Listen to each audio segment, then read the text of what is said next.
for a moment of silence or meditation. And can we keep those people in prayer on the N3 that has died this morning, the families, and also for the tragedy that happened last week in Westbury where 2 were killed.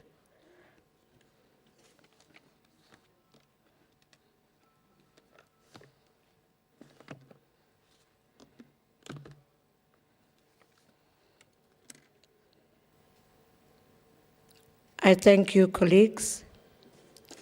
Before we start, can we also ensure as whips that our members are inside and that we settle down? I thank you.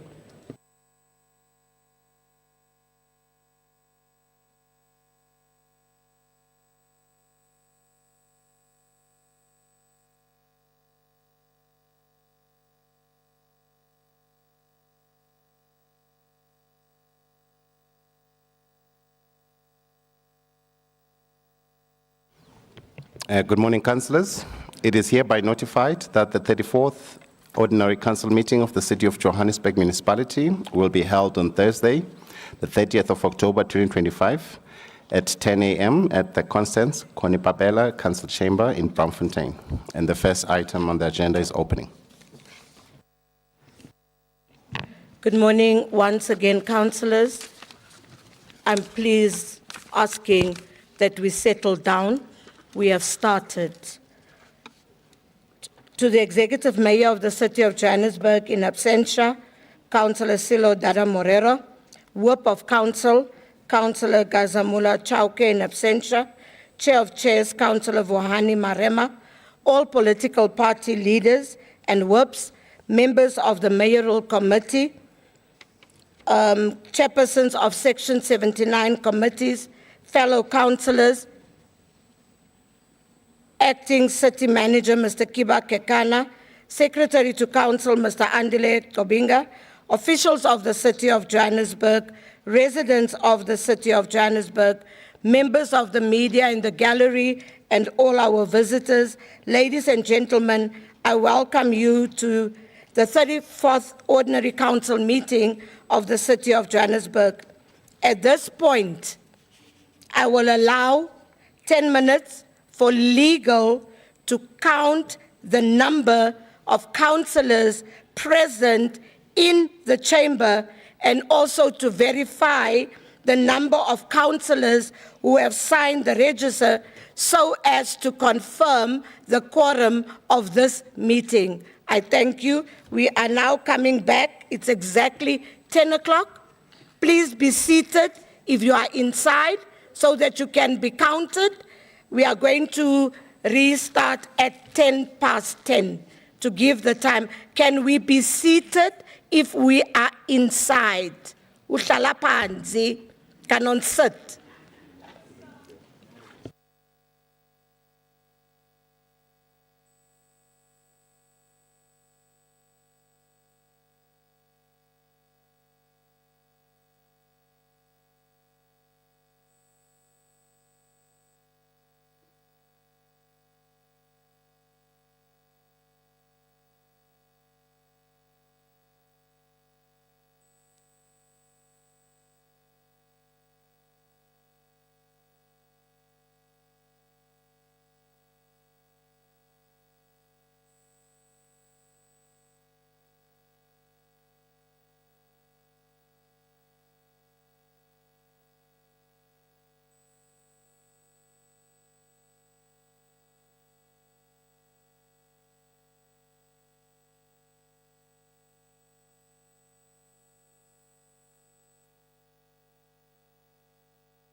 Councillors, councillors, you are not assisting us with the body count. Councillors,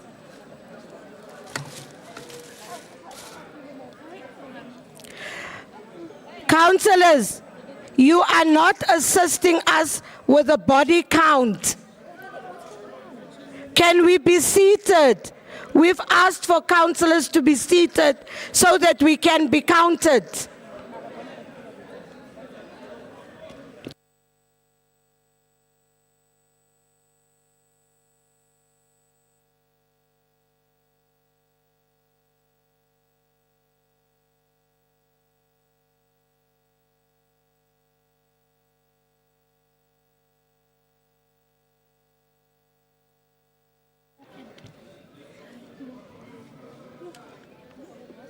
Can I ask the whips of political parties to whip their councillors so that they can be seated, because we are having a problem with counting you.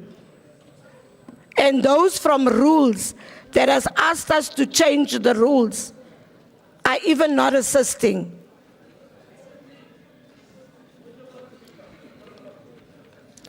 I'm not looking your side.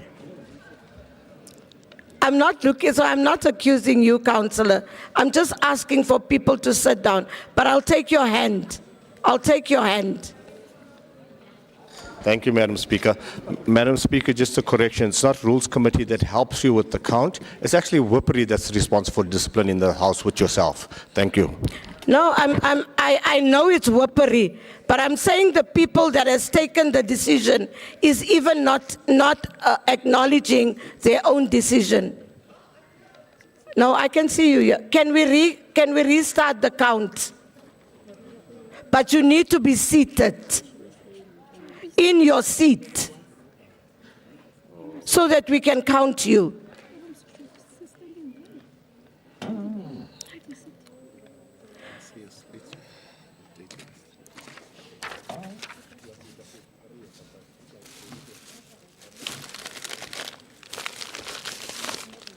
And we have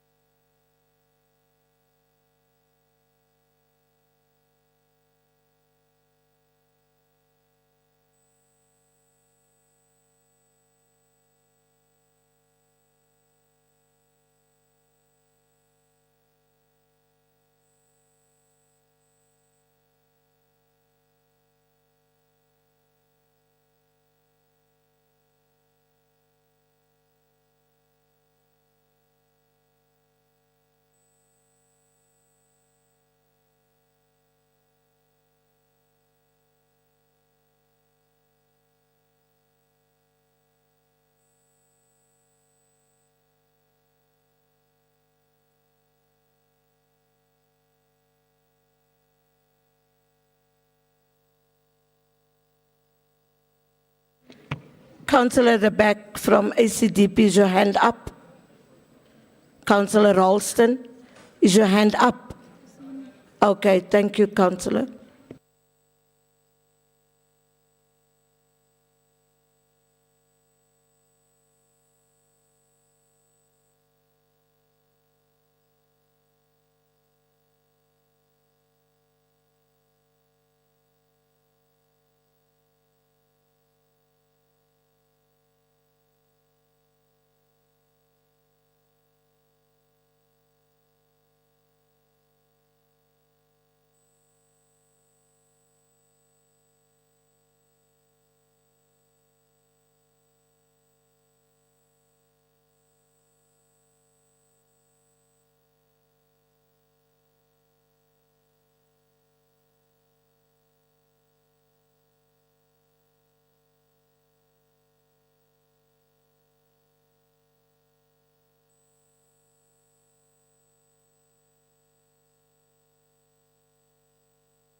Thank you so much, colleagues. And once again, we've done the body count. We are 161 in the chamber, and we are 185 that are signed. And my plea once again is that when the invite for council goes out, it says 10 o'clock. It doesn't say 10:05 or 10:15. So can we be seated by 10:45 so that we are all here? Thank you, colleagues. We are going to the next item. We do correct. Councillors, we proceed with applications for leave of absence. Colleagues, we have received the following leave of absence. We have received an apology from MMC Nkonko due to ill health. We have received MMC Cllr due to council business.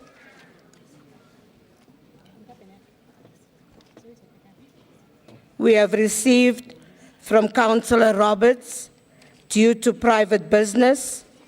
We've received Councillor Mkonza due to private business. Councillor Karolia will arrive at 12. Are there any other further apologies? Can I see the hands? Councillor Smith, Avance Smith, Councillor Mafokeng, the Councillor of the Councillor Ntombela, Councillor, the whip of the EFF, Mohape, Councillor Helen Makuba, Councillor Lois Simonse, and that's where we are. Councillor Dilanga, you've heard me calling your name and you know after who you have to stand up. Can we have it in that setup? Thank you, Councillor Avance. Good morning, Speaker. Good morning, colleagues. We have just some late arrivals today. We have Councillor Hoon, Councillor Depe, and Councillor Coogan, who will arrive within the next hour. And Councillor Shame will need to leave by 7:30 this evening if we're not done. Thank you. Thank you, Councillor Avance. Next. Next, Councillor.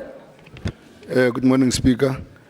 Councillor Mabona of SIK, Councillor Pinless Melane of SIK, late arrival is Chief Whip Chauke, Mayor Dada Morero, Councillor Mabuke, Councillor Make, and Councillor, okay.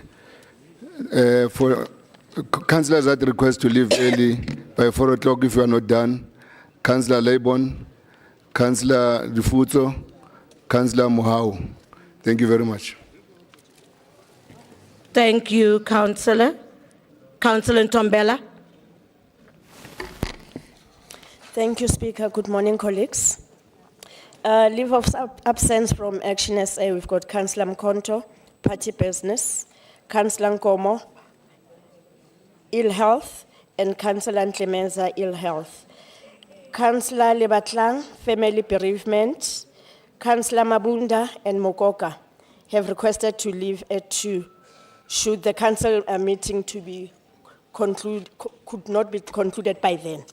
And Councillor Zwane requesting to leave early at 4 if the meeting is not concluded. And Councillor Bini also leaving to leave at 3 if the meeting is not concluded. Thank you, Speaker.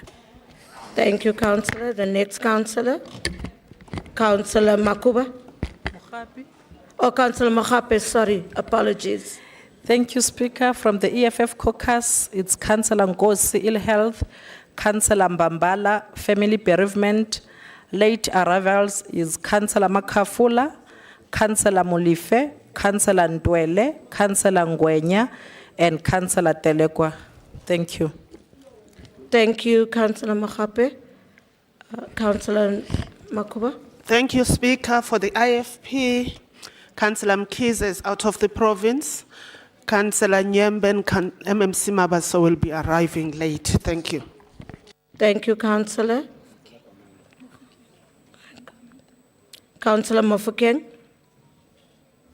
Sorry, Speaker, just received one, Councillor Khomungwe, late arrival. Thank you, Councillor. Councillor Kwamanda. Thank you very much, Speaker. Good morning to you. I just want to register that Councillor Korolia is running late due to council business in the ward. Thank you. I have already registered that apology, Councillor Kwamanda. Are we? Madam Speaker, good morning to the House. We just have an early departure, which is Councillor Dwayne Ponsonby, if we are not done by 4. Thank you. Thank you so much, Councillor Simonse. Apologies for overlooking you. Councillor De Lange.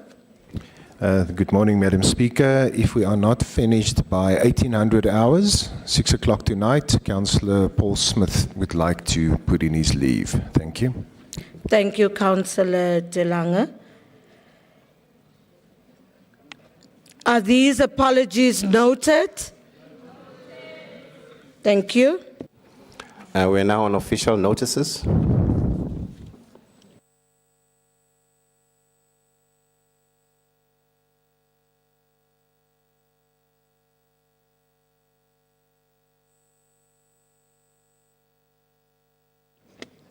The executive mayor is not in the house, so we will not go over to statement by the executive mayor on official notices. Thank you. STC.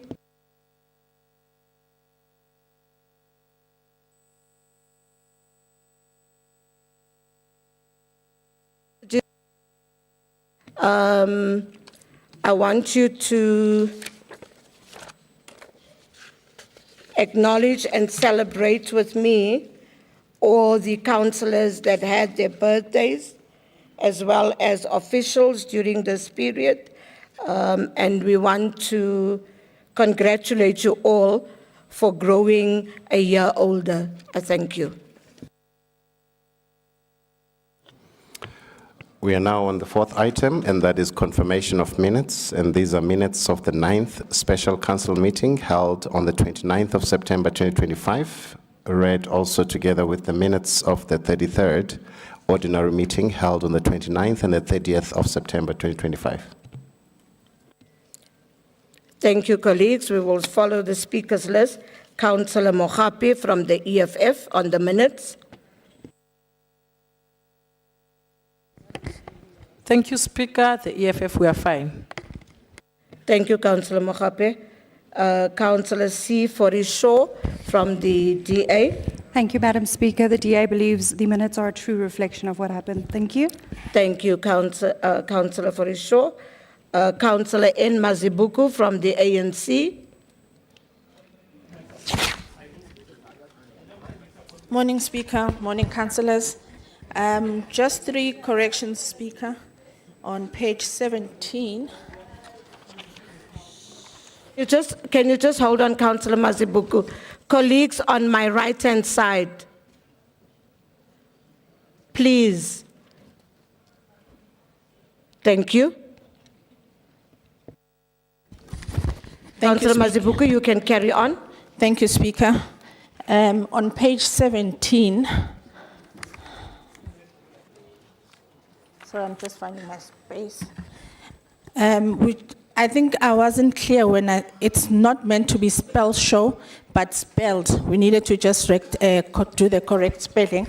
So we just need to change the wording to spelled. And then on page 47,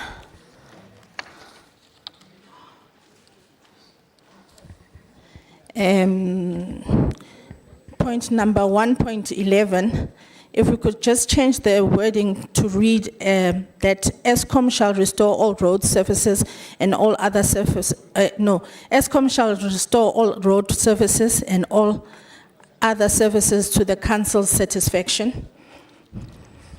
And on page 50,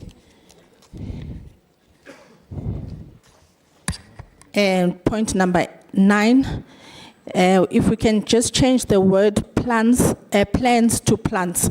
So it should read that no trees, shrubs, or plants shall be planted directly. Thank you, Speaker. Thank you, colleagues. Can we confirm the minutes as per the amendments that Councillor has given us? Thank you. We now proceed with item 5A, and that is the questions for oral reply, of which notice has been given in terms of Rule 105, subsection 1 of the Standing Rules and Orders of Council.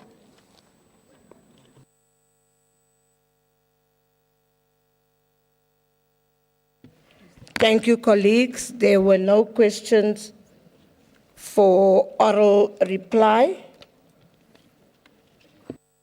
We move to 5B, and those are questions for written reply, of which notice has been given in terms of Rule 105, subsection 2 of Rule 112A and Rule 111A of the Standing Rules and Orders of Council.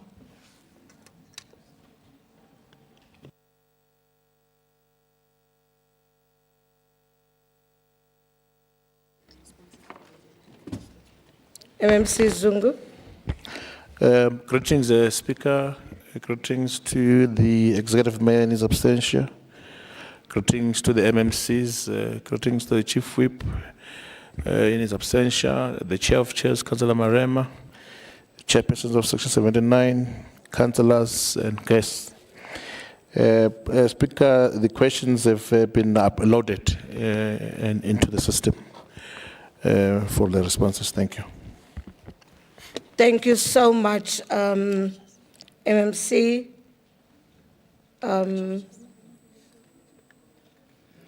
Zungu, I'm just being distracted with something.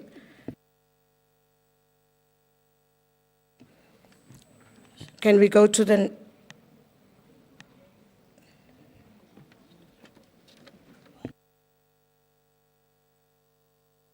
Chair of Chairs, there were questions to the legislature. Can you respond?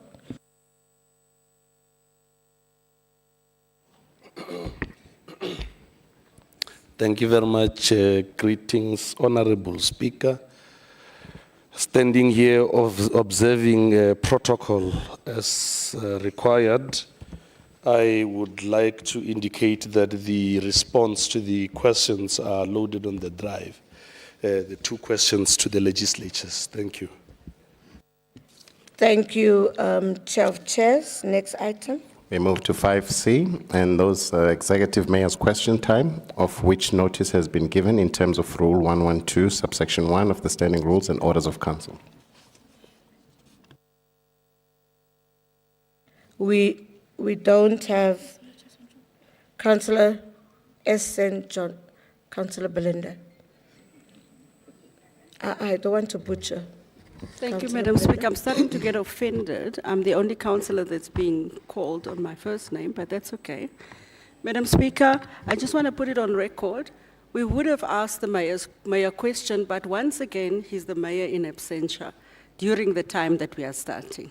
Thank you so much. Thank you, Councillor.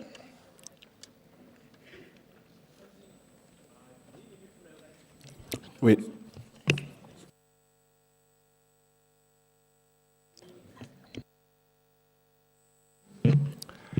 Councillors, we proceed now to recommendations to Council. Leader of Executive Business, can you table the reports from the Executive? No, thank you, Speaker. Speaker, I rise to table the items from the Executive considered by Council. Thank you. Thank you so much, Leader of Executive Business.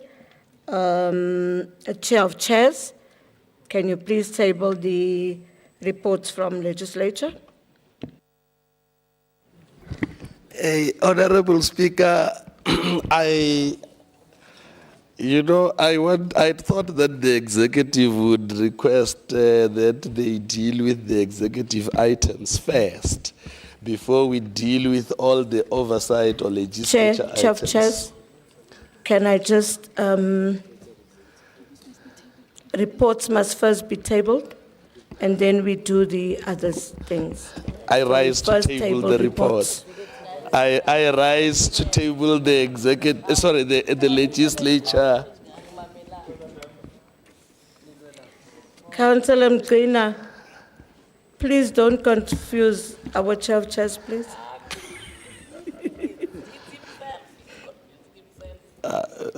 Councillor Christians. No, I would not respond to that, Speaker. I rise to table the legislature's report. Thank you. Councillor Christians. Thank you, Madam Speaker. Madam Speaker, I thought maybe you'd raise the breach in the rules when the mayor crossed the line while the chair of chairs was speaking. Thank you.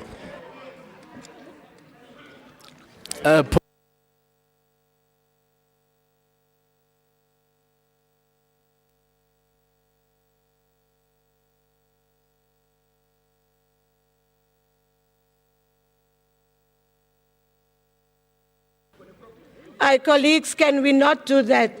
The hand of the LOB is up. LOEB, we're recognizing you. No, thanks, Speaker. Speaker, there's a request to elevate item 11. I would appreciate if you could accede to that request, Speaker. Thank you. Thank you, LOEB. They've asked to elevate the item 11. So item 11 has been elevated. MMC Twako, is there something you wanted to say? I saw your hand go up.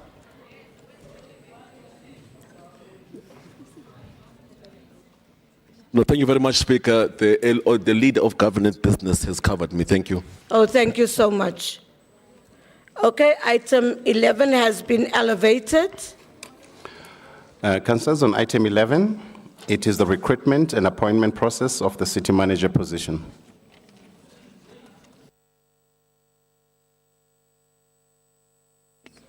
Okay, I see two hands, Councillor Ran on this side and Councillor Mofokeng on the other side. And then I see it's three hands. Councillor Mogape in that way, Councillor Ran, Councillor Mofokeng, and then Councillor Mogape. Colleagues, can we listen to the councillors on the platform? Thank you, Madam Speaker. Two things. If I could please ask that Councillor Affairs does update their records. I'm now Councillor Schrader, not Councillor Ron anymore. So thank you.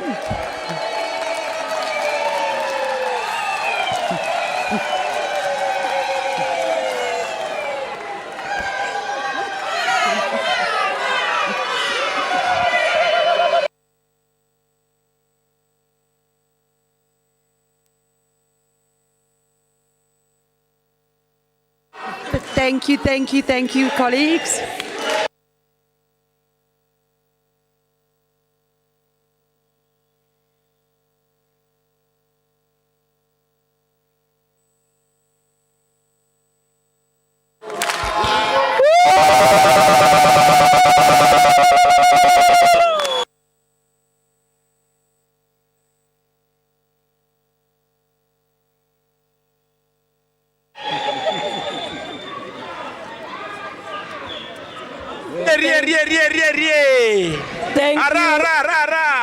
Thank you so very much for the congratulations. Thank you so much.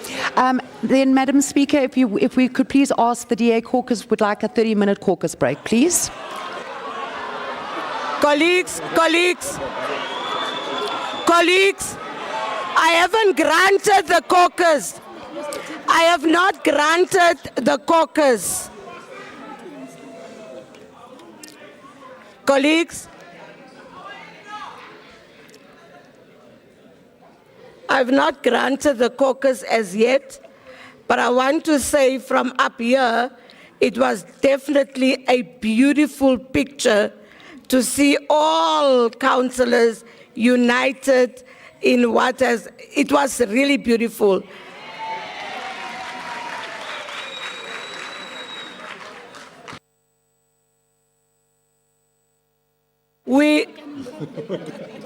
Councillor Mofokeng and then Councillor Mogape. No, thanks, Speaker. The ANC was to ask for a caucus. Thanks, we are covered. Thank you. For how long? No, they've asked for 30 You're taking- minutes. We'll use the 30 minutes.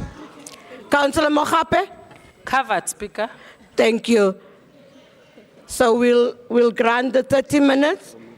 You must be back at 11 sharp. Thank you.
Our time has passed for our caucuses.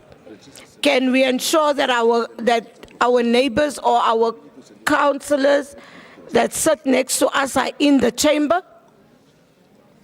Can we settle down?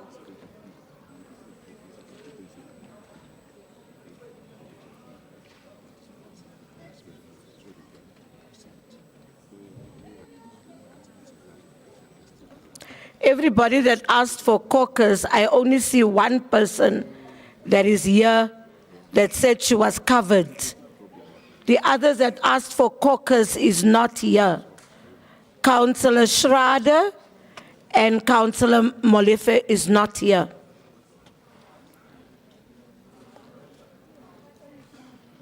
And can others of us please settle down?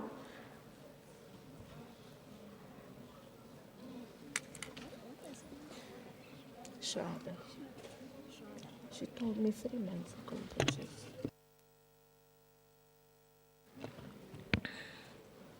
We are going to start and we are pleading again, can we be seated?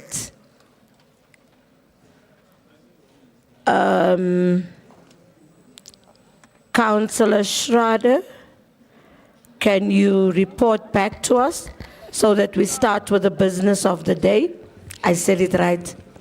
You did say it right. Thank you, Madam Speaker. And thank you again for the warm congratulations from everybody. Our caucus has met and we've concluded our business. So thank you very much for the 30 minutes. Councillor Mogape, are you fine? You were covered then. Are you covered now? You had your caucus. You are covered. Councillor... Covered, Speaker. Yes, ma'am. You fine? And then the other councillor also... Councillor Mofokeng, I suppose that is also fine. Thank you, colleagues. We'll now go over to the item that we have elevated. Once again, councillors, we are on item 11, and that's the recruitment and appointment process of the city manager position. We are now going to the speakers list. We are going to ask Councillor F. Abdul from UIM. It's the first speaker. Good morning, colleagues. Good morning, Speaker. Speaker, let's be honest. The people of Johannesburg are tired. Rilapile. We are tired of politics, tired of excuses, tired of watching acting officials come and go while service delivery keeps falling apart. They want stability, not speeches. Ons soek orde, nie chaos nie. For too long, the city has been running on temporary arrangements and quick fixes. 'n stad sonder leierskap is soos 'n skip sonder kaptein. We can't keep drifting like this. Today, we've got a chance to bring back some order, to put someone permanent at the helm who actually knows the system and that makes it work. Yesterday, officials walked out of a meeting, and because there is not a specific person that we can call on in terms of a city manager, we don't even know where we should report them. And let's be clear, the last process that was all forms and procedures, it never touched the real issue, die mens agter die CV. It was about ticking boxes, not about looking at capability and performance. It dealt with admin, not credentials. And luckily this time, the credentials are very up high. The law part was fine, but it missed the person. This vote is not about one party or one side. It's about giving the city a fair shot at stability. The law says we need a permanent city manager. Die wet is nie 'n voorstel of 'n opsie nie, dis 'n moet. And if we are serious about fixing Johannesburg, then we need someone who can lead with consistency and credibility. So let's not overcomplicate it. Instability has cost residents enough. It's time for discipline. It's time for delivery. It's time for dignity in government. As the United Independent Movement, we support Dr. Floyd Warren Brink, not because of politics, but because it's the practical, lawful, and right thing to do for the people of Johannesburg. I thank you. Baie dankie, Raadslid Abdul. Can we have Councillor M. Cook from Good? Morning, Madam Speaker. Morning, colleagues. I rise this morning on behalf of Good and the Johannesburg Progressive Caucus to speak on item number 11, the appointment of the city manager. As Councillor Abdul of the UIM has just stated, and she is also a member of the Johannesburg.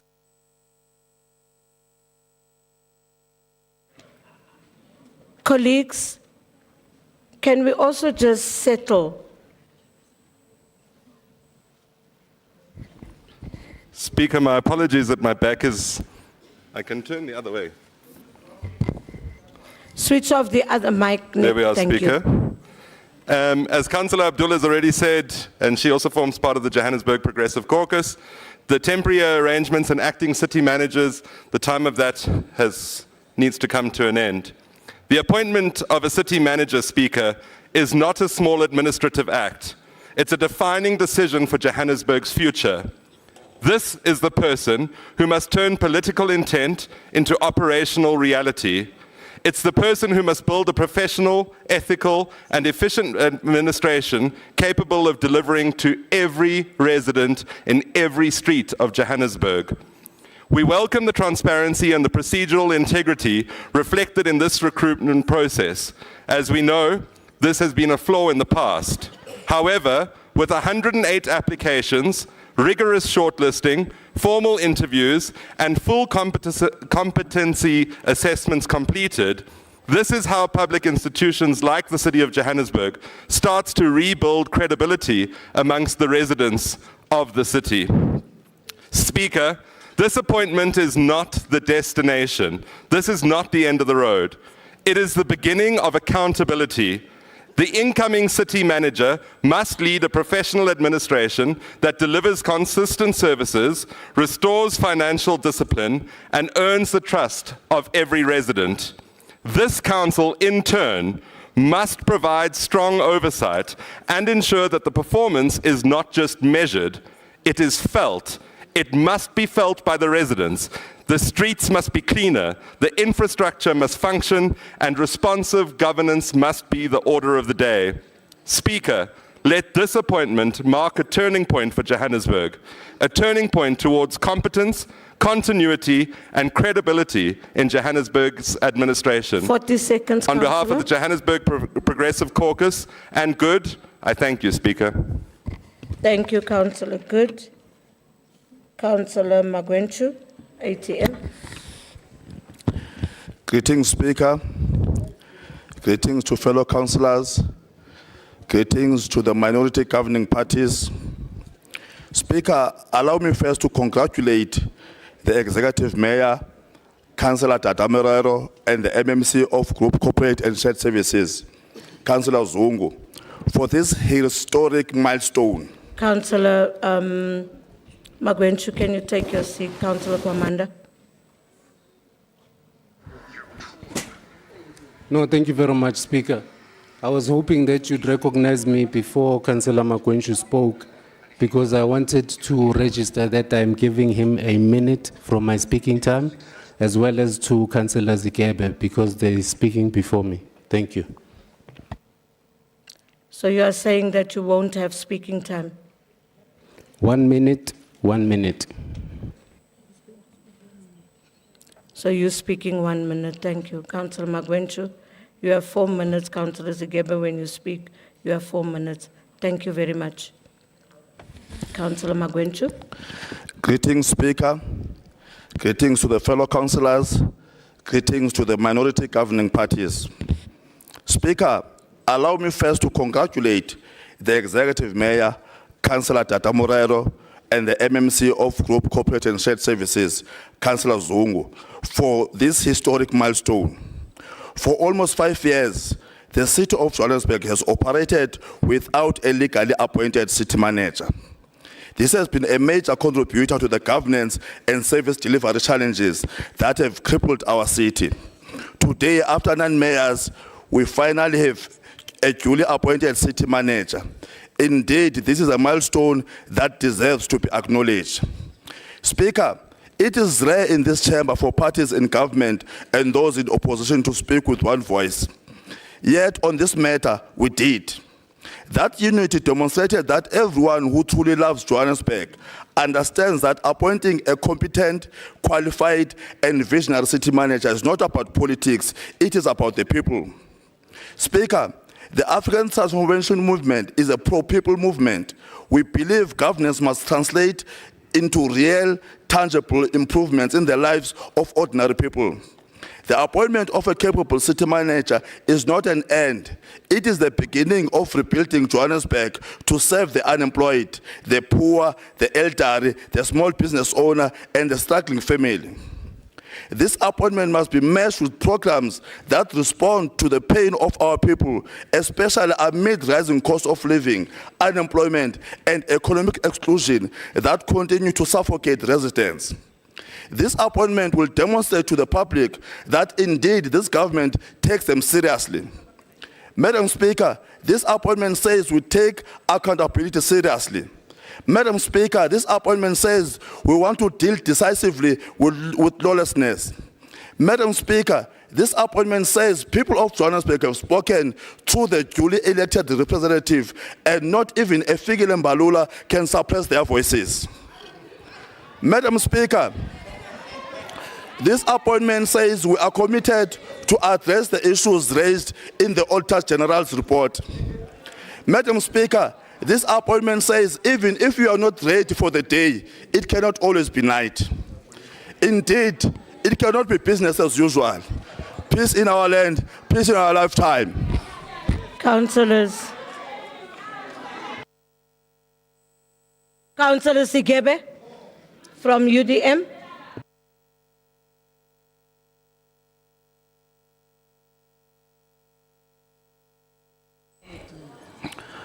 Honorable Speaker, members of Council, today marks the culmination of a process that has stretched over 8 long months, months of acting appointments, legal uncertainty, and administrative limbo. Councillor Sigebe, just hold on. Colleagues, can we please respect the chamber? Can we please do that? We have visitors in the gallery. Thank you, Councillor Sigebe. Thank you, Speaker.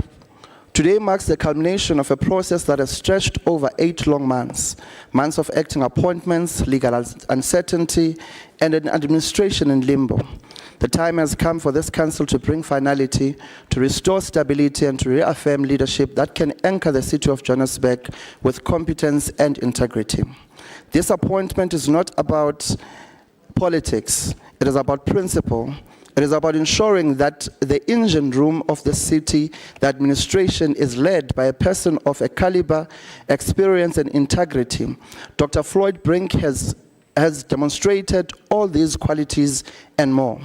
When the city found itself without consistent political leadership, when 2 executive mayors came and went in 2021, when the pandemic tested every system of governance, when our communities faced unrest and fear, it was Dr. Brink who held the line. He provided continuity, steadiness, and assurance that service delivery would not collapse. His leadership during those critical months was not accidental. It was a product of years of institutional knowledge and a deep understanding of municipal governance. This is a man who has lived the legislative frameworks we often only cite. His familiarity with the Municipal Systems Act and the discipline with which he has navigated the delicate boundary between political authority and administrative duty have kept this institution afloat. Colleagues, let us be honest. The politicization of the administration and the factional battles for the control of this office have cost this city dearly. Our residents do not feel politics, they feel potholes, power outages, broken sewer lines, and poor service. They deserve an administration insulated from political turmoil, led by a city manager whose focus is singular service to the people of Johannesburg. Therefore, today we must rise above partisanship. Let us remind ourselves that the residents who sent us here did not elect us to perpetuate uncertainty. They entrusted us to govern.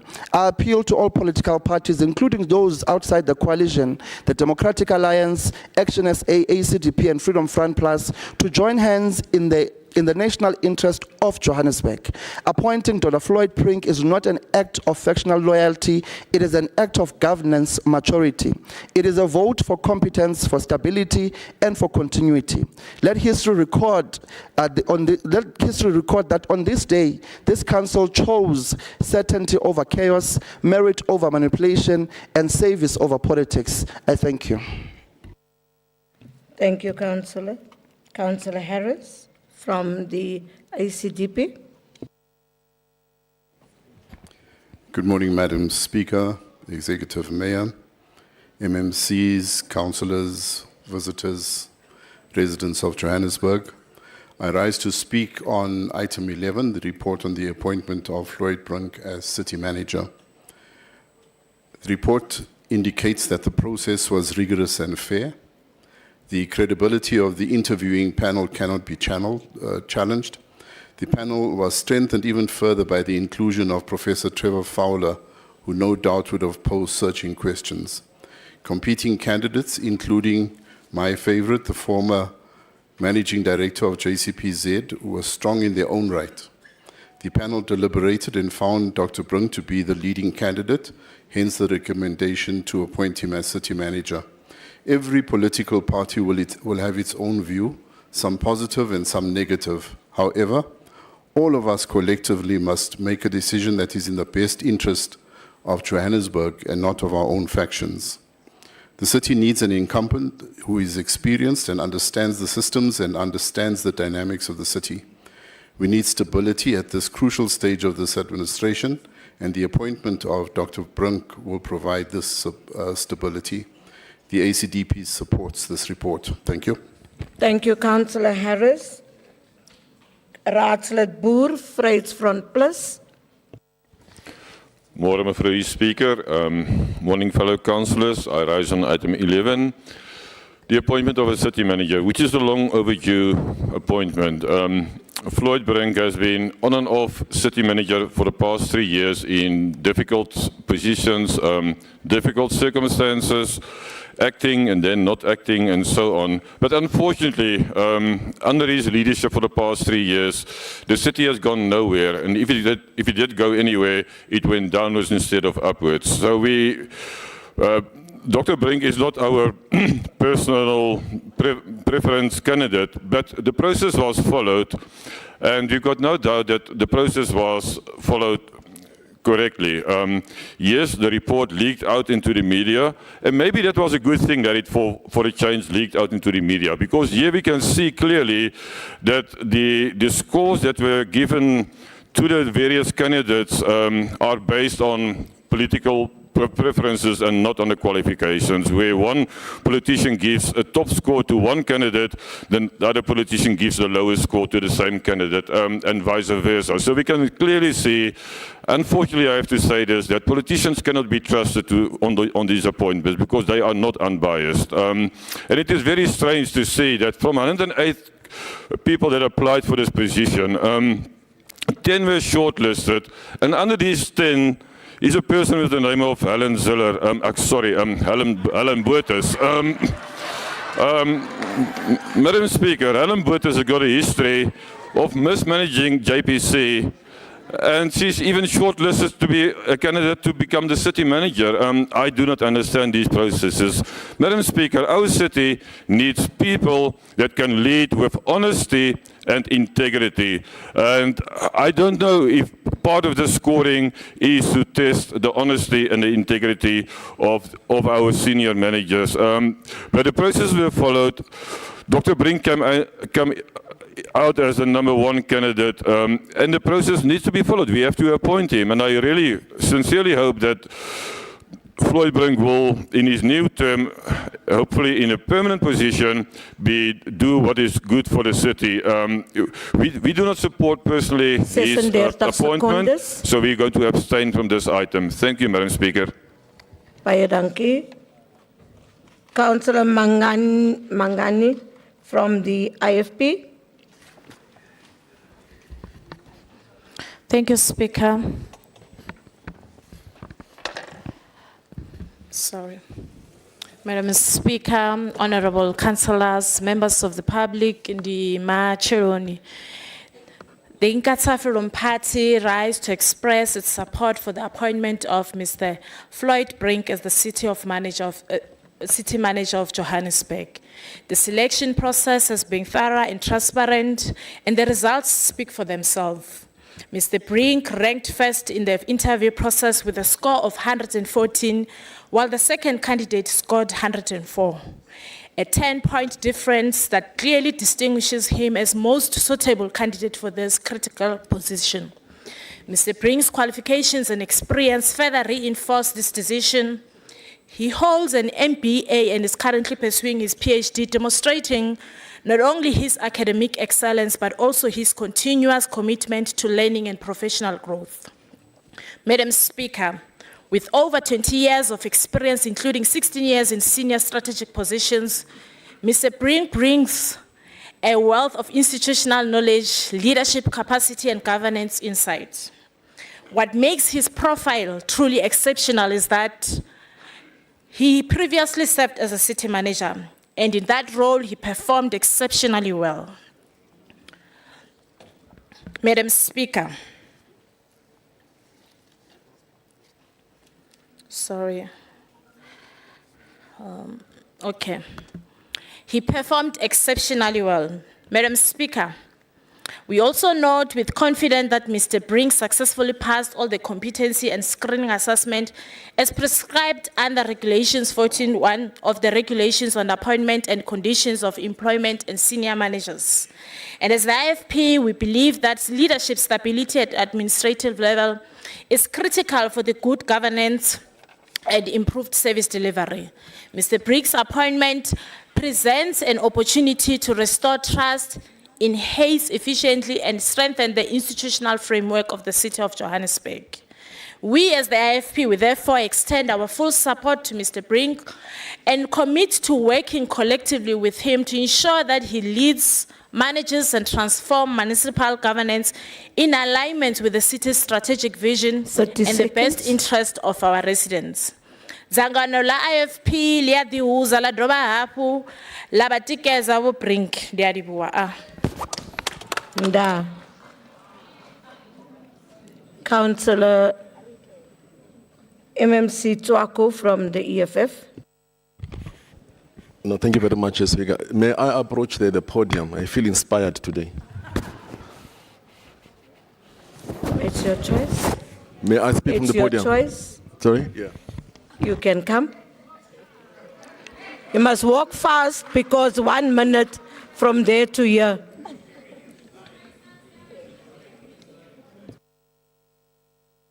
A burning desire. Yes, thank you very much, Speaker. Good morning to the Executive Mayor in absentia, to the caucus of the EFF, the whip, and all the councillors here, chair of chairs, and everyone that's here today. Honorable Speaker, today marks a proud moment for Johannesburg and a pivotal turning point for the city. And on behalf of the economic freedom fighters, we extend our heartfelt congratulations to Dr. Floyd Warren Brink on his appointment as the city manager. Now you are not in the brink of entering, you are entering. This is more than a change in title. It is the restoration of the stability at the core of the administration. Dr. Brink, you bring a rare and formidable combination of expertise in finance and built environment. Honorable Speaker, it is uncommon to find an individual who seamlessly blends financial acumen with engineering proficiency. Dr. Brink holds an MBA and has recently earned his DBA. Now he's been called Dr. Brink. He is a professional accountant and a member of South African Institute of Professional Accountants while maintaining additional affiliations in built engineering and project sectors, reflecting his true multidisciplinary profile. Your leadership is underscored by tangible, measurable outcomes and enhanced audit results, increased capital budget absorption, accelerated delivery of infrastructure and public works programs, and strengthened governance. It must be noted, Honorable Speaker, that Dr. Brink steered the city through profound tragedy in 2021 when the city lost 2 executive mayors in quick succession. Under his steady guidance, the administration did not falter, relapse, or collapse. It endured and advanced. Your understanding of the critical interference between political offices and administration arm is exemplary. In your eyes, there is no one-seat party. All are treated with equal respect and professionalism, fostering unity across the political spectrum. Dr. Brink has spearheaded the city strategic response to National Treasury's utility response for city power and Joburg water, laying the groundwork for substantial investments in the 2026 financial year. Among other key achievements, you secured approval for comprehensive turnaround plans for both entities, established a disciplinary board to uphold accountability and strengthen intergovernmental collaboration to tackle pressing urban challenges, such as the bad buildings, illegal mining activities by Zamazamas. Dr. Brink has already demonstrated in the most challenging circumstances that leadership is defined not by politics, but by commitment to the people, performance, and principle. You have navigated this city through adversity with calm, clarity, and courage. You have built trust where it had eroded. You have ensured that the essential services, such as electricity, water, 40 seconds, municipal MMC. operation, continued interrupted even amid political turbulence. Today, the council has made the right decision. Dr. Brink, you are now bearing the aspirations of millions, from Sentin to Soweto, from Alex to Orange Farm. They do not seek miracles. They seek a city that functions effectively. And you have repeatedly proven yourself to the leader capable for delivering that. We pledge our unwavering support as we rebuild the administration, restore accountability, accelerate service delivery. 10 seconds, We hold you accountable to the highest standard. Welcome, City Manager. Joburg is ready. The people stand behind you. Now let us get to work. Congratulations, Dr. Brink. This city is yours, lead. And ours is to build together. I thank you, Honorable. Thank you. Thank you, MMC. Councillor Kwamanda, 1 minute.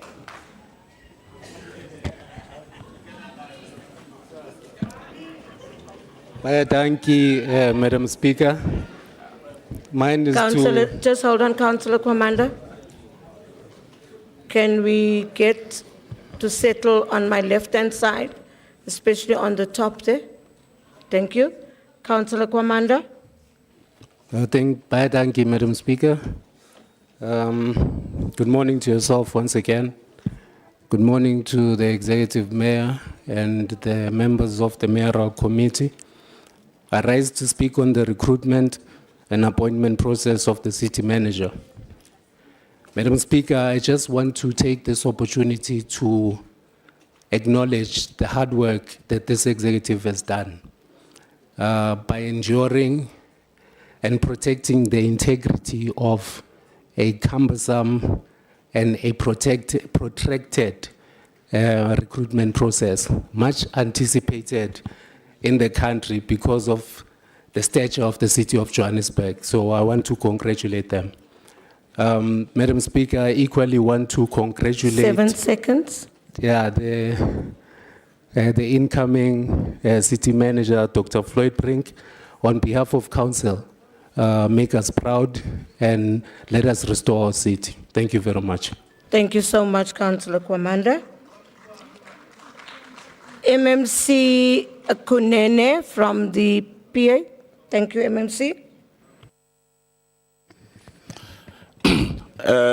Let me recognize you and salute you, Madam Speaker, the Mayor in his absentia, the Chief Whip of Council, the Chief Whip of the fastest growing political party in South Africa, the Patriotic Alliance, and the Joburg 10. I'm the 11th one.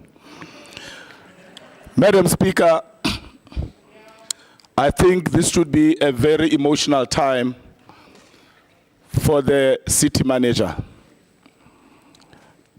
Winston Churchill once said, if you are going through hell, keep going. And Dr. Floyd Brink, the emphasis must be there. Dr. Floyd Brink is an example of what Winston Churchill said. Despite the efforts of the opposition, rightly or wrongly so, to challenge a process that was to appoint him, he kept going. He did not give up. Arnold Schwarzenegger once said, "Strength does not come from winning. Your struggles develop your strengths. When you go through hardships and decide not to surrender, that is strength." Dr. Floyd Brink is an example of that. He has worked with all political parties before the unfortunate happened. He has proven that he is not a factional city manager. He's a city manager who gives an ear even to the opposition. He's a city manager who has the best interest of this city at heart. And Madam Speaker, even those who did not want him before could not resist but to score him high. And they scored him to be number 2. And when number 1 fell off and he became number 1, they decided to frustrate and sought to destroy him. But because... MMC, just hold on. There's a councillor that's screaming and giving funny remarks whilst the MMC is on the podium. Can you please stop? And it's there from Action SA side. Can you please stop? Can you please stop? Thank you, MMC. Madam Speaker, when your name is supposed to define who you are and you are actionless, you behave like that. Madam Speaker, today marks a historical day, and I want to appreciate those who have abstained instead of standing in the way of progress. This city needs a city manager that is full-time, that will be in office, that will be accountable and respond to the challenges that this city is facing. 15 seconds. And as the Patriotic Alliance on Spaisani, Asi Paisi, Hari Paisi, we are not paising. We support the appointment of Dr. Floyd Your Brink. time is up, MMC. The man who just got a PhD. Damn. Thank you.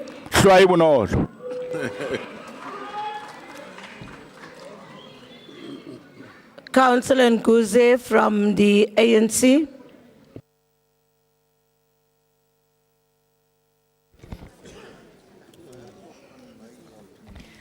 Thank you, Speaker. I think, Speaker, it is fair that we do congratulate Dr. Floyd for obtaining his PhD. Speaker, let me greet you, let me greet fellow councillors, residents of the city of Johannesburg.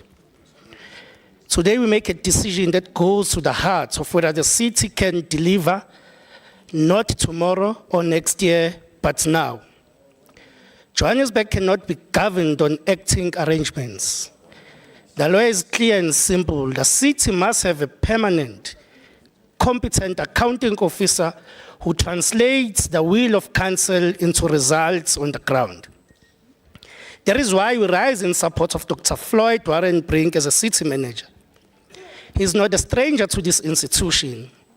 He has already carried the weight on this office, leading the administration as a chief operations officer, acting city manager, and city manager, with a record of holding the center when the politics were noisy and the work had to be stabilized.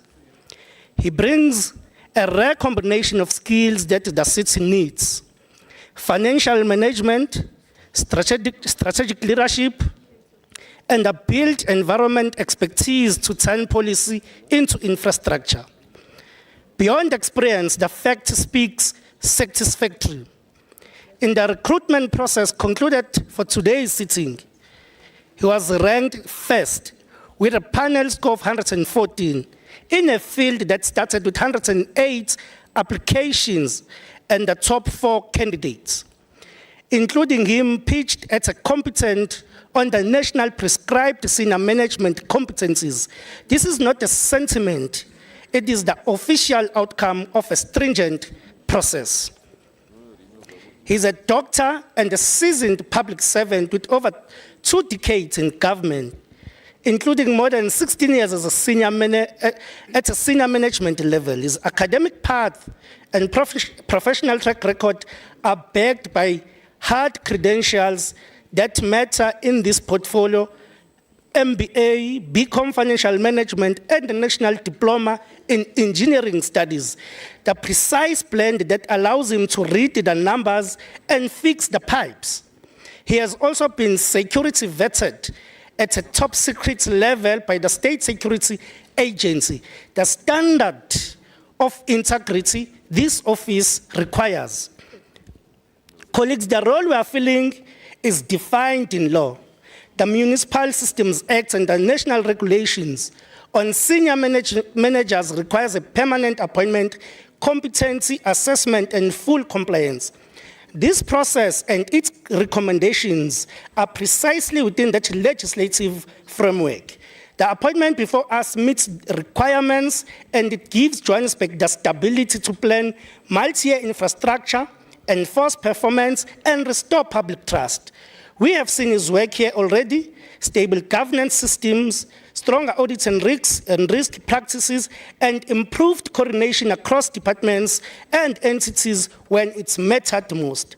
The panel outcome, the competency confirmation, and his track record in this very city tell the same story: capability with continuity.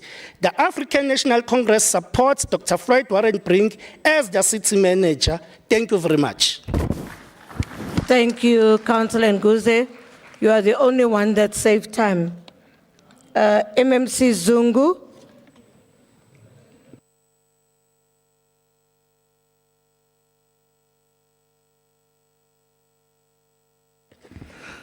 Greetings to yourself, Speaker.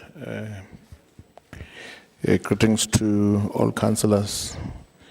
Speaker, we have noted all the inputs, and also want to thank all the councillors that have made their contributions.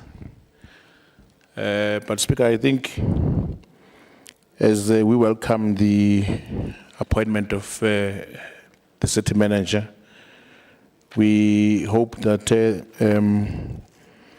what the city has been doing of late, the city has been doing very well.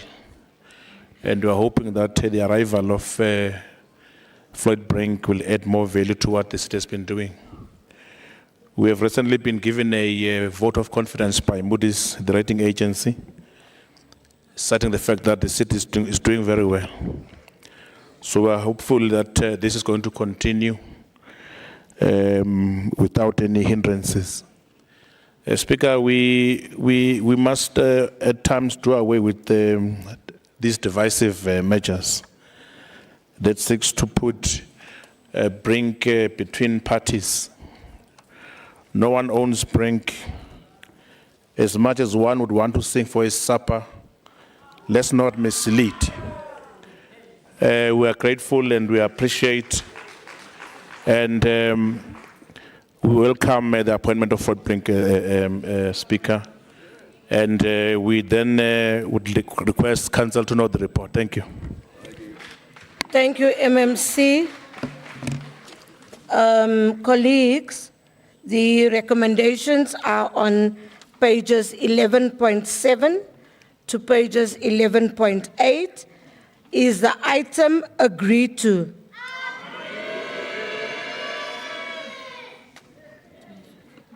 I'm not sure. Right at the back, on my right here, I have 2 hands that's up, or is it one person stretching?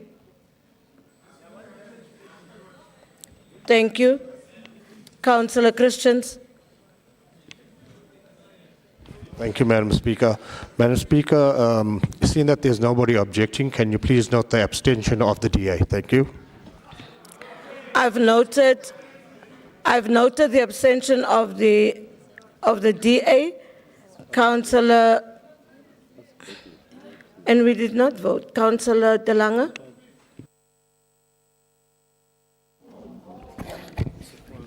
Thank you, Madam Speaker. Madam Speaker, if we are not going for the vote, let me just ask you that we are not going to vote on the item. Are we or are we not? The yeses had it. Okay. There was no Then- no's. The yeses had it, and Councillor Christian stood up and said they are not for it. And in your speech, or in the speech of the person that spoke on Freedom Front Plus, you also said you are not agreeing with the item. Thank you, Madam Speaker. Then for the minutes and for the record, please note our abstention on this item. Thank you so Thank much. you. The yeses have it. Councillor Christians, no, I'm done. Councillor Christians. Thank you, Madam Speaker. Madam Speaker, I did not say we're not participating. I said, please note that the DA will be abstaining from the vote. Thank you. Councillor Christians, I don't know how to say it more clearer, but the DA abstaining has been noted. Thank you so much. The item was carried, the yeses had it. Thank you so much. We're going to the next item. Councillors, we resume with item 1 from the recommendations. Madam Speaker. I'm not sure, Councillor Ralston, why is the hand up, because I've already closed the item. No, colleagues. It's not the item, Madam Speaker. Can you please stand when you address the speaker? My apologies, Madam Speaker. It's just on the point of safety. I did mention in the previous meeting the concern I have regarding the window, and I asked for the guests to be moved to a place of safety in case that broken window collapses. Can that area, the people are sitting below the broken window, Madam Speaker.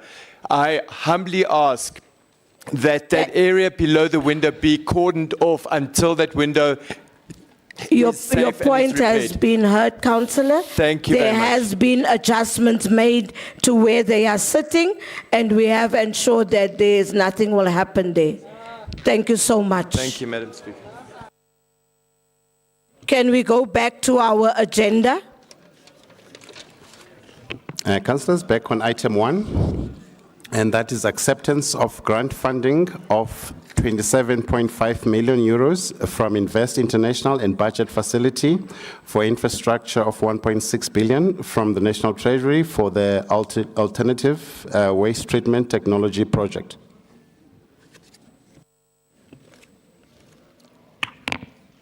Action SA, Councillor N. Masuku, are you in the House?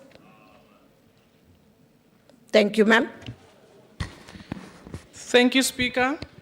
Greetings to all. The Executive Mayor, Fabulous 44, members of the Mayoral Committee, guests in the gallery, the most important resident of the city of Johannesburg. Speaker, I rise to speak on item 1. Madam Speaker, Action SA welcomes the grant funding of 27.5 million euros from the Invest International, which speaks address the city waste management challenges. These challenges are critical juncture due to a management challenge, or critical juncture due to a management lack of landfill space and increasing population, which continue to be another factor contributing to the crisis. Madam Speaker, this project seeks to create 2,000 jobs during the construction of 609 jobs during operations. Action SA is calling for strict priority to be given to South Africans, and that not to illegal foreigners, abahambe nationals, must be benefit from this initiative. As Action SA, we've been advocating for this implementation of the alternative waste treatment technology, which is Sense, for example, and we continue to support such initiative. Thank you. Thank you, Councillor Masuku. Councillor Boer, Freedom Front Plus. Thank you, Mevrouw Speaker. The Freedom Front welcomes this project. It's an excellent project, and we need to look at alternative waste management Our landfill sites are getting full. And we really hope that this project can come off the ground. It has been discussed and it has been open for public participation. We welcome the overseas grant funding of 27.5 million euro as well. And I really hope that we learn the lessons from other countries, because this is a very specialized project. It's not a project that every person can build and establish. We have seen in the report that the similar project was done in Ethiopia and that one did not work as well. So I really hope that we, with our overseas partners, that we can build here a state-of-the-art flagship project that will benefit the city and that will reduce our waste disposal. And it will, I see there were concerns about the waste speakers, but they will still be in place, although this project will go ahead. So we really welcome this project, and we welcome the partnership of an overseas partner as well, also to do oversight to see that the money is very well spent. Thank you very much. Can the Council of Action SA please switch off that mic? The one that the mic is on will know. At the back. No, colleagues, I did not see it. I was actually now given an indication that it's on. Can you please switch off the mic? Thank you. Councillor Cook from Good. Thank you, Speaker. I rise today on behalf of Good and the Johannesburg Progressive Caucus to speak on item 1. Speaker, today Council is asked to endorse one of the Johannesburg's most ambitious environmental projects, the Alternative Waste Treatment Technology Initiative. On paper, it promises to turn 500,000 tons of waste a year into renewable energy.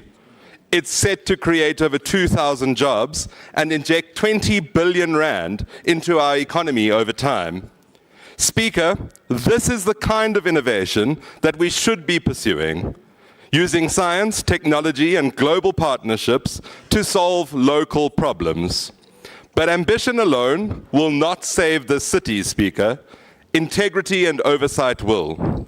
We welcome the generous support from Invest International and the National Treasury, but every cent must be spent transparently and every promise must translate into visible benefit for the residents of Johannesburg. Cleaner streets, more jobs, and affordable services. Waste to energy must not become another waste of public money.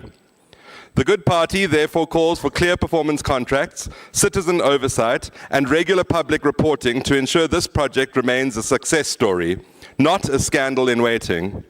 Johannesburg is running out of landfill space, and it's running out of public trust. This project can be the moment that we rebuild both of those by proving that sustainable development can also mean accountable development. Let's make this a turning point for our city, a future where waste powers progress, not corruption. I thank you. Thank you, Councillor Cook. Can we have Councillor Olsen from the ACDP? Thank you very much, Madam Speaker. I greet you all in the name that is above all names, the name of the Lord Jesus Christ. Amen. Amen. Amen. Greetings, Madam Speaker, Executive Mayor in absentia, MMCs, councillors, distinguished guests, and residents of Johannesburg. Madam Speaker, I rise on item 1, the acceptance of the grant funding of 27.5 million euros from Invest International and budget facility for infrastructure of 1.6 billion rand from the National Treasury for the Alternative Waste Treatment Technology AWTT project. Madam Speaker, the ACDP welcomes partners between the City of Johannesburg and the private sector, corporate business, and financial institutions. Their contribution by way of grants and investments are very welcome and much appreciated. The ACDP is, however, very concerned that these funds, often when they are received, these do not reach their intended destination. as misappropriation of funds and corruption are still the order of the day. Madam Speaker, the ACDP is not convinced that the critical waste management challenge that the city is facing is only due to rapid population growth, but is also due to a lack of effective maintenance and continuous upgrading of the city's aging infrastructure. This again is due to corruption, misappropriation of funds, and a lack of will.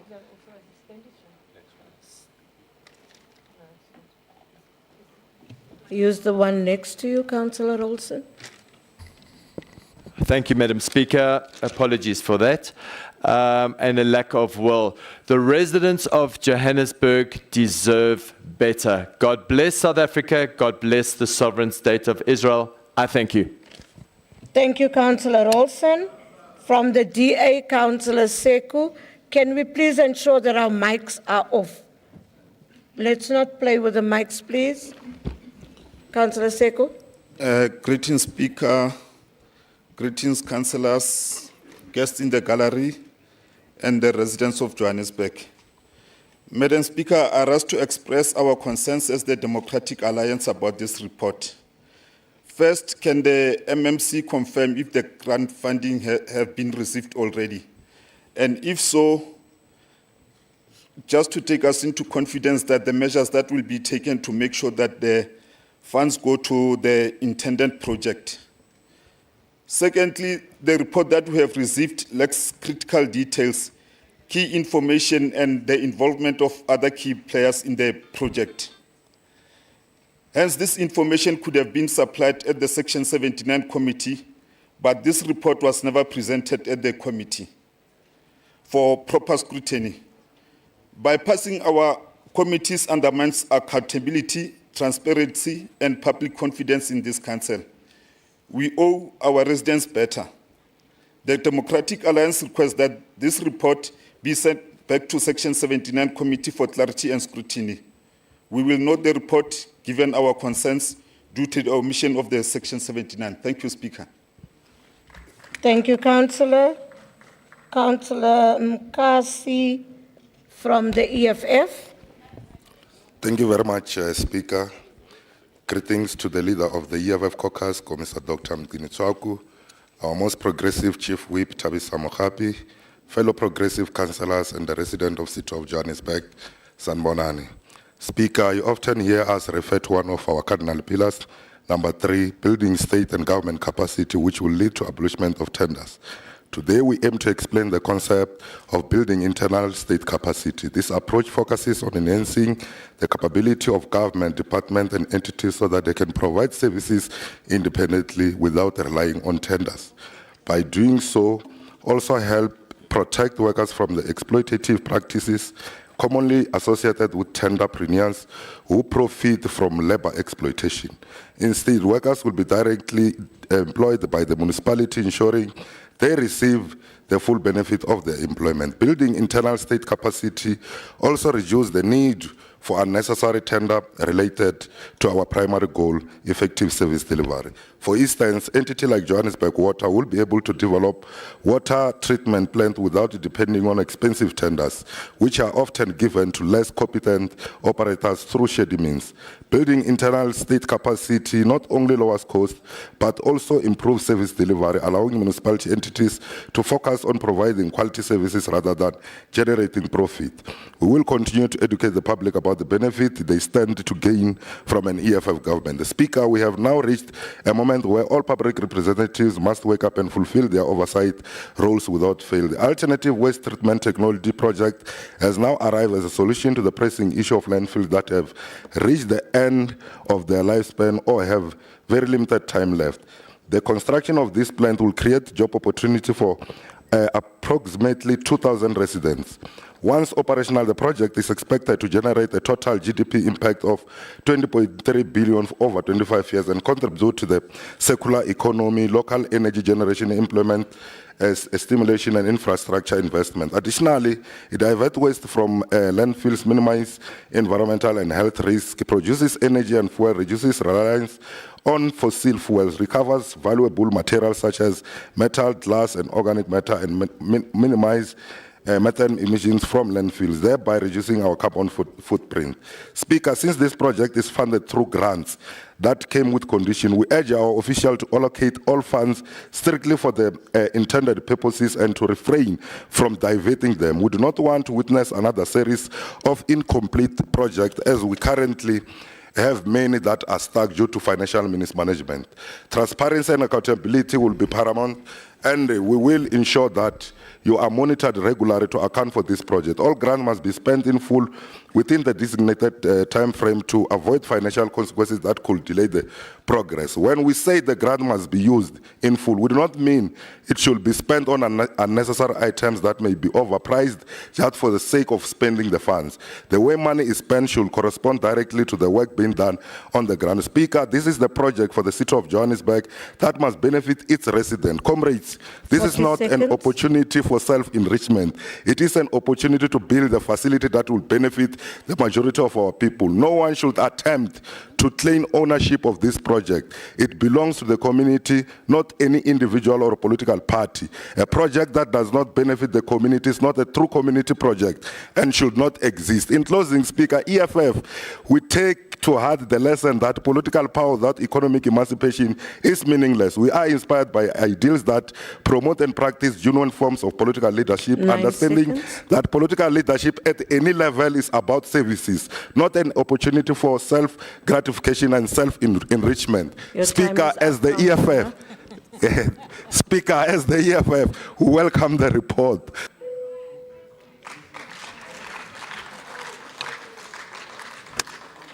Thank you, Councillor. Councillor Madiba from the ANC.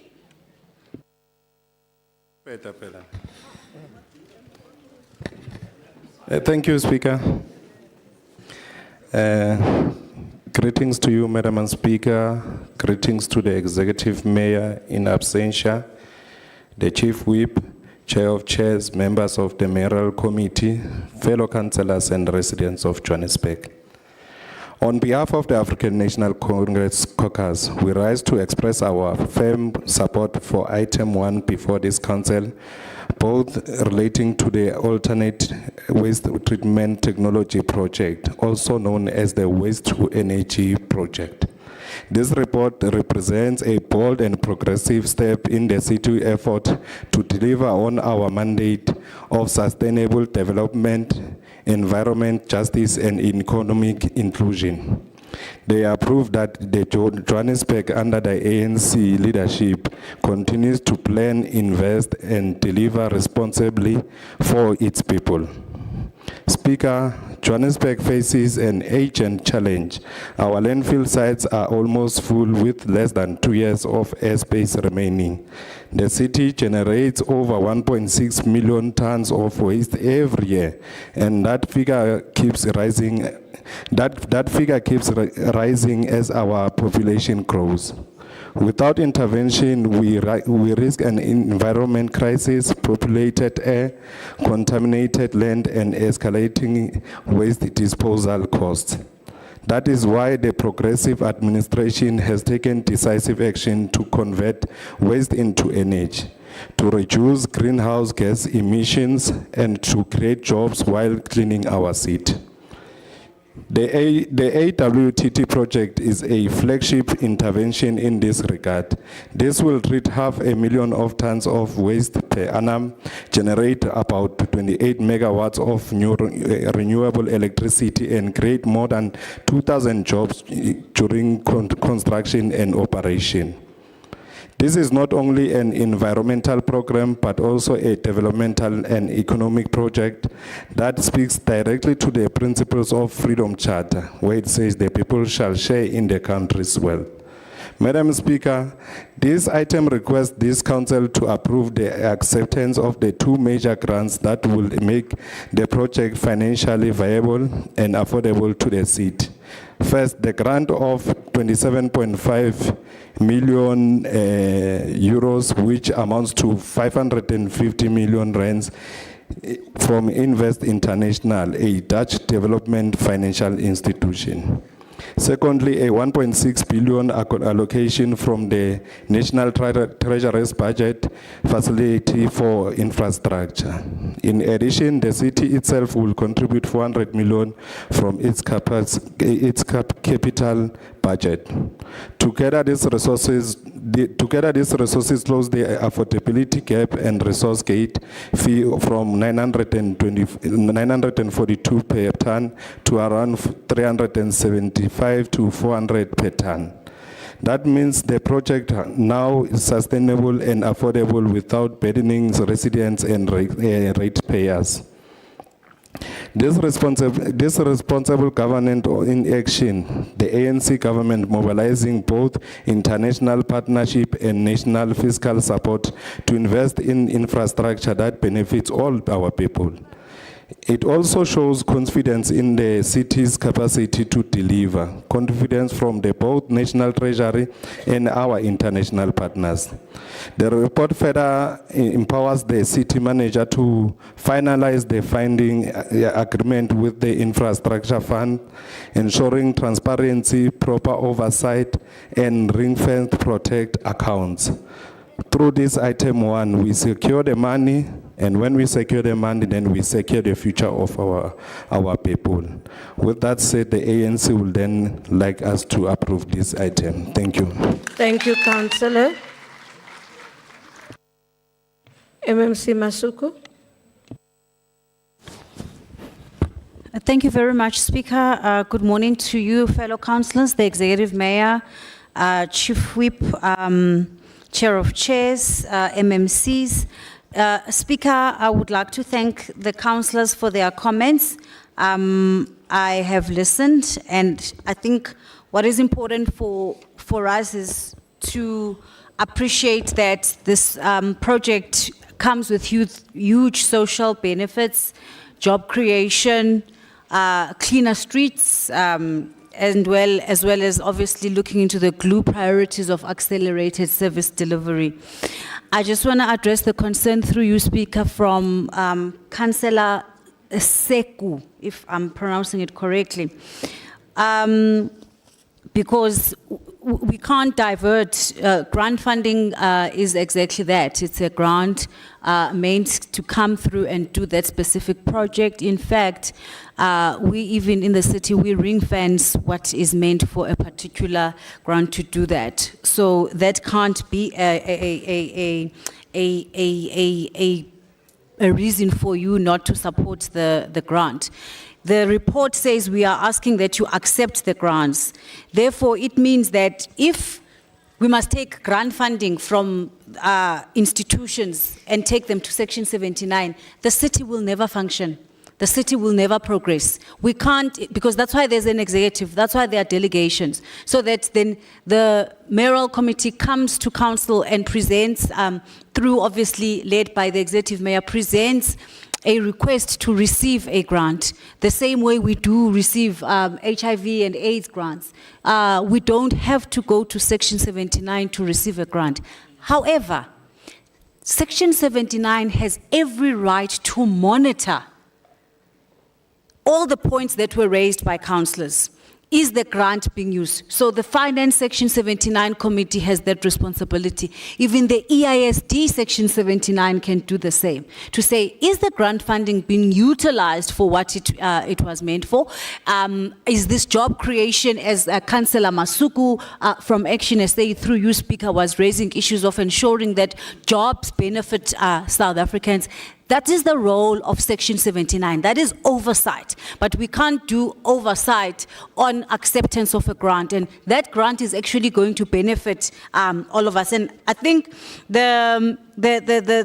for me, we must appreciate that this is like a blended, it's a blended finance model. Councillor Madiba indicated that the city will also be investing over and above Invest International and BFI that are contributing funds. So we're going to just have under 6 billion of funds that are going to work on this AWTT project. And we really ask Council to approve this project, Madam Speakers, because it is on a well-funded framework for the city, and it is actually a decisive step towards a greener and a more financially sustainable Johannesburg.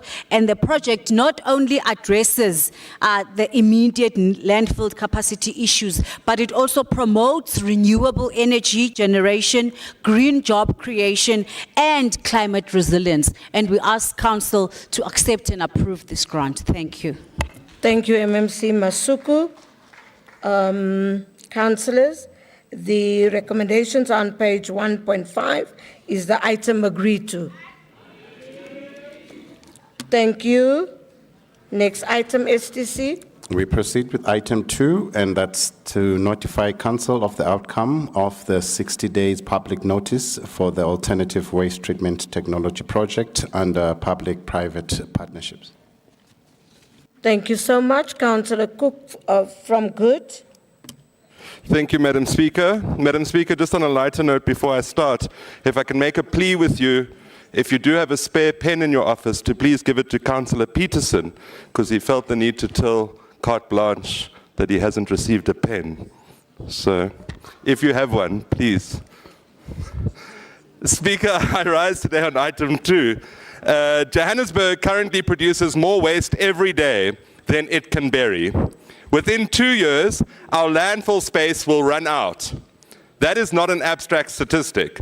It is a looming environmental, financial, and public health emergency. The Alternative Waste Treatment Technology Project offers a real solution, turning 500,000 tons of waste into clean, renewable energy while creating thousands of jobs and cutting methane emissions.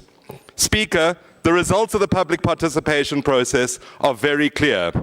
Residents understand the urgency and support a more sustainable, circular approach to waste. Good welcomes this progress. But as we move toward a public-private partnership, our duty is to ensure this project serves the public good, not private profit. The people of Johannesburg must see this not just as an energy project, but as a social contract, one that respects workers, protects communities, and keeps our city clean. Good, therefore, supports the continuation of this project with one clear message. Transparency, accountability, and equity must guide every decision from this point forward. If we get this right, Speaker, Johannesburg will lead the continent in green innovation. If we get it wrong, we'll simply turn waste into another form of corruption. Let's prove, Speaker, that this city can do this. We can do better for our people, for our planet, for our future, and for our children's future. I thank you, Speaker. Thank you, Councillor Cook. Councillor Masuku from Action SA.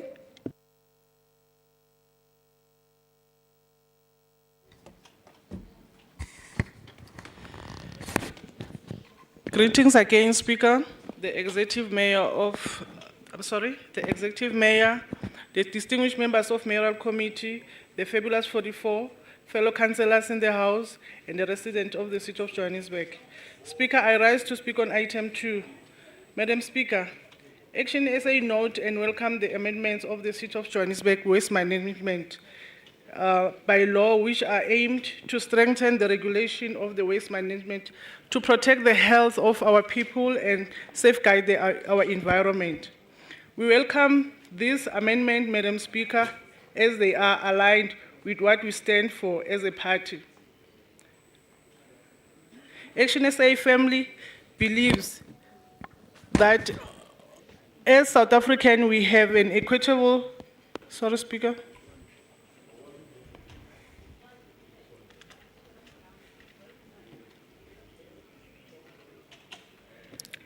Councillor Masuku,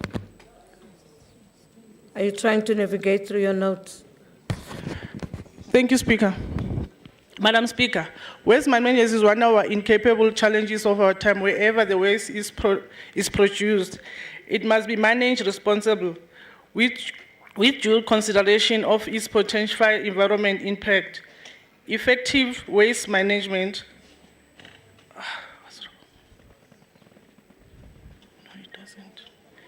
It helps us to prevent unnecessary disposal, reduce environmental damage, and protect the health of and well-being of our communities. Therefore, the city must implement strong and effective measures to ensure that proper management and disposal of all waste materials.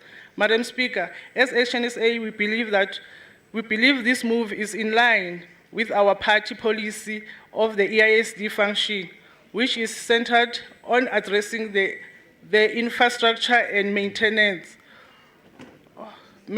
of the backlog, professionalism, its management, and expanding core services like waste collection to all communities.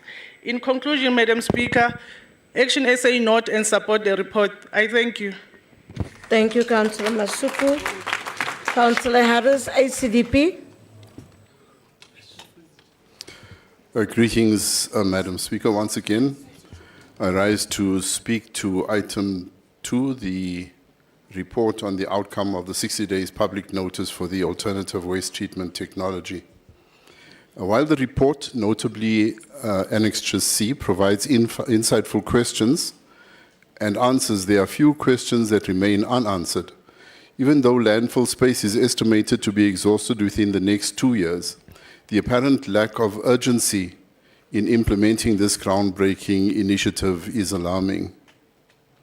There is insufficient evidence to indicate that separation at source, an option suggested by a respondent, will have a viable impact on the 1.6 million tons of municipal solid waste generated by the city and the 500,000 tons in the Robinson catchment area.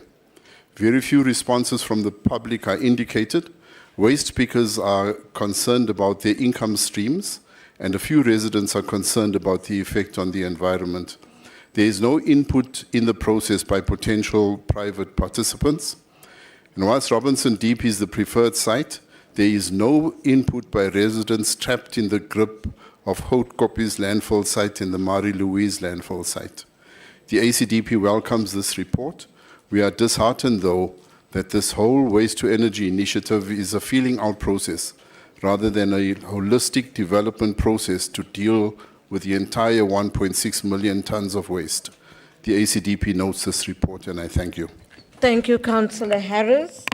Councillor Seku from the DA.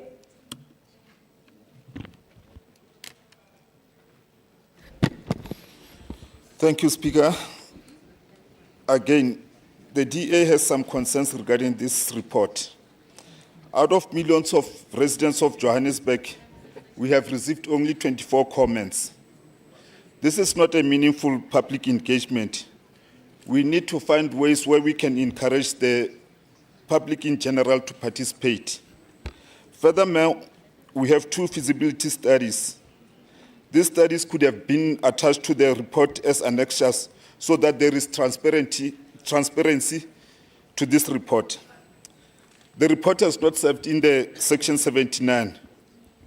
We will note the report once our concerns have been satisfied. Thank you.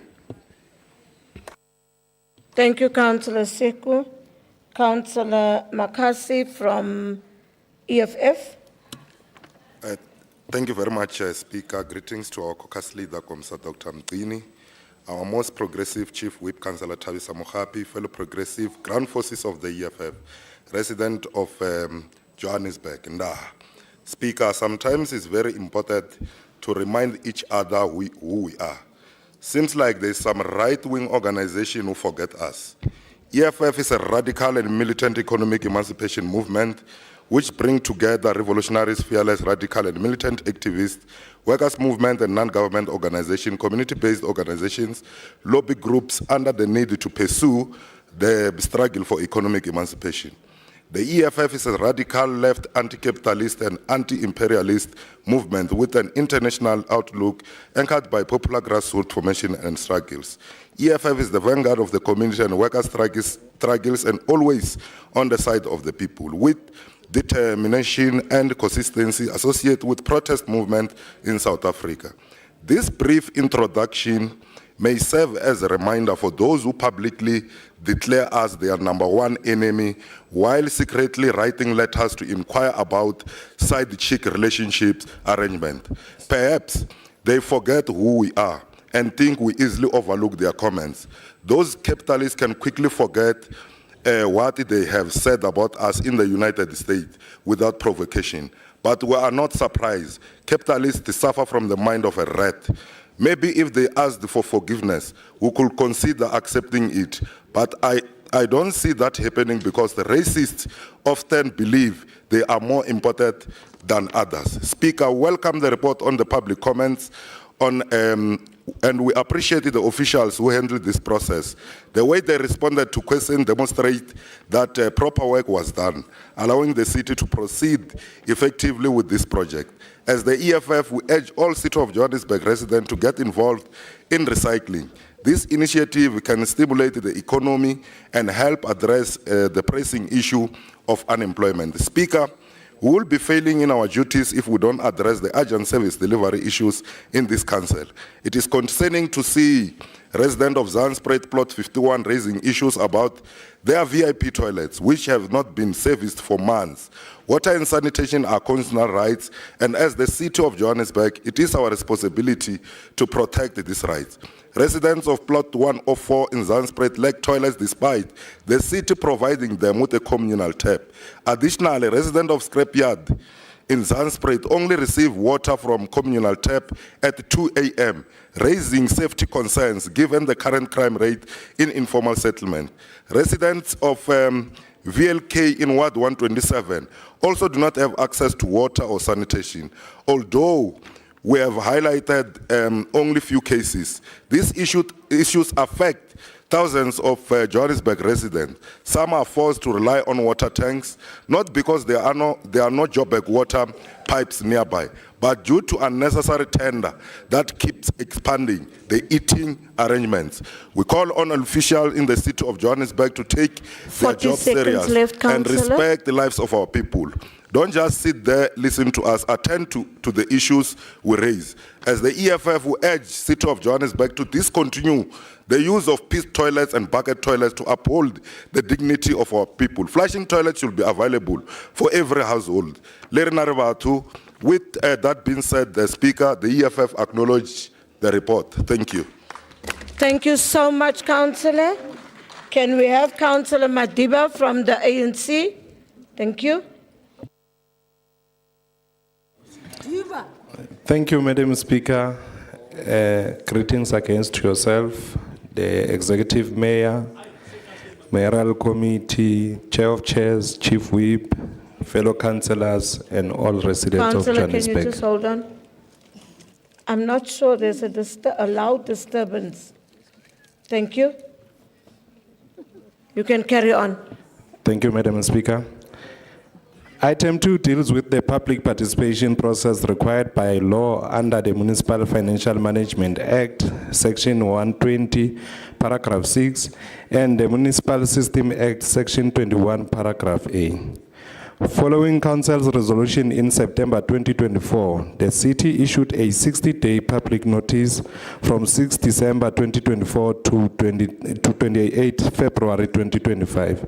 During this period, 24 written submissions were received from residents, community groups, and other stakeholders.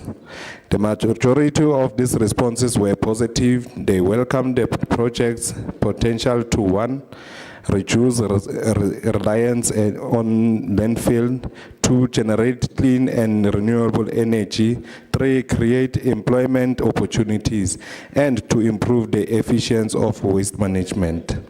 Some concerns were raised, particularly regarding emissions and the livelihood of informal waste pickers.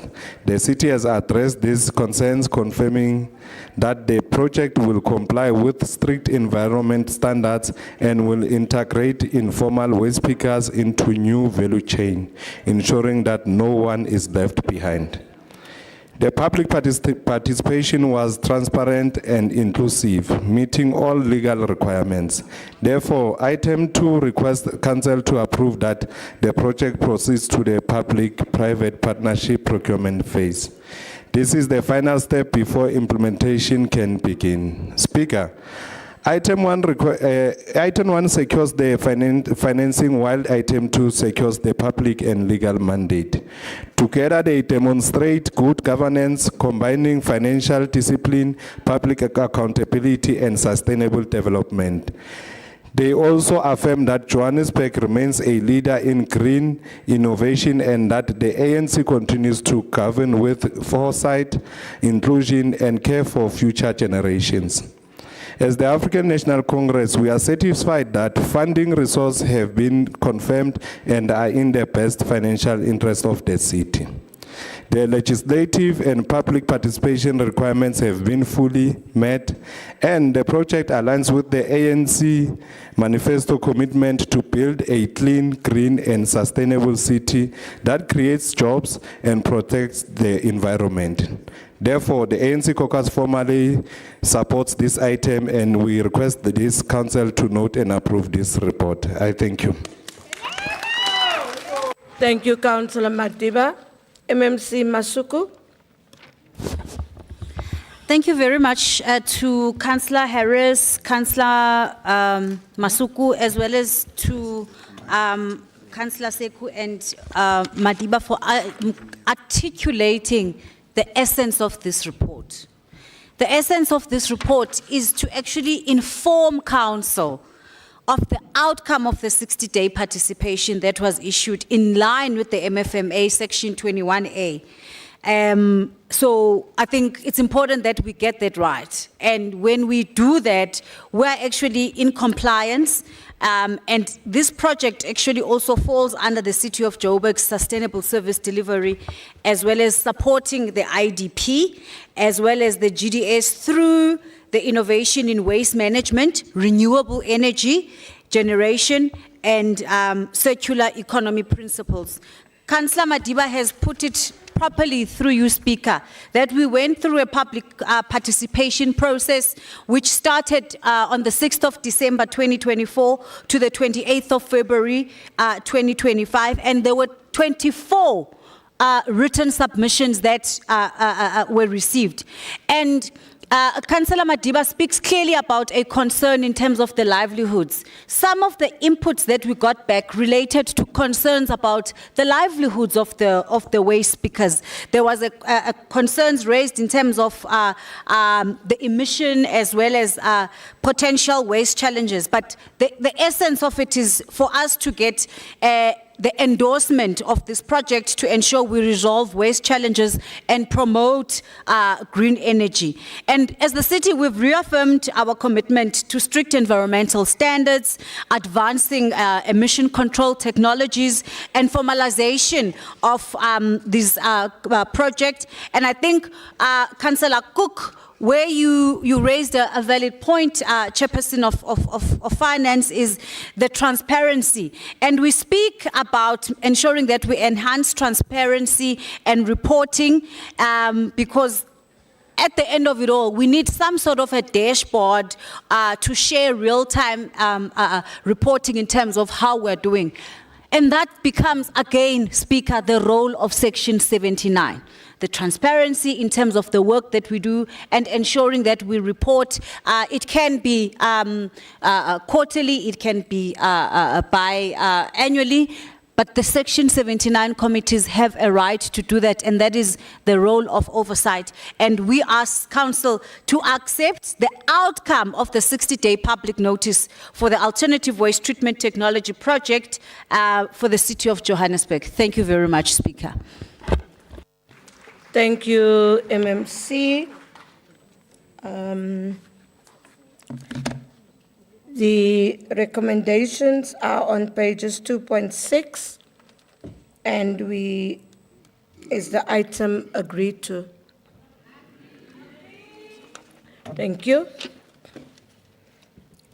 We proceed with item 3, which is the City of Johannesburg MFMA in-year financial report for the period ended 31st of July 2025.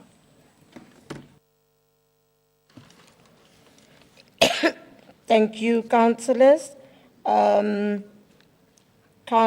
S. Nkonyeni from Action SA. Greetings, Speaker. Greetings to the fabulous 44. All protocols observed. Action SA knows this report, but what it reveals is deeply concerning. The city boasts of a so-called 36% revenue overperformance, yet this is nothing more than a timing illusion, driven by early equitable share transfers from National Treasury, not by any real improvement in revenue collection.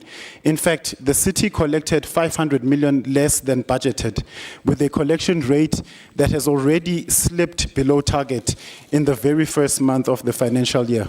Speaker, what is truly alarming is the 1% capital expenditure, a shameful 84 million spent out of a 8.7 billion rand budget.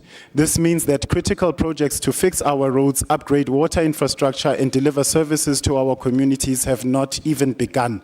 Johannesburg cannot afford another year of unspent capital budgets while residents live with broken infrastructure. The city's debtors book now sits at 68 billion rand. This is 68 billion rand owed while the city continues to bungle collections and mismanage accounts.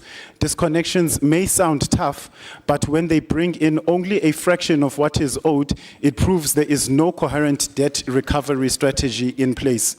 Even more worrying, 8 years after it became mandatory, the city still does not comply with MSCOA. We are running a multi-billion rand metro on manual interventions and spreadsheets. This is not governance. This is a recipe for financial disaster. Speaker, we cannot continue to pass the city's financial incompetencies onto residents. Surcharges do not increase revenue or offset ESCOM tariff hikes. Instead, they rob residents of their hard-earned income. There is no value for money. Speaker, if 100 rand gets you 20 units of electricity and the city takes 10 rand, it means you spent 100 rand and get 90 rands worth of value. This on top of the high cost of living. Action SA rejects any attempt to make residents pay for the city's poor management and inefficiencies. Action SA will not sit quietly while the executive masks inefficiency with accounting tricks. We demand credible financial recovery plan, one that tackles the real issues: poor collection, collapsing infrastructure, and a city administration that cannot spend the money it budgets. Until then, the so-called surplus means nothing to the people of Johannesburg. We are still waiting for basic services. Thank you. Thank you, Councillor. Councillor Harris, ACDP. Madam Speaker, I rise to speak on item 3, the MFMA in-year financial report for the period ended 31 July 2025. The ACDP notes the MFA July report. It is the first month, so we pray the positive start will be maintained throughout the financial year over and above equitable share contributions. The debtors analysis, the over 90 days, makes interesting reading. Organs of state owe the city 2.1 billion rand. Commercial businesses owe the city 9 billion rand. Households owe the city 50 billion rand. For the 2024-25 financial year, 79.8 billion rand is debt over a year old. It would be good to understand how much of these amounts are prescribed. The sweeping balances table is also a serious concern. The city power overdraft of 17 billion rand shows no sign of reducing.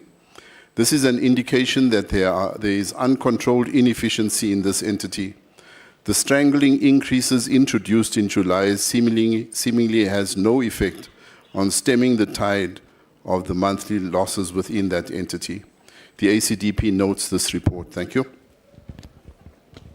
Thank you, Councillor Harris. Councillor Boer from Freedom Front Plus.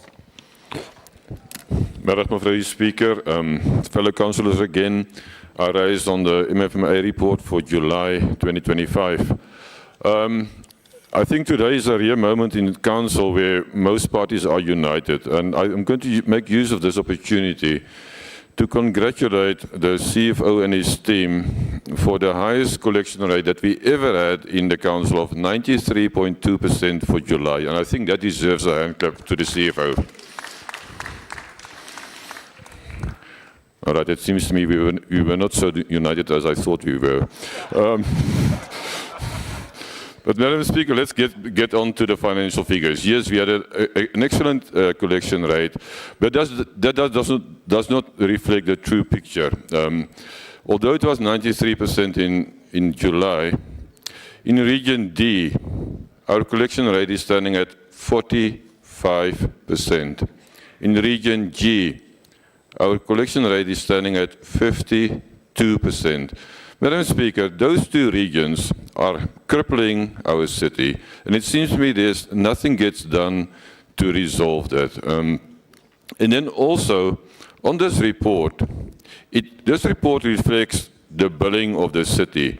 But we must also remember, 48% of water is not billed.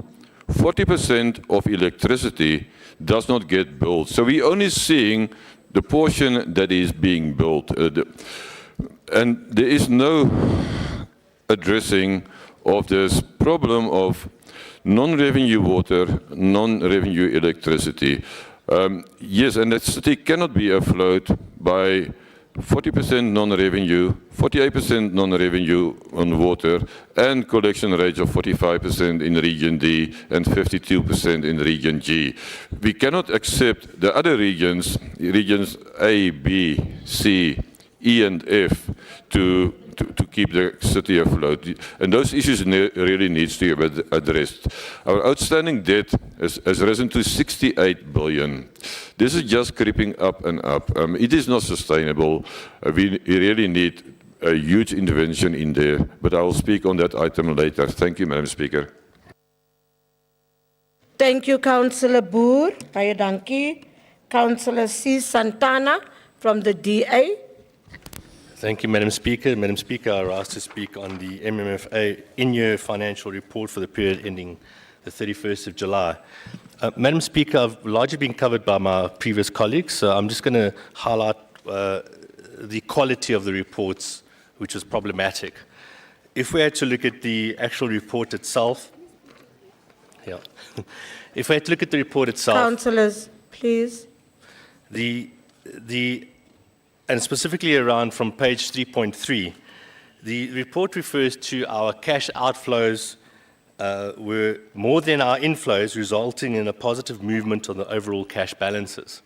Now that cannot be if outflows is more than our inflows. That would have been a negative movement and not a positive movement.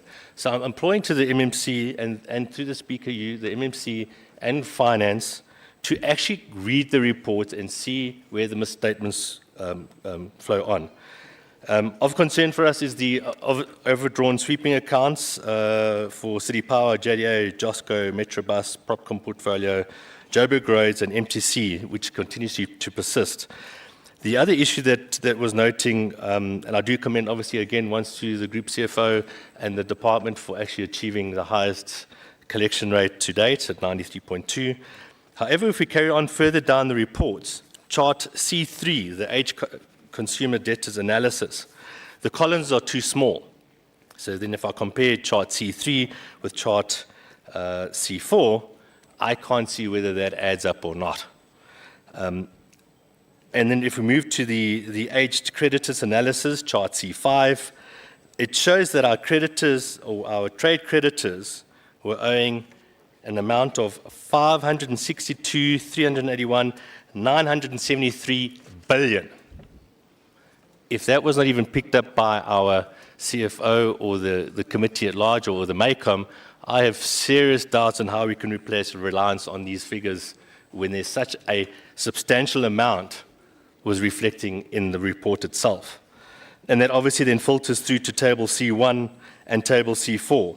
And that's why I said it's extremely important that we scrutinize the documents that are presented to ensure that if there are errors, that we address the errors and they don't follow through, because it actually makes the whole report based on one item almost unreliable. And then the other issue that I've noticed is that we are persisting in over expenditure and exceeding our revenue.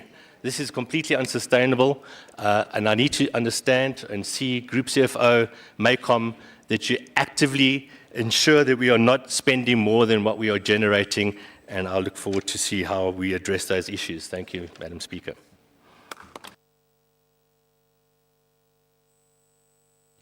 Thank you so much, Councillor Santana.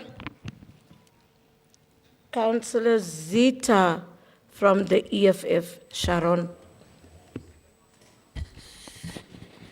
Thank you very much, Speaker. It's Saseka, not Sharon. I don't know where you get Sharon from. Sorry. No, it's fine. Excuse my voice today, I'm not well, you can notice. Speaker, fellow councillors, officials, residents of Johannesburg, those at the gallery and watching at home, I greet you all. The EFF acknowledged the report reflects short-term financial stability in the city performance in July 2025.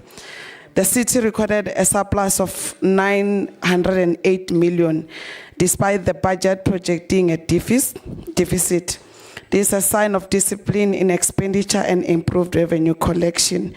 We also know that the cash and investment balances stood at 3.9 billion, demonstrating a healthy liquidity position with a short-term borrowing required. The collection rate was impressive, 93.2%, proving that even amid economic hardship, residents and businesses are honoring their financial obligations. The EFF further welcomed the city's ongoing commitment to MSCOA compliances and its timely submission of report, a sign of administrative consistency and governance discipline. However, Speaker, financial stability without service delivery is meaningless. The report exposes a very low capital expenditure with only 1% of the 8.7 billion capital budget spent by the end of July. This signals a serious underperformance in infrastructure delivery. Furthermore, the debtors book now exceeds 68 billion, highlighting a poor revenue collection, especially in the service charges such as water and electricity, largely due to faulty meters and unreliable billing system. Municipality entities like Joshco and Metrobus remain financially strained, and small suppliers continue to suffer delay payment, crippling township economy. Speaker, the EFF appreciate the city's stable books, but reject the allusion that stability equals progress. A city can have a surplus in its finances, yet a deficit in service delivery. We therefore recommend that this report be noted with a firm condition for improved spending, accountability, foster implication, and capital project. The EFF note the report. Thank you. Thank you, Councillor. I hope you recover soon. Councillor Khatebe from the ANC. Thank you, Speaker. Madam Speaker, I will combine item 3 and item 4. It's section 71 reports. Just hold on. Item 4 has not been read into record, so you can't. All right, no, it's okay. Just proceed with this one. All right. Thank you. Thank you, Madam Speaker.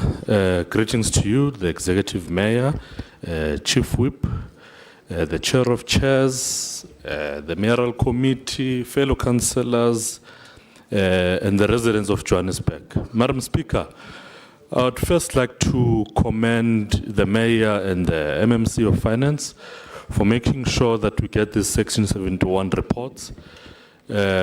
I can see even Councillor Santana, did not complain this time around. We are in October and already we've got, the July and August reports. There's a fresh reports. We're able to interrogate and see into the city finances timelessly. Madam Speaker, that on its own, it's an indication of good governance that has been shown by the GLU, that is with the ANC at the helm. And it tells a good story. I know through you, Madam Speaker, Councillor Nkonyeni is lamenting about us, not performing. But like what Councillor Bur said, we need to give credit where it's due. The collection rate is quite impressive. We are seeing it for the first time. It's showing us that we are in a turning point in the finances of the city of Johannesburg. And we can confidently state that the city's finances are improving. Between the month of July and August, we have moved from a position of tight liquidity to a positive and more stable cash position. We are seeing a cash investment balance that grew from 3.9 billion in July to around about 5.4 in August, which is a net positive movement of about 1.4 billion. The collection rate has improved tremendously. We're impressed. And it also gives us a year-to-date collection that is now around 91.4 billion. The city has also recorded a surplus of 908 million, where a deficit was expected. This demonstrates not only a better fiscal discipline, but an improvement in confidence in our revenue management processes. We're also seeing an improvement in performance key services such as rates, electricity, and a little bit in refuse, all which have recorded a high recovery compared to the previous months. Madam Speaker, the reports show that the city's liquidity is quite stable. There was also no overdrawn or no use of the short-term borrowing facilities, a clear sign that our internal cash management has improved tremendously. Revenue exceeded the budgeted 627 million, while expenditure remained at around about 501 million. You'll notice, Madam Speaker, here and there I might be quoting numbers that are different from my colleagues. That's because I've done the comparison between the 2 months. However, Madam Speaker, we must be honest about the work that still needs to be done. There's still quite a number of work ahead of us that we need to do. The city's debtors book is standing at a staggering 68 billion, which a large portion of it is owed by households. And Councillor Bur is quite correct. Regions that are not pulling through here, it's your region D, region G as well. And I think something needs to be done in those particular regions. I'm just urging councillors that reside and oversee in those particular regions to ensure that we have some kind of roadshows to encourage our residents to go out there and pay the services. The municipal entities such as your City Power, Georgeco, Metrobus remain overdrawn, and they continue to strain the city's financial cash position. Capital expenditure, which is low, only 4% up until August, means the city's service delivery and infrastructure upgrades are not moving as fast enough. But we understand we're at the beginning of the financial year, and we'll definitely see the improvement.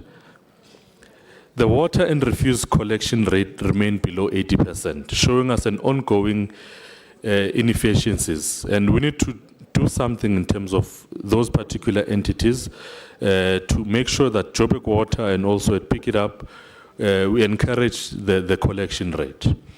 Madam Speaker, we are indeed turning the corner. We are seeing improvement in the financial sustainability, but we must take, bold steps, and we must be deliberate. We've been seeing the MMC of Finance lately She's been doing a great work in making sure we're taking those bold steps, in making sure we collect the revenue, and then we get the city back into the financial sustainability that we want.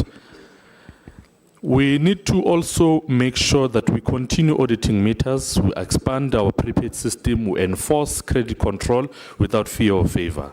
I think Councillor Nkonyeni siyavumelana lapho ukuthi we need to take bold steps in terms of, collecting that revenue.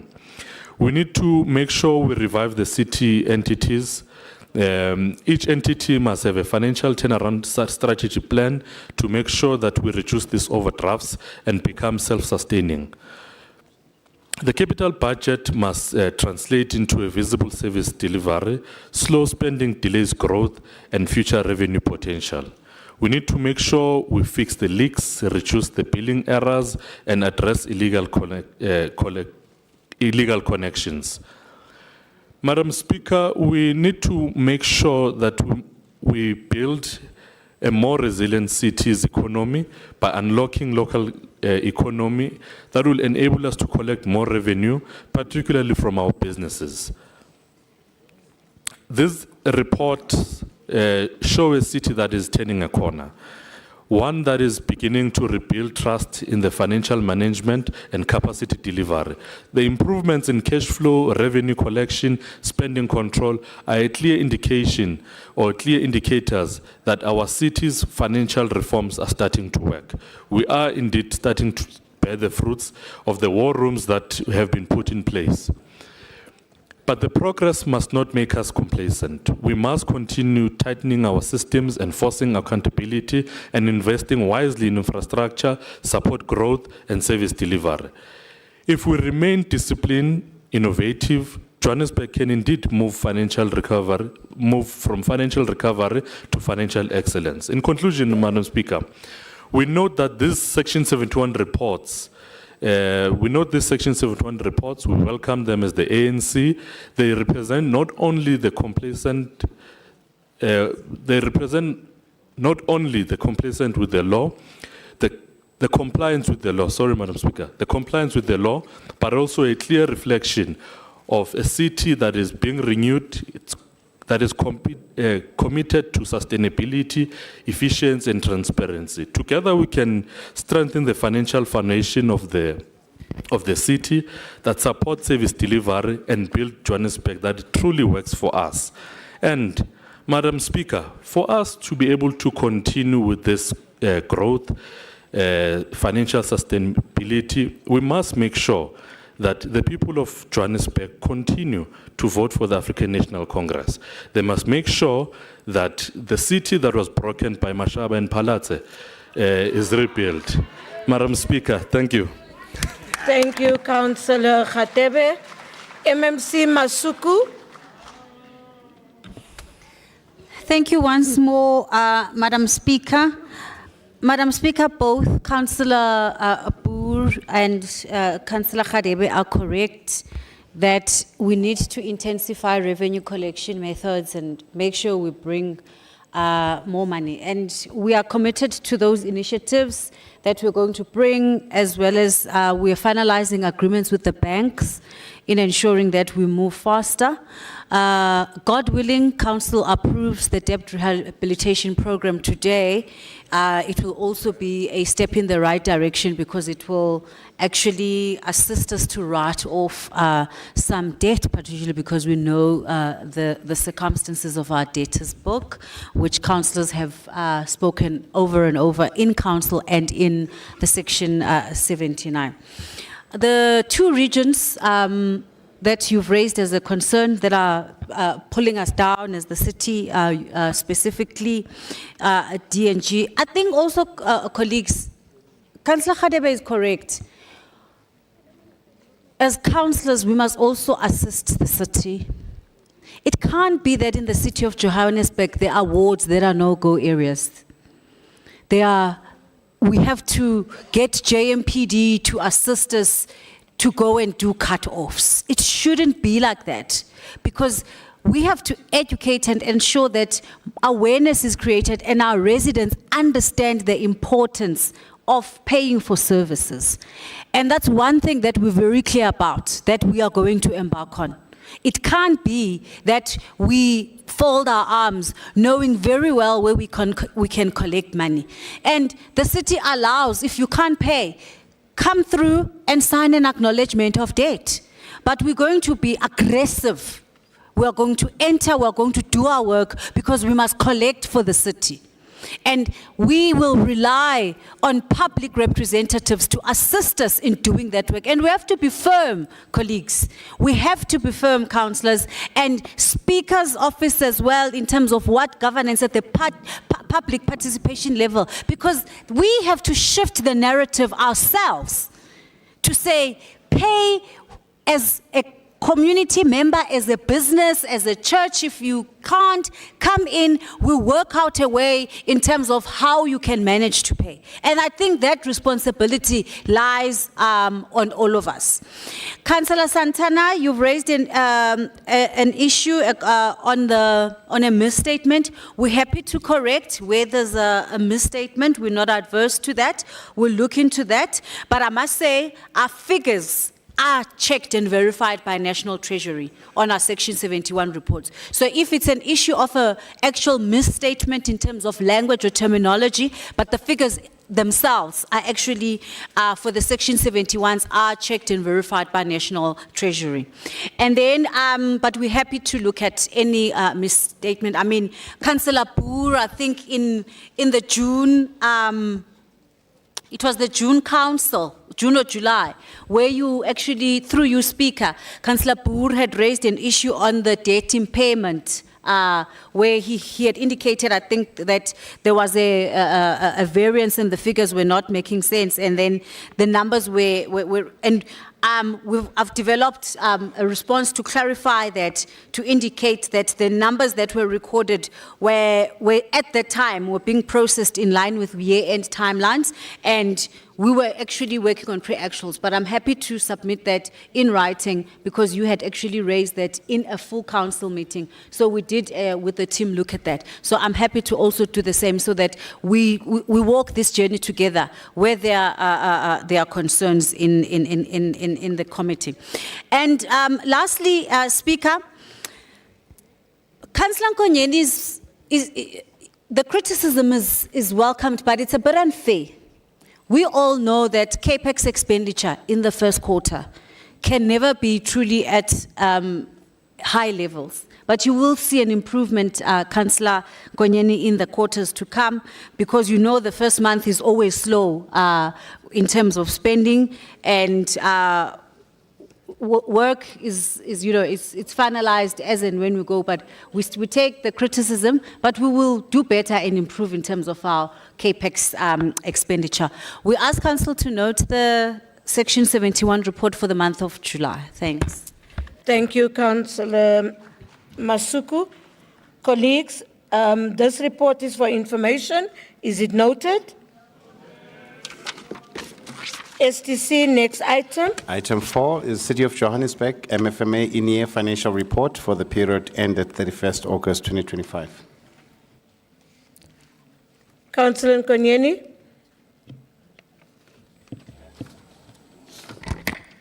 Ngibonge Speaker. Ngibonge no MMC through her commitment to improve.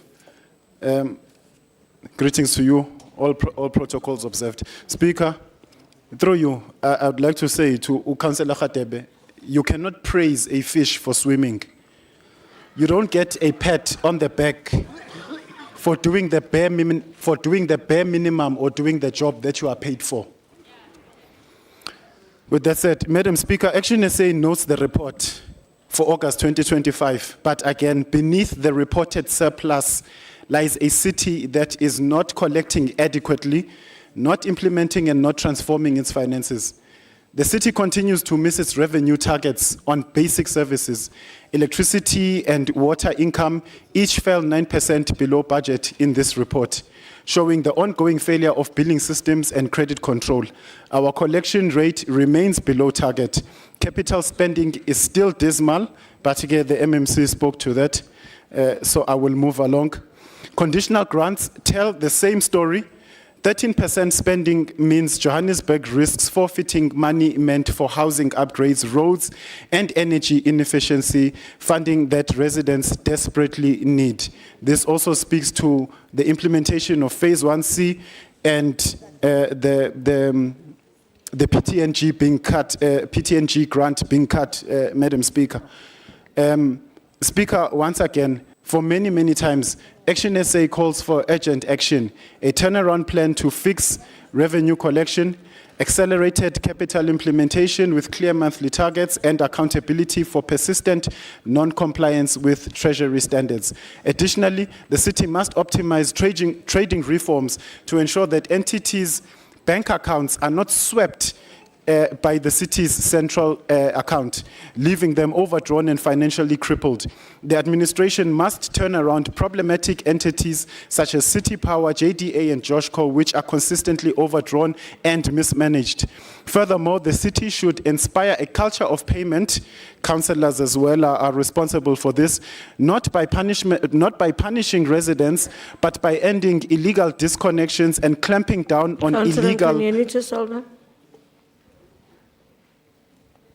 Thank you. You can carry on. Furthermore, the city should inspire a culture of payment, not by punishing residents, but by ending illegal disconnections and clamping down on illegal connections that undermine revenue collection and service delivery. Residents who pay must see value, and those who steal electricity and water must face firm but fair enforcement. We cannot keep applauding a paper surplus while service delivery stalls. Johannesburg deserves financial management that delivers results, not excuses. If the job is overwhelming for this administration to deliver, Action SA can take over the ropes. We have capable leaders this side with the expertise of the likes of Dr. Nasipi Moya in Tshwane. The administration can take lessons from us on what good governance truly looks like. Ngiyabonga, Speaker. Thank you, Councillor Nkanyeni. Raadslid Boer. Thank you, Mevrouw Speaker. I'm back on item number 4. When I start with this item, there's been misleading reports in the media, and it's actually irresponsible reporting in the media about the so-called 4 billion rand that was lost in Johannesburg water as if it was stolen. And I think we must really, when we report to the media, be responsible, but this could have led to unrest in regions without water. And we see in this quarterly report, the city's got a sweeping bank account, and my 3 minutes don't allow me to explain how the sweeping bank account works. But the fact is that Johannesburg Water has got a 3.5 billion rand positive balance in the sweeping account. Pick it up, got a 1.8 billion rand positive balance, but City Power has got a negative 16.7 billion. So what it all means is that Johannesburg Water, Pick it up, and other entities are funding City Power. If it was not for that, City Power would have been gone, and we wouldn't have been any electricity in the city. But City Power needs to be addressed urgently. The turnaround strategy that was implemented from the 1st of July with the entities taking over their own billing, own collections, and so on. If I see those figures for July and August together, it is absolutely frightening to see what is happening in City Power. City Power's year-to-date income for the 2 months was 4.2 billion. 400 million below budget. But their bulk electricity cost amounted to 5.6 billion, 500 million over budget. So for 2 months already, City Power is a billion rand under budget. So we're buying electricity for 5.6 billion, and we're selling it to the residents for 4.2 billion. Does that make business sense? No, it does not. What is the reason for that? City Power gives reasons for that. They say It's because of overall meter reading performance declined as a result of challenges.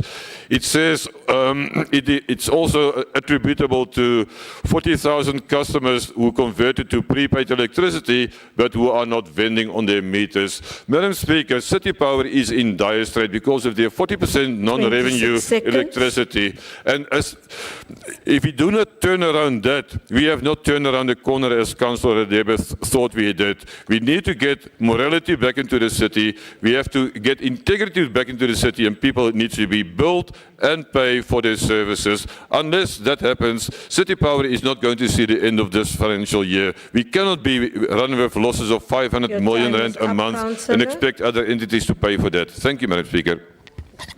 Thank you, Councillor Boer. Before I call the next speaker, I have a report from councillors in the gallery, in the chamber, that there are people taking pictures up there.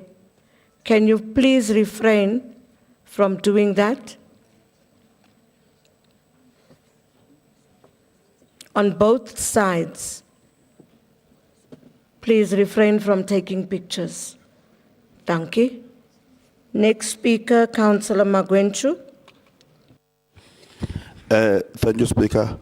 I would like to give my 3 minutes to Councillor Skebe, who's going to be speaking on behalf of the minority governing parties. Thank you. You've already used 1 minute, so it's 2 minutes. Thank you. It's okay, Councillor. Councillor Sigebe, you have the time from Councillor Magwenchu. Thank you, Speaker. Thank you to my Deputy Secretary of the Minority Governing Parties. This Section 71 report before us for the month ending 31 August 2025 tells a story of a city that is financially stable, but still learning how to turn that stability into service. The numbers are solid. Revenue collection sits at 15.96 billion, exceeding target by 627 million. And our cash balance closed at 5.4 billion without resorting to short-term borrowing. That is commendable management. Yet, as finance practitioners, we know a healthy balance sheet can mask underperformance.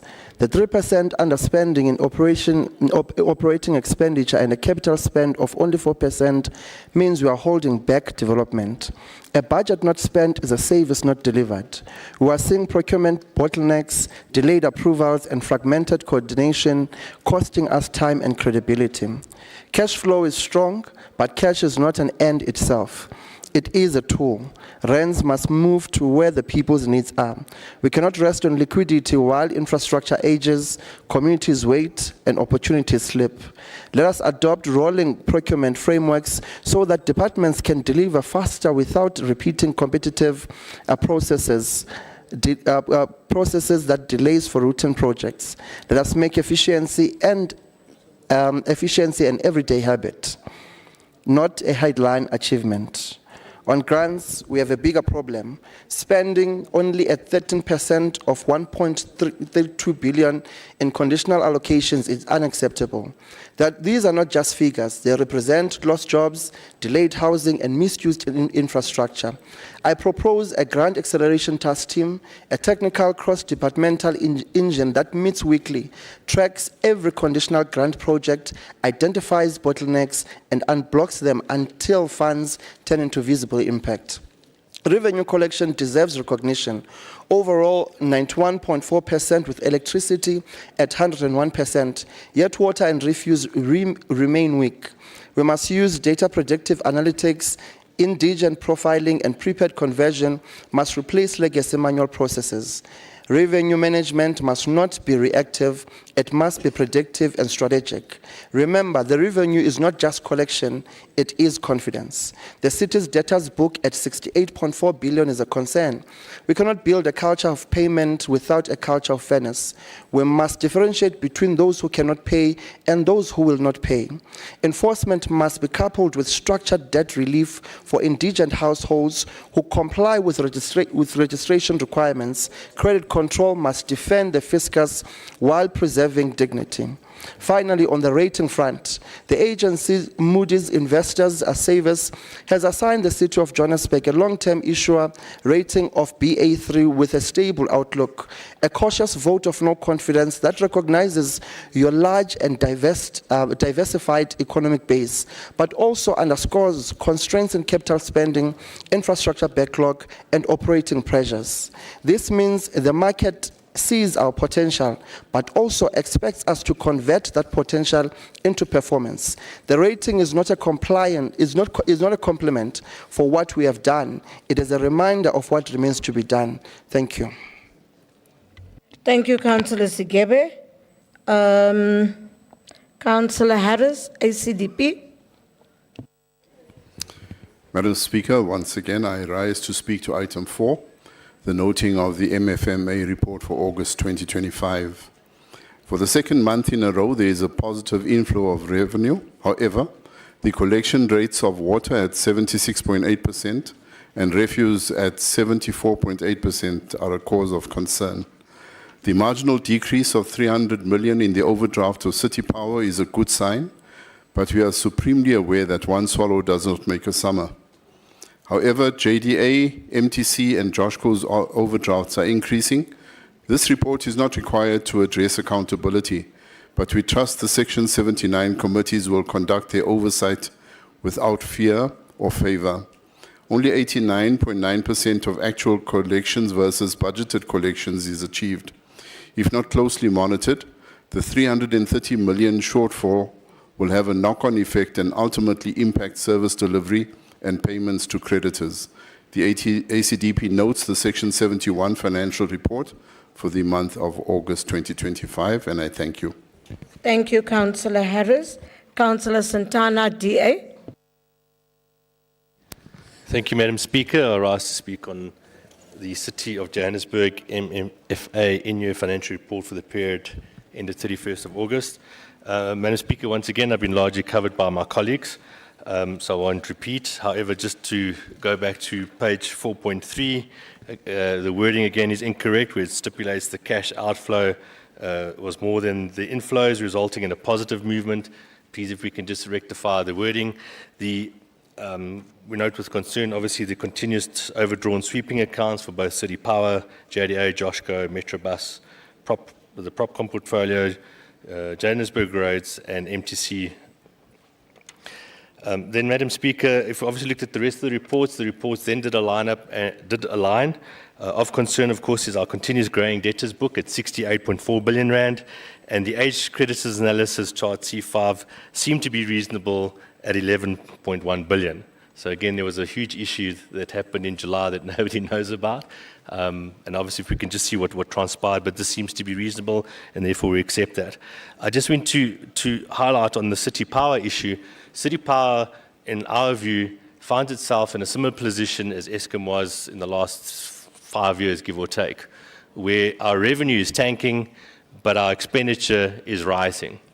And unless we address that issue, we're going to be increasing the cost to residents at a far higher rate than Eskom did to everybody else. And it's something that we need to look at as the city, or alternatively, in our view, is possibly then give that city infrastructure to Eskom to deal with and take City Power out of the equation for the City of Johannesburg if we cannot manage it. So that's something that we need to consider. I know we are looking at, obviously, the institutional review, and this is something that is burdening us as our property rates and the core is actually funding City Power at large, which is then avoiding us from actually getting critical infrastructure into the ground and other services for Joburg Water to actually maintain and sustain their infrastructure. So, Madam Speaker, with that being said, we note the report is the Democratic Alliance, and I thank you. Thank you so much, Councillor Santana. Councillor Zita, EFF.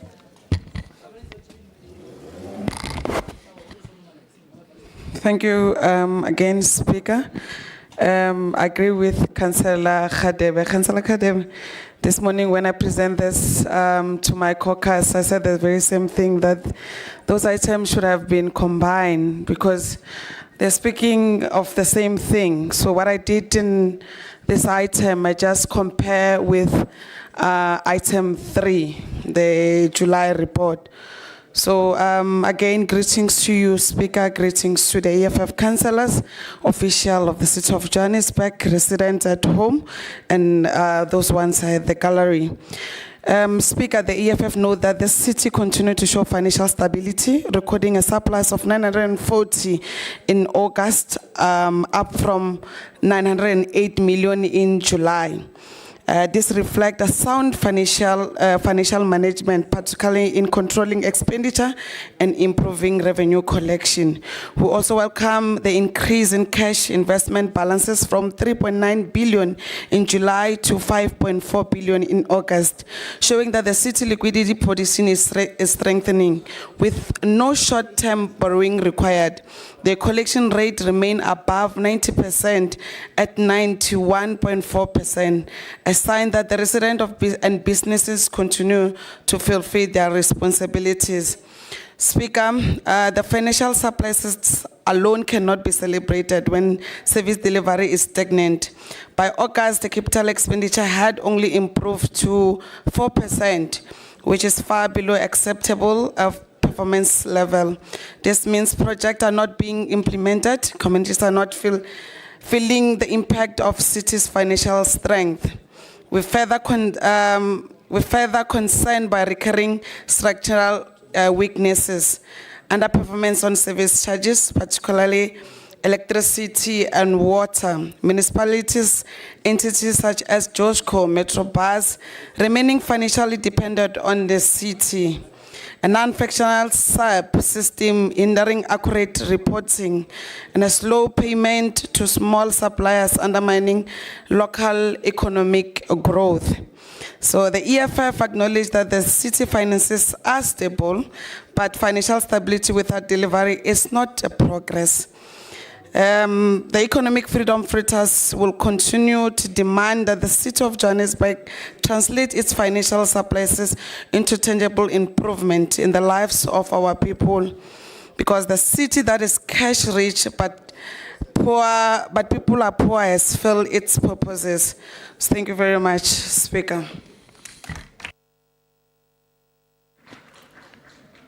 Thank you, Councillor Zita. Councillor Khatebe, ANC. Thank you, Madam Speaker. Greetings once again. I think I did try and cover most of both reports on the previous speech. But once again, Madam Speaker, I'd like to say, indeed, we are starting to have a good story to tell. Cllr MMC, Cllr Mayor, we are indeed seeing the light at the end of the tunnel.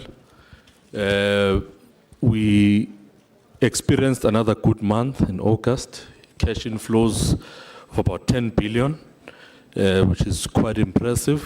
That's a good indication. We need to then continue in this trajectory if we are indeed to turn the corner. And maybe just to touch a bit on the issue of city power. We can see it's one of those entities that are draining us a lot. But maybe we need to find a way to say, how do we restructure, firstly, the revenue structure, but also the business model of city power. If you look at the collection rate, it sits around 98%, which indicates there's no problem in terms of us collecting electricity revenue. But Councillor Boer is quite correct. You know, how are we collecting? What are we collecting? We buy electricity for a certain amount, we sell it for a lower amount. That business model on its own, it's an indication that we might not succeed. But I'm happy to see that on the overdrawn amount at City Power, for the first time we are seeing a reduction. From 17 billion, we are somewhere around 16 point something billion. We've tried to reduce the overdrawn account by at least 1 billion. So there's a bit of an improvement there as well. Madam Speaker, as the African National Congress, we indeed welcome the report. And I would like to say the ANC remains the only hope of the people of the city of Johannesburg. In 2026, our people must go out and vote for the ANC. Thank you, Madam Speaker. Thank you, Councillor Khatebe. MMC Masuku. Thank you, Madam Speaker. Through you, Councillor Nkonyeni says you should not thank fish for swimming, but I think you can commend people who do well. I think good work must be appreciated, as was done by Councillor Boer and Councillor Santana and Councillor Khatebe. I think sometimes showing gratitude and recognizing people's efforts and the conditions they operate under, I think our officials do deserve to be appreciated when they do well. And we say we see the effort, we appreciate the effort, as much as we do strict oversight and make sure that they work. But there's no harm in saying we see the good work that is done. And I think Action SA can learn from the other caucuses and do the same. The issue of the trading reforms, absolutely, I agree with you. In fact, we had a meeting with the Minister Godongwana and the team from National Treasury to make sure that everybody is on the same page in terms of the National Treasury trading reforms. And I agree with you, both yourself, I think it was Councillor Nkonyeni and Councillor Zita as well, the issue of illegal connections. Because that actually puts us in a situation where people are consuming electricity, they're consuming water illegally, and that is taking from the scarce resources already that we have in the city. And I think we are going to have to be deliberate, harsher. MMC Squaila also, we had a bilateral to discuss how we can further deal with these particular issues and get GIFIS on board, JMPD, so that we have an integrated approach. The concerns on city power, both by Councillor Boer and Councillor Khatebe and Councillor Santana. Madam Speaker, the mayoral committee is engaged with this matter. We have, we're applying ourselves, our minds, and are very clear in our mind that the turnaround strategy that we've approved is going to assist us to move forward. And then we'll also look at the entities that are also having increasing overdrafts on a monthly basis, your JDA, Joshco as well. Those and Metrobus, those overdrafts are a concern to us as a team. So we have deliberated on that in the mayoral committee. Then I think even in July, both Councillor Santana, I may not have responded, but also Councillor Boer has raised it now. Remember, in terms of bulk purchases, Eskom prices are higher than ours. So, for an example, this has been an issue for years in terms of the billing. And the issue is actually being dealt with by the Department of Electricity and NERSA, because it doesn't affect only the city of Joburg. It's actually an issue that affects all metros in the main. So the Department of Electricity and NERSA are dealing with that, and we will provide feedback as councillors, you continue to raise the matter. Councillor Zigebe, you raised, yes, there must be a clear distinction, you are correct. There's a difference, that's why we have ESP. There's a difference between a person who cannot afford to pay, and there's a difference between a person who can afford to pay, but chooses not to pay. That is why stricter revenue collection methods have to be embarked on. And I think you made an error there, Councillor. The response from the market and the rating agencies, it's actually a vote of confidence on the city of Joburg, not a vote of no confidence, because we're turning the tide. We're doing what is important for us to do to make sure we get our finances in order. The issue on page 4.3, I think it's the same as on the previous report. We'll look into and thank you for clarifying that it's an issue of the wording in terms of outflows and inflows, because if it was the opposite, then we would be at a negative. So you are actually correct, Councillor Santana. That wording was turned around, and the reasonable age creditors analysis, I think you were just commenting on that. Councillor Zita, yes. Delivery. It serves no purpose, then we get the money, we do all the work, but then our people are not getting the services. That's why the narrative must be, people must pay so that we can be able to pay for services. So that also the markets can see that the city of Johannesburg is raising collection, they are financially sustainable. Then we can come in as business and pledge support. We do these triple Ps, we do these SPVs, and get the money, get the projects working, 6 seconds get people left, into MMC. jobs for our people and service delivery. So you are right, Councillor Zita, and that's our intention as well. As we continue on the good and the path of a good trajectory in terms of turning the city around, we ask Council to note the August Section 71 report. Thank you. Thank you, MMC.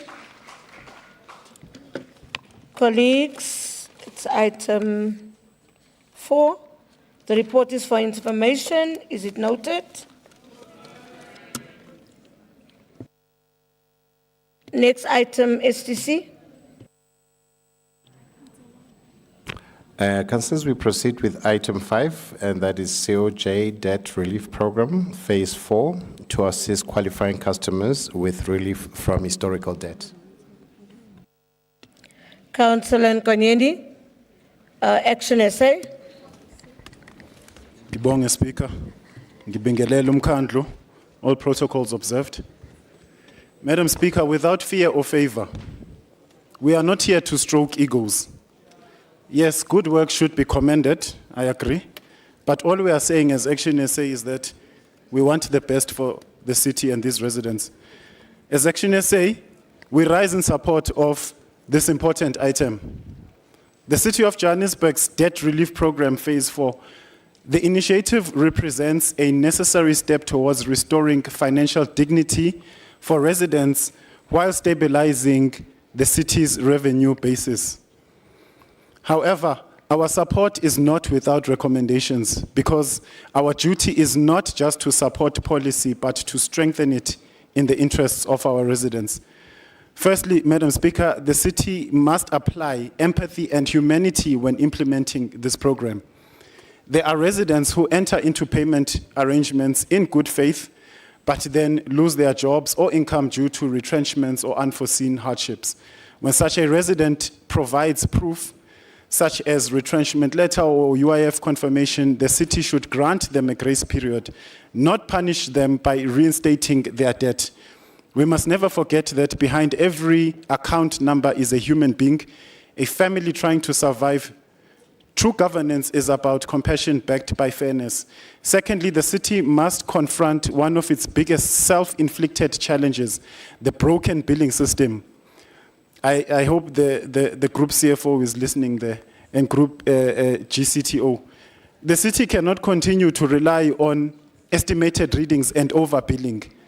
These inaccurate bills have caused financial distress for countless residents, have increased the city's litigation costs and eroded trust. If the billing system is not fixed, this program will fail before it begins. City Power and Joburg Water must urgently address electricity and water losses and ensure accurate metering.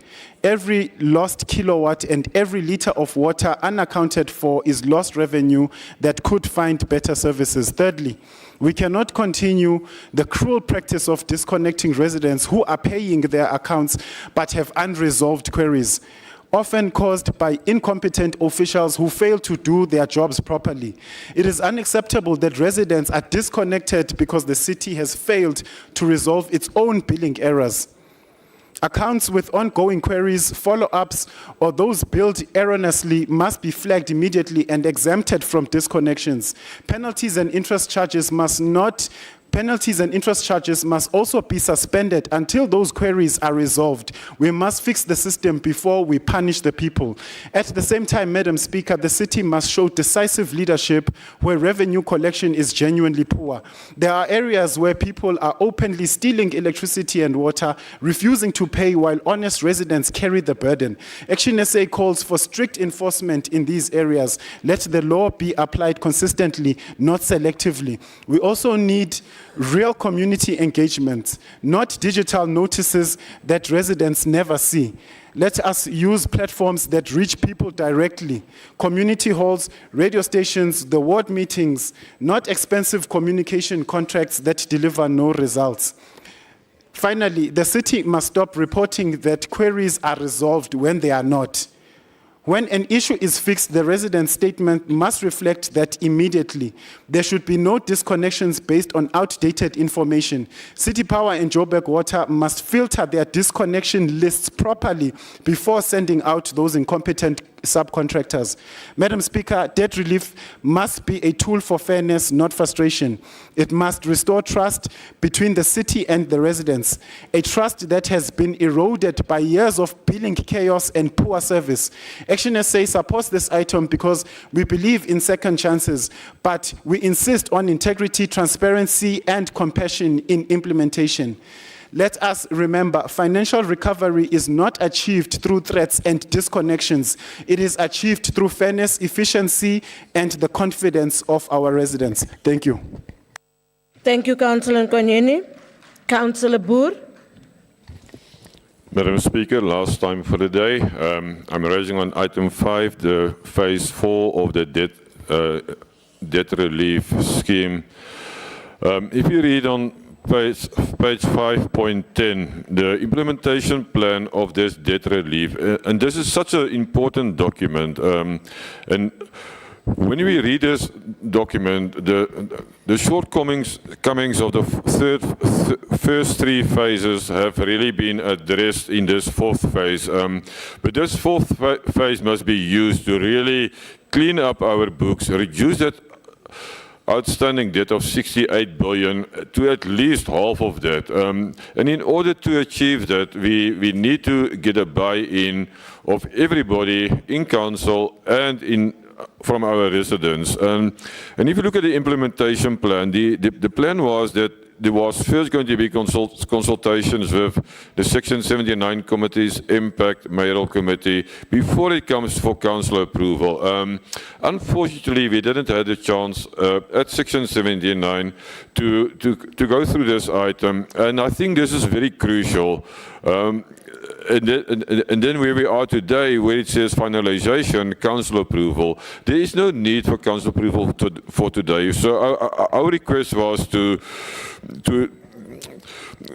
recall this item until it has served on all the Section 79 committee, because it is such an important document. We really welcome it, but this thing has to be our last chance for success. It is a path for getting a clean audit report from the Auditor General, when we can clean up our debts, clean up our books, and get rid of all this prescription debt and so forth. So we really urge to give it a chance so that we can go to our residents with a fully comprehensive debt rehabilitation plan that we communicate with every single resident, so that every single resident who qualifies can get his clean of debt, and that will enhance the city's cash flow enormously. So we request to let us withdraw this item and bring it back at the council meeting at the end of November, so that we can go through it and make sure it is the best document possible. Thank you, Madam Speaker.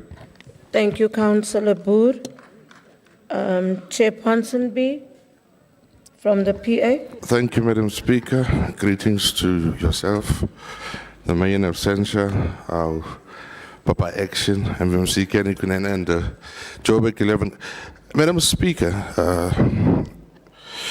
the PA is for this item, but I think we suffer of slow amnesia if we forget that in 2023, this very council passed a motion for complete debt write-off. So MMC Masuku I see you well at work with these items. Can we please really look at it?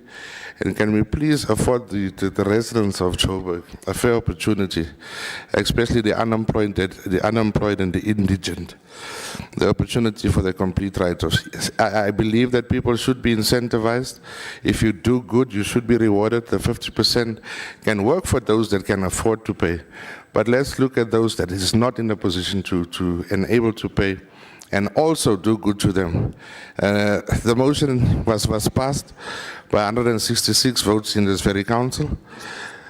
We sponsored the motion. I was the proposer of that motion. I think it was only the DA and somebody else that did not vote for it. 63 abstained, 5 did not vote. So the motion was passed in this council, and I don't know why we lacked execution on getting the motion out there. And our people, I see City Power as a free basic electricity thing. It is now the 50% half write-off. Let's fulfill the motion that was passed in this council, 1st of November 2023, and I thank you. Thank you, Councillor Ponsonby. Councillor Magwenchu. ATM Chair. I see a hand from, is it the point of order, Councillor Zikebe? You are recognized. Can you speak? Thank you, Speaker. I'd like to donate my 3 minutes to Councillor Magwenchu. Thank you. Councillor Magwenchu, you have 6 minutes.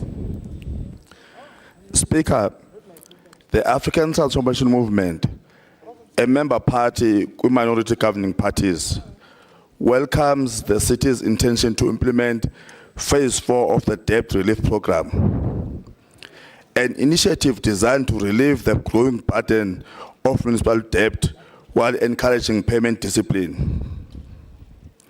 We acknowledge that many residents are drowning in debt, not because they are reckless, but because they are poor, unemployed, or living on the margins of survival.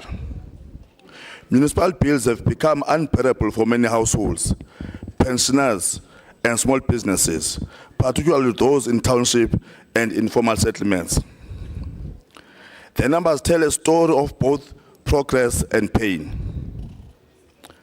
In September 2021, 128 accounts were approved, with 10.2 million written off and almost 3.9 million paid in the first 12 months.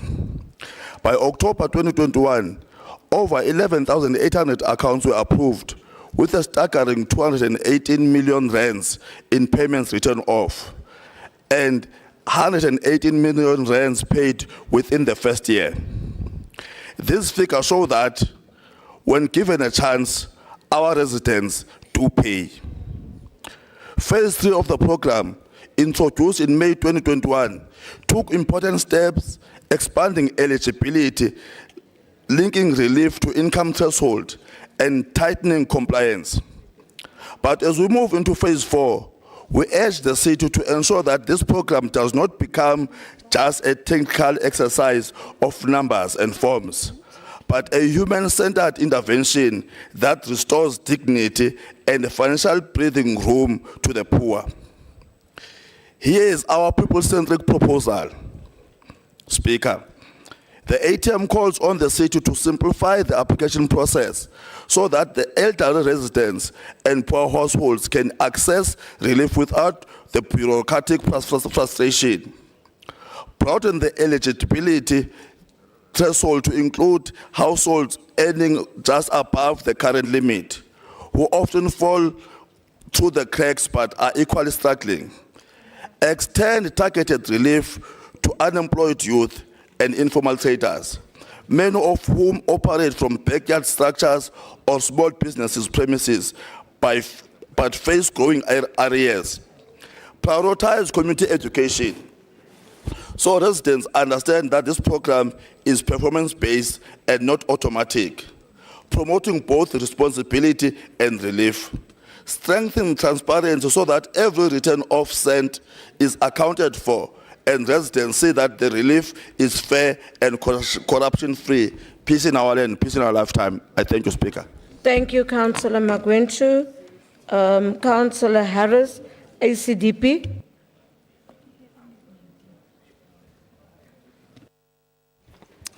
Madam Speaker, I rise to speak to item 5. This item asserts that this initiative is in line with sections 96 and 97 of the Municipal Structures Act. Section 95 states, though, and I quote, "In relation to the levying of rates and other taxes by a municipality and the charging of fees for municipal services, a municipality must, within its financial and administrative capacity, establish a sound customer management system that aims to create positive and reciprocal relationships between persons liable for these payments and the municipality, and where applicable, establish mechanisms for users of services and ratepayers to give feedback to the municipality or other service providers regarding the quality of the services and the performance of the service provider." The MFMA August report indicates that the city is owed over 79 billion rand, 40 billion rand for over a year. We do not know how much of this is in dispute. We do not know how much is demanded from late estates and from people who have inherited debt. How much is recoverable and how much is prescribed debt is anybody's guess. It is noble of the city to offer some form of debt relief, even though it is for the 4th phase of a program that has yielded relatively low returns. The question is the offer realistic? The customer management system is floundering. There is no indication that civil society was engaged to understand their perceptions and solutions to the debt crisis. There are pensioners and households owing tens of thousands of rand. Very few have the disposable income to pay 50% of their overdue accounts, let alone service the debt. Not all earn the aggregated amount of 31,000 rand per month. There is no relief outside of the ESP program for the unemployed and the indigent household. Tom Peters, in his book In Search of Excellence, says that successful people in organization talk to each other. I want to adapt this and say to the Credit Control Department, don't impose your plans on citizens. Talk to them. Aim to create positive and reciprocal relationships that will attract customers to service their debts. While we welcome the debt relief program, we will ask the Finance Department to be less prescriptive and aggressive in their quest to collect revenue. 20 this seconds. flies in the face of the MSA stipulation quoted above, and I thank you. We note this report. Thank you, Councillor Harris. Councillor Santana, DA. Thank you, Madam Speaker. I rise to speak on item 5, the COJ Debt Relief Program, Phase 4, to assist qualifying customers with relief from the historical debt. Madam Speaker, as one of the co-authors of the Debt Relief Program, together with the former MMC of Finance, Jolady Motong, may his soul rest in peace, we welcome the COJ Debt Relief Program Phase 4. This program is something that is dear to my heart and I'm extremely passionate about, as it assists in bringing everyone along in the city of Johannesburg to ensure that the city remains financially stable as we move forward. However, I did try and reach out to the MMC and yesterday to see if we could actually withdraw this item so that it can go to all the relevant Section 79 committees for engagement, although the report stipulates that there were certain portfolios that were going to be consulted, and it was unfortunate that both MPAC and Finance were not consulted on this item.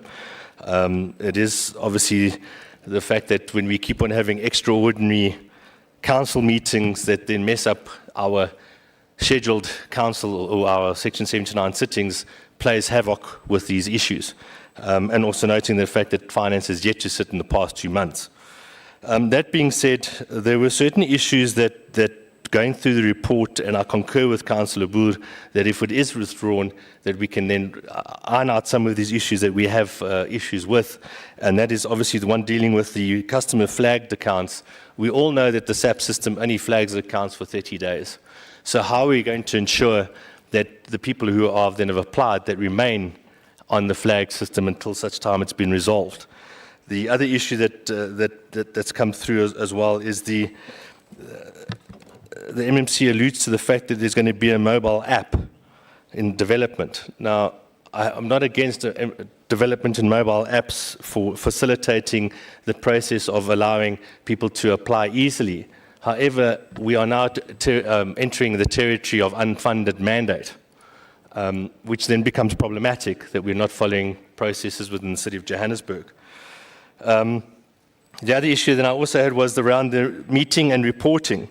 The report stipulates that the reports for the debt rehabilitation program will be submitted quarterly to the Group Financial Chief Officer and annually to the Mayoral Committee and Council for Policy Review and Refinement. The problem here is that this program stipulates that it is only valid for a year. So how can we then bring reports to Council a year later after the program has been completed? I've mentioned again the implementation plan where there's been no consultation. Madam Speaker, over and above that, in conjunction with the MMC, like I said, I did try to reach out to her. Unfortunately, I was unsuccessful. If we are not able to withdraw the report, I do have 2 recommendations then that we would like to be added to the report. It's recommendation 9, that the reports will be submitted quarterly to the Group Finance, to the Chief Financial Officer, Section 79 Group Finance Committee, the Mayoral Committee, and Council for Monitoring and Evaluation and Refinement as we understand the process playing out and the glitches that are playing. And then also recommendation 10, the policy review submitted annually to Section 79 Group Finance Committee, the Mayoral Committee, and Council for Refinement. It's been signed by myself and the MMC Masuku. Thank you very much. Thank you, Councillor Santana. Councillor Zita. Thank you again, Speaker. MMC, through you, Speaker, I thought for a second you're not going to acknowledge the contribution coming from the EFF, because the EFF remain the party with superior logic, not only here in Council, but the entire country. So please, next time, make sure, no, the first item number 3, but then item number 4, you did rectify that. So thank you so much. Speaker, greetings to you, greetings to fellow councillors and the resident of Johannesburg. There's a saying in my language that says that buloi aiku ha napsiku na maendlele buloi. Leswi ndwa ku DA na Freedom Front Plus buloi. So Speaker, as the EFF rise in this council to speak on item number 5, the city's debt relief program phase 4. We could recognize the good intention behind this program Zita, to can ease. you take your seat, please, ma'am? Councillor Maila.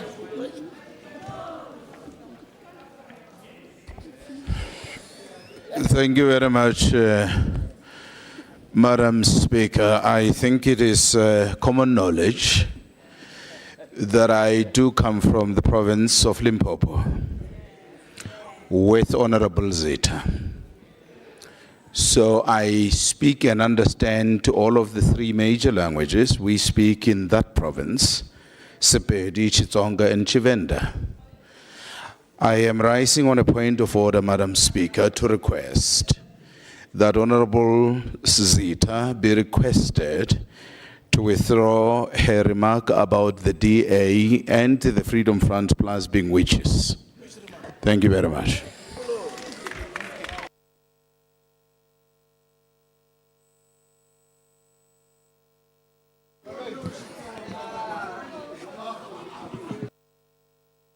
Councillor Zita, take your seat. Councillor Zita, take your seat. Councillors, can I please ask that I rule on what was said? Councillor Zita, I don't speak those 3 languages, but I also asked for advice, and I was told it truly is witches. So can you withdraw the word witches? Can you please withdraw it? No, colleagues. Colleagues, Thank you very much, Speaker. You are addressing me, and I do withdraw unconditionally. thank you, Councillor Zita. Speaker, as the EFF, we recognize the good intention behind this program to ease the financial pressure on residents drowning in unaffordable municipal debt. The inclusion of pensioners, indigent households, small businesses, old age homes, orphanage, and non-profit shows awareness of hardship faced by our people. The EFF Zita, just hold stated. on my left-hand side, can we please, asseblief toch, we are moving so nicely. Councillor Zita, carry on. Thank you very much again, Speaker. The EFF stated at its 2021 local manifesto that providing free water, electricity, and sanitation to all indigent households and communities is non-negotiable baseline for dignified learner. So I'm very much happy here, Speaker. We also note the progress, expanded eligibility, 100% interest write-off, and the creation of multi-stakeholder committee to ensure oversight. Those are the steps in the right direction. However, the Speaker, the EFF must raise firm concern. The city plans to write off 11.7 billion in debt while expecting only 6 billion in recoveries over the next 3 years. There's no logic. That is a massive fiscal gap that could weaken service delivery if mismanaged. Our residents fall into errors not only because they refuse to pay, but because of the faulty billing, poor metering, and inflated property violation. For example, MMC, and again through you, Speaker, is that one of the many examples is the Benche family in Ebony Park, house number 2568/16, Twaranang Street. The family have been sharing their meter with their neighbor, and they're curious with MMC of AISD, Jack Sukwaila. So until those systemic problems are fixed, every debt relief phase simply repeat the same cycle. We also warn against the moral hazard of this program. If communication is not handled carefully, it may encourage non-payment among those expecting future write-offs. The city must make it clear that it's a once-off conditional intervention, not an open invitation to default. The Speaker, the EFF proposed 30 seconds. the independent audit of unapproved account to prevent manipulation, public disclosure of beneficiaries by region for transparency, strict oversight of city power and Johannesburg water to ensure that metering accuracy. The EFF support this program, Speaker. Thank you. Thank you so much, Councillor Zita. The ANC, Councillor N. Nofamela.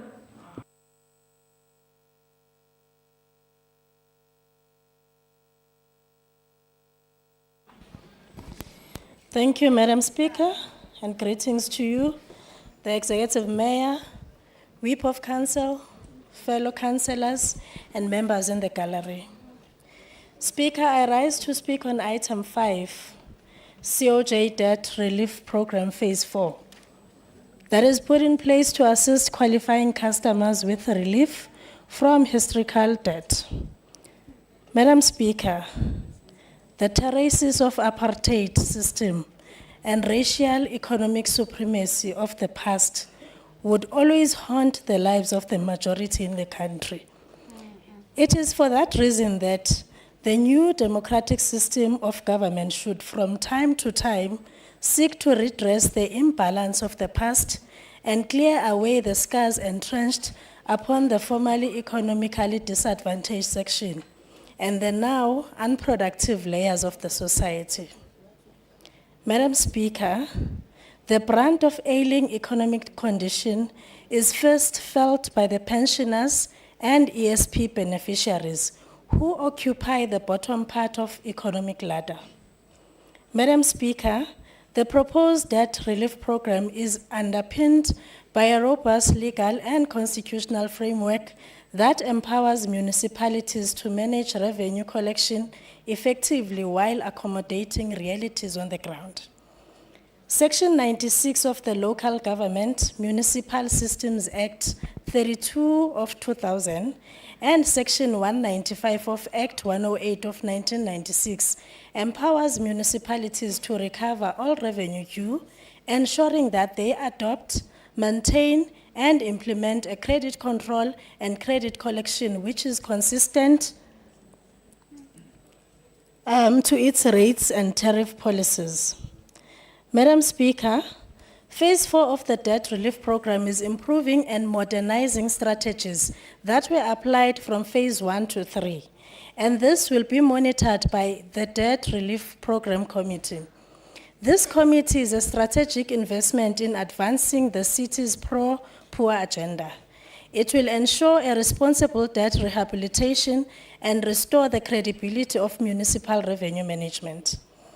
This program aims to address the growing burden of unsustainable municipal debt while also acknowledging and incentivizing loyal customers who consistently honor their municipal payment obligation.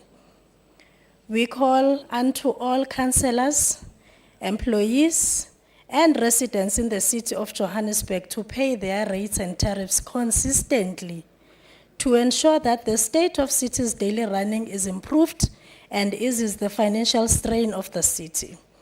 We call for the intensification of outreach programs where residents will get as much information as they can, programs that will bring ESP programs closer to the resident, especially the elderly and people with disabilities. We also call unto MMC Masuku to ensure that revenue facilities have no challenges such as network failure and power outages that might deter residents from contributing to the revenue collection. Madam Speaker, in consideration of the above-mentioned realities, the GLU has introduced the debt relief program to remove the burden on the shoulders of residents who cannot afford key services. Therefore, as the ANC, we support the approval of this item, and I thank you, Speaker. Thank you, Councillor Nofamela. MMC Masuku.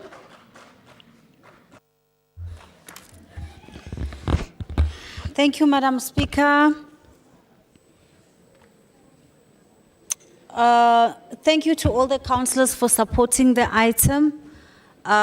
We truly appreciate that, and I think Councillor Nkonyeni used the words humility, empathy, and Councillor Harris used the words dignity, humility.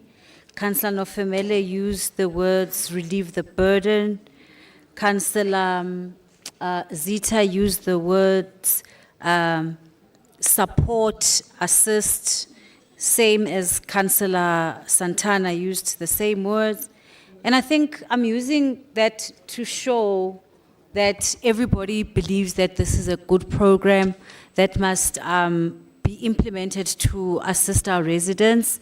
And thank you, Councillor Santana, for reminding us about the inception together with the late Executive Mayor and MMC Joliti Matongo, who was very passionate and worked with all political parties to see this particular program through.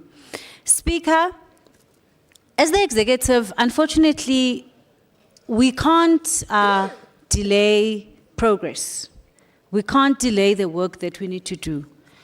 The chair of chairs and your good selves, if Section 79 committees are postponed for whatever reasons, the legislature has a responsibility to make sure that those meetings sit again.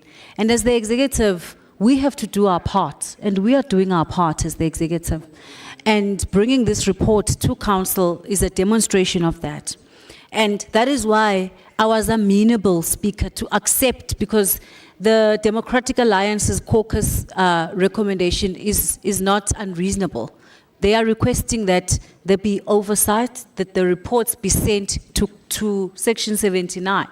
They are requesting that there's a review done yearly. And I think all of us agree to that. There is nothing wrong with that request from the caucus of the Democratic Alliance, and we will gladly accede to that request because it's reasonable. It also speaks to principles of transparency. It speaks to accountability and good governance. And I appreciate the fact that it was raised before. The chairperson of the committee, Councillor Cook, also engaged me, and I said I'm more than happy. I'm amenable, and because this is for progress for all of us, so we're happy to do that. And there's nothing illegal with that kind of a request to make sure that Section 79 does the work. Councillor Ponsonby, through you, Speaker, we remember the good work and that you yourselves also you've done, and this program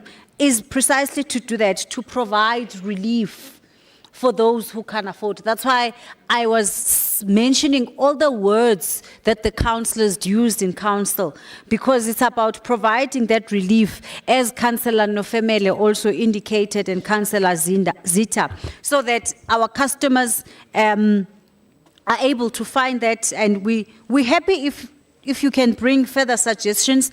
The implementation is not absolute. So remember, we are as long as we've got the approval. So as we go along, you are on the ground. You know, you will get feedback from customers and communities, and they will be saying, no, but there's a problem here. No, but my account was flagged, or this person's account was flagged, and this issue is incorrect. And you bring those, and those are mainly administrative. They can be sorted at the back office. They can be resolved. As long as we've got the buy-in from council at an implementation level, we are there. My office has got an escalation method as well. The group CFO and the acting group head, they also have those. So for implementation of the debt rehabilitation program, as long as we are good to go, councillors, in terms of ensuring that we get this going and we do better. Councillor Harris raised a critical point of saying the returns in the past were not as much as we would have wanted, but we must also communicate it. We must make sure our residents know about it, because others only knew about it when it was almost at the end. So we must make sure our communities know about it. Ask them to bring, to come forward and make sure that business, pensioners, Section 21, schools and customers, everybody benefits, and our churches as well, engage them and make sure that they come forward to make this program beneficial for everyone. And we are pleading, Speaker, that Council approves this particular report, and we accept the request from both the chairperson as well as the DA caucus to have included that these go to Section 79 on a quarterly basis, and we have a yearly review. Thank you. Thank you, MMC. We are just waiting to receive that recommendations. It has come to us. It was written like a doctor's prescription earlier. Oh, it is still like that. Colleagues, I'm going to try to read. Ayo. Okay, we have all the other recommendations on page 5.16, but this other recommendation says COJ debt relief program. You please, if you can, I can't read this. So, Madam Speaker, for the record, recommendation 9, that the reports will be submitted quarterly to the Group Chief Financial Officer, the Section 79 Group Finance Committee, the Mayoral Committee, and Council for Monitoring and Evaluation and Refinement. Recommendation 10, the policy review submitted annually to Section 79 Group Finance Committee, the Mayoral Committee, and Council for Refinement. Thank you, Madam Speaker. Thank you. It was proposed by myself and supported and seconded by MMC Masuku. Thank you. Thank you, Councillor Santana. I think you're in the wrong profession. You should have been a pharmacist, the way it was written. Thank you so much. Recommendations are on pages 5.16 plus the added recommendation. Is the item agreed to? Thank you, thank you. Colleagues, at this juncture, we're going to have lunch, and then we'll come back and we will then continue with all the items. We don't have much. If we can go quick, we'll be done. We'll be back at 3 o'clock and we must be out here by 3:45.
get our members in.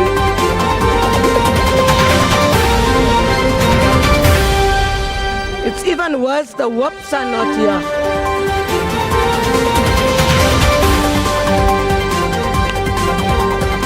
Can we ensure that our members are in? We are running out of time. There are people that's leaving early.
Can we start, colleagues?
I'm going to have a last request that we ask our councillors to come in.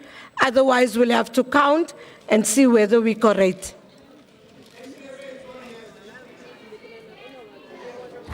DA, are you all here? Can you ring the bell, Speaker?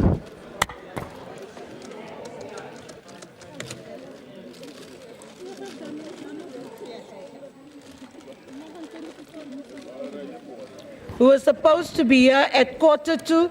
It's 10 past now. We are still not here.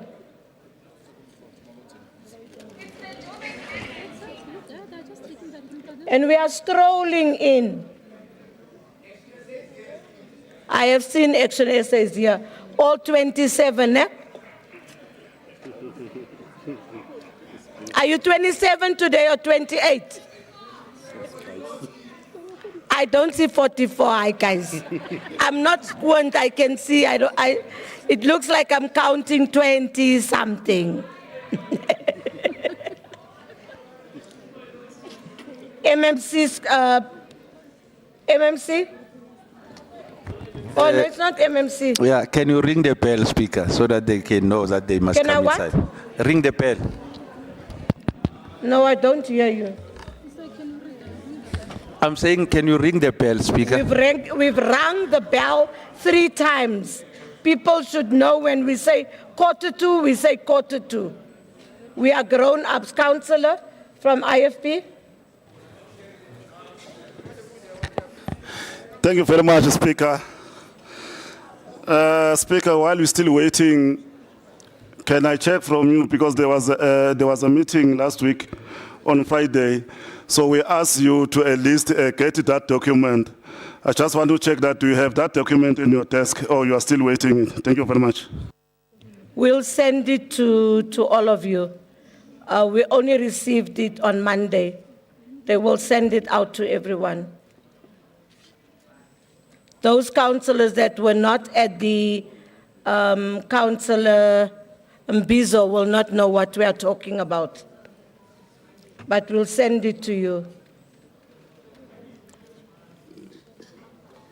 And please don't ask for upper limits, because there's no upper limits.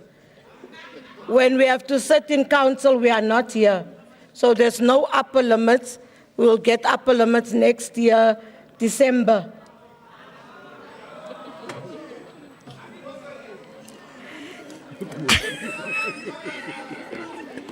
Thank you, colleagues. Can we start the meeting?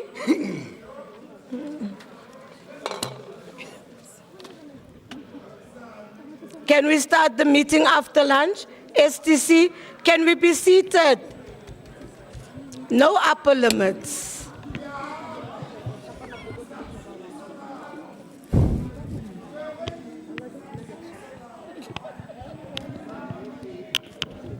Councillor Johannes, we are starting with the meeting.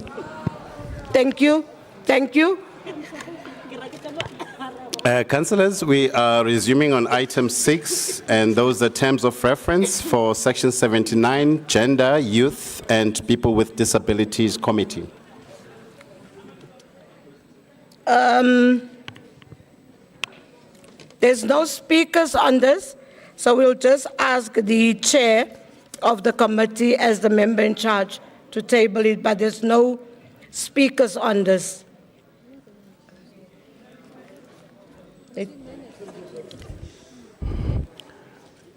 Thank you very much, Chair. I rise to table the terms of reference for the section 79. Chair Zigebe, please. Colleagues, we have started. Can we please settle down? We can't even hear Chair Zigebe what he was saying. You were supposed to walk in at 22 to be seated at 1:45. Chair Zigebe, you can take the podium. Thank you very much, Speaker. I rise to table the terms of reference for the Section 79 Committee on Gender, Youth, and People with Disabilities. Let me say plainly what this means.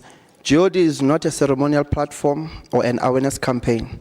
It is the city's transversal conscience. As we close Pride Month, we don't switch off the colors and move on. We switch on oversight. Inclusion cannot be seasonal. It must be structural. These terms of reference take inclusion out of speeches and put it into systems. They move us from goodwill to measurable work that shows up at a clinic counter, a bus stop, a housing queue, a classroom, and a job interview. Speaker, with your indulgence, a brief personal note. These TORs come at a time when my own family is walking through something rigorous and painful. This past Sunday, my niece was sexually violated by someone we trusted.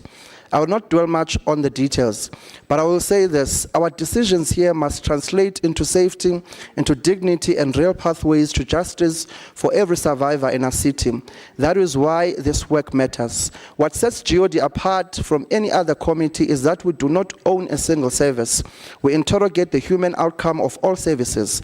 City Power must show how supply plans protect medical needs households. Joburg Water must demonstrate how refurbishment prioritizes informal settlements and schools. Transport must prove universal access from design stage, not as an expensive afterthought. Social development and JMPD must lay out leave pathways for GBV prevention and response. Communications must reach residents in formats they can actually use: sign language, braille, plain language, and all our languages. GOD stitches these threads into one garment and that garment is dignity. By adopting these terms of reference, Council authorizes 4 pillars of practice. First, oversight with a people's lens, quarterly reports interrogated for outcomes disaggregated by gender, age, and disability, not just outputs delivered, but lives improved. Second, it's mainstreaming. Inclusion must be built into core departmental plans and SDBIPs, not parked inside projects. The third one is partnership, opening our doors to civil society, youth formations, disability organizations, and community experts. So our scrutiny is grounded in lived realities, not merely spreadsheets. The third one is accountability. Where commitments slip, we will escalate, recommend course correction, and track the fix until it lands. Colleagues, since I became the chairperson, we have sent invitations to members of the mayoral committee to appear before GOD. Not a single MMC has come. However, received LOAs from MMC Masuku and MMC Makafula. Adoption of these terms of reference changes that culture today. Council is saying clearly MMCs will appear when called, and they will do so prepared with their accounting officers, their data, and their plans. I'm calling on every MMC to now prioritize GOD in your diary. If inclusion is everyone's job, then leadership must show up where inclusion is scrutinized. I must recommend officials who without fail will attend committee meetings. We really appreciate that. Here's how we will work from now, or from henceforth. We will table an attendance schedule for MMC's appearance and share it with Council and the public. This is not a participant project. Youth do not care which caucus rebuilds an internship pipeline. They care that it leads a real job. A wheelchair user does not care which coalition authorized a ramp. They care that they can enter the building with independence. A trans resident at a clinic does not care who signed. I therefore ask Council to approve these TORs. Thank you so much, Chair.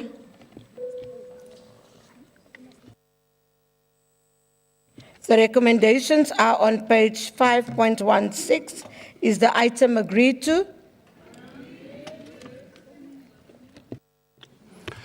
We are now on item 7, and that is the request for approval to trial an electric bus operational demonstration program for Metro Bus and Rea Vaya BRT system to evaluate the technical, economic, and operational viability of electric buses under real-world conditions.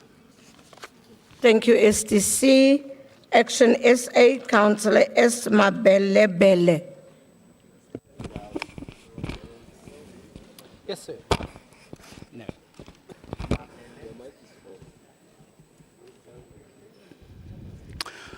Honorable Speaker, fellow councillors, members of the public, all protocol observed, not forgetting my caucus leader, Marcel.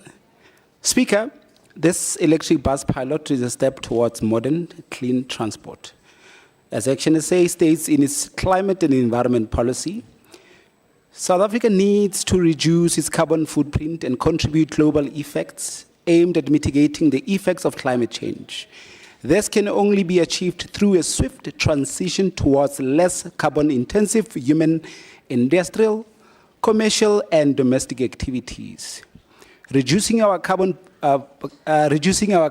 footprint should be complemented by reforestation and sustainable land management practices to enhance carbon sequestration. Therefore, as Action SA, we support this initiative because it aligns with our policy vision for sustainable, future-focused infrastructure and responsible governance. However, Speaker, support does not mean silence. Johannesburg deserves service delivery, not another pilot that looks good on paper but collapses in reality. as Action SA, we would like to highlight critical risk that should be considered. Depots and changing infrastructure preparation, grid instability. We know City Power and ESCOM cannot be afterthought. No long-term maintenance and cost plan. Route complexity affecting battery performance. No clear skills transfer plan to sustain these projects after the trial. Speaker, we cannot speak about sustainability. We cannot speak about sustainability and infrastructure readiness without confronting the Johannesburg water crisis that has left communities dry for weeks, hospitals struggling, business disrupted, and residents forced to live without dignity. If this administration cannot guarantee something as basic as water, how does it guarantee the energy security and operational capacity required for electric buses? These failures prove once again that good governance is not an academic term. It is the difference between dignity and suffering. Speaker, as Action SA, we have seen in Tshwane what disciplined leadership and proper oversight can achieve. Johannesburg must learn governance cannot run on slogans. It requires competence, planning, and accountability. Residents must prepare because Action SA will build a Johannesburg that works for everyone. A Johannesburg where water flows, lights stay on, buses run reliably, and every decision is echoed in service, not just politics. Only Action SA can save the city of Johannesburg. We support this report. We demand delivery, not another broken promises. As Action SA, we thank you. And they fire you. Thank you, Councillor. Chair Magwentu from ATM. Speaker, I rise in strong support of the proposal before this council. Speaker, this initiative is not just about buses, it is about transformation. The city's integrated public transport network plan aims to deliver a people-centered transport system that improves the quality of life for both current and future generations. Providing safe, accessible, affordable, and environmentally friendly public transport is central to achieving this goal. This trial will not only allow the city to gather critical operational data, but it will also help test infrastructure readiness, such as depots and charging facilities. It will play a pivotal role in strengthening public trust in electric mobility and demonstrate Johannesburg's readiness for a low-carbon transport future. Let me emphasize the key benefits of this project.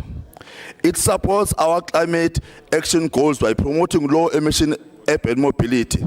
It provides valuable performance that will shape the city's future electric bus strategies. It helps test our readiness for electric infrastructure, ensuring that future rollouts are seamless and cost-effective. And most importantly, Speaker, it contributes to public confidence in clean, efficient, and modern transport solutions. The trial will be fully funded by participating original equipment manufacturers and private sector partners. This means there will be no financial implications for the city. All trial costs, including vehicle provision, maintenance, and charging infrastructure, will be borne by the participants. This initiative is deeply rooted in our constitutional duty under Section 24 of the Constitution to protect the environment for the benefit of present and future generations through reasonable legislative and developmental measures. Furthermore, Speaker, this trial aligns with national framework, including the National Land Strategic Transport Framework, the National Climate Change Response White Paper, and the National Transport Master Plan 2050, all of which promote cleaner, more efficient transport systems and reduce greenhouse gas emissions. Honorable Speaker, Johannesburg has the potential to become a leader in a sustainable transport innovation across Africa. This electric bus trial is not a symbolic gesture. It is a strategic step towards building a smart, green and resilient city. It is therefore recommended that Council approve and authorize the Transport Department to implement the electric bus open 10 shell demonstration seconds, Chair. program with the assistance of 40 cities. Furthermore, that the Council delegate authority to the accounting officer or the nominee to enter into a trial agreement and advertise the expression of interest of original equipment manufacturers and certified pre-owned partners to supply buses and charging Your infrastructure time is at no up, cost. Chair. Thank you, Speaker. Thank you so much. Councillor Zigebe. Honorable Speaker, Johannesburg does not need another glossy plan. Our residents need buses that arrive on time, are safe, and stop choking our lungs. Item 7 gives us momentum, a real no-cost demonstration of electric buses on actual Metro bus and Rea Vaya corridors, supported by international cities' climate partners. This is a hard evidenced sprint, not a talk shop. For 30 to 60 days per vehicle, we'll run in peak and off-peak, full passenger loads, climate control, on up and down our hills. Councillor Zigebe, hold on. Franz, you are causing commotions at the back.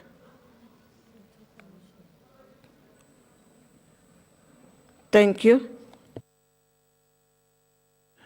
You can continue, Councillor Zigebe. Thank you, Speaker. We will measure energy use, charging times, battery strength on our gradients, operating cost, tire wear, noise, and commuter satisfaction. Then we'll buy with our eyes open, not with fingers crossed. Risk sits with manufacturers. They bring the buses, the chargers, the maintenance teams, the data systems, and the warranties. The city provides routes, depots, and honest oversight. City Power and ESCOM confirm grid readiness. Independent standards bodies and development finance partners, they test, verify, and account the environmental and financial gains. No new money, no blank checks, no sales pitch dressed up as policy, only proof. Approve this and we move from diesel to data, from smoke to solutions. We advance our climate commitments, grow a green supply chain, and deliver cleaner air and quieter streets. We show commuters that public transport can be reliable, modern, and affordable. We show ratepayers that discipline and innovation can live in the same sentence. Colleagues, the choice is simple. Keep guessing or start working or start knowing. Let us authorize the Transport Department to run the demonstration with our international partners and empower the accounting officer to conclude the required trial agreements and the expression of interest at no cost to the city. Let us say yes to evidence, yes to cleaner buses, and yes to a Johannesburg that moves. I thank you. Thank you, Councillor Zigebe. Councillor Ralston from ACDP. Thank you very much, Madam Speaker. Greetings to you all again in the precious name of our Lord and Savior, Jesus Christ. Amen. Greetings, Madam Speaker and Executive Mayor in absentia, and all protocols observed. Madam Speaker, I rise on item 7, the request for approval to trial an electric bus operational demonstration program for Metrobus, Rea Vaya, the BRT system, to evaluate the technical, economic, and operational viability of electric buses under a real-world condition. Madam Speaker, the ACDP notes that the initial testing of the electrical buses and charging equipment will be conducted free of charge. However, when the time comes to purchase electric buses, the cost of replacing a diesel bus with an electric bus will be 3 times more, as a diesel bus costs between 1.2 million and 3 million rand for a new diesel bus. A natural compressed gas bus, technological bus, will cost 6 million rand on average, and an electric bus will cost between 9 and 10 million rand per bus. This is a cost that the city of Johannesburg cannot afford at this time. The city of Joburg cannot even afford the cheapest of the buses, the diesel buses, which range between 1.2 and 3 million rand currently at current costs. The ACDP is concerned about this. However, we do approve of always having cleaner technologies available, which will not contribute towards pollution, but will have much cleaner technology available to the city for the health of and the well-being of the residents of Johannesburg. 32 seconds left, Councillor. Thank you, Madam Speaker. God bless South Africa. God bless the sovereign state of Israel. I thank you. Thank you, Forward to Councillor. Palestine. Councillor Komane from the EFF.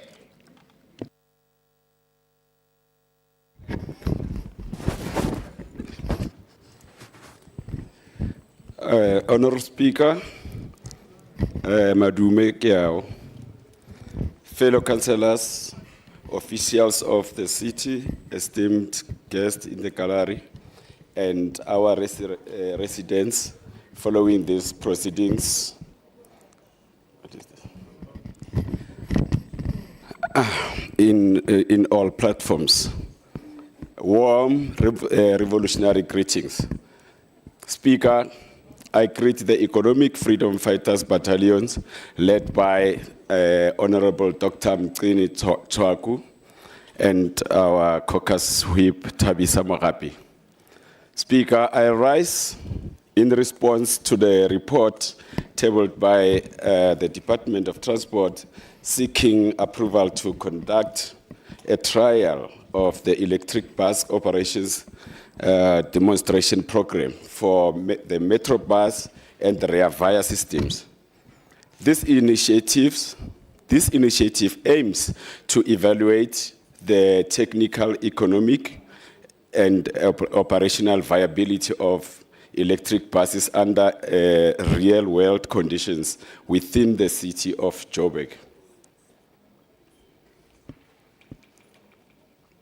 Speaker, the city of Johannesburg's continued effort to position itself as a world-class African city by taking a proactive and necessary steps towards ensuring the provision of high-quality, safe, accessible, affordable, and environmentally friendly public transport is commendable.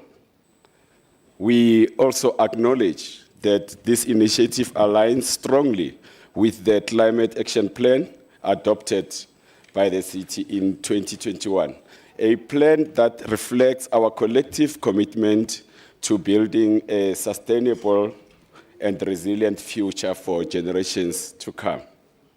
The implementation of this electric bus trial brings a number of potential benefits, including but not limited to supporting the city's climate action goals by promoting a shift towards low-emission urban mobility, reducing the city's carbon footprint and air pollution levels, thereby improving the quality of life for our residents.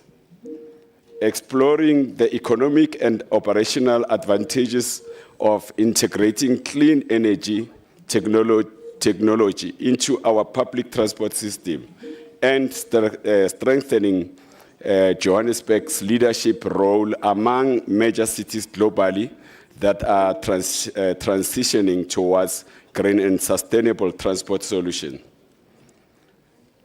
Let this trial not only mark a technological advancement, but also this decisive step towards social and environmental justice, where the working class and the poor of our city can access dignified, affordable, and sustainable public transport.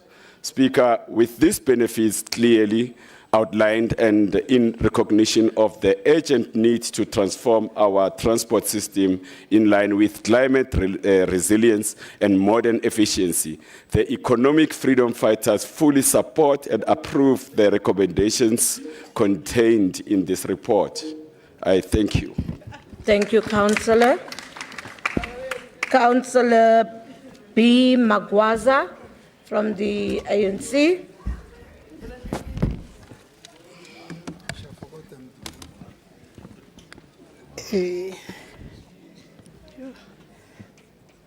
Thank you, Speaker. Honorable Mayor, members of Council, guests, and the residents of City of Johannesburg. Ngiyanibingelela. Let me first take this opportunity to acknowledge the great work that is done by the Executive Mayor and his team in restoring the dignity and standard of our city. Keep up the excellent work. Ningadinwa nangomuso. Speaker, today we are not just talking about buses, we are talking about the future of our city. The item before us, the electric bus operational demonstration program, is about testing, learning, and preparing Johannesburg for the transition to clean, modern public transport. This is a cost-free trial. Original equipment manufacturer will provide the buses, charges, and maintenance, allowing us to gather real data on performance, cost, and readiness. Speaker, through our partnership with the C40 cities, Johannesburg will join global leaders in green mobility, moving closer to our climate action plan targets and our vision of a smart, sustainable city. We often say the city must lead by example. This initiative does exactly that. It puts our communities, our air quality, and our climate commitments at the center of progress without costing the ratepayers a cent. I therefore urge Council to approve this report, allowing the Transport Department to proceed with the trial and to come back with the results that will shape the next generation of Johannesburg public transport system. Speaker, let's drive the future cleaner, smarter, and greener Joburg as we all strive towards the Joburg we all want. I thank you. Thank you so much, Councillor. MMC Kunene. Thank you, Madam Speaker. Let me recognize the Chief Whip of the fastest growing political party in the country, not just by words, but by action. As we took Ward 29, the first ward in Soweto to be taken from our partners, but the numbers remain the same in the GLU. That's the advantage. Madam Speaker,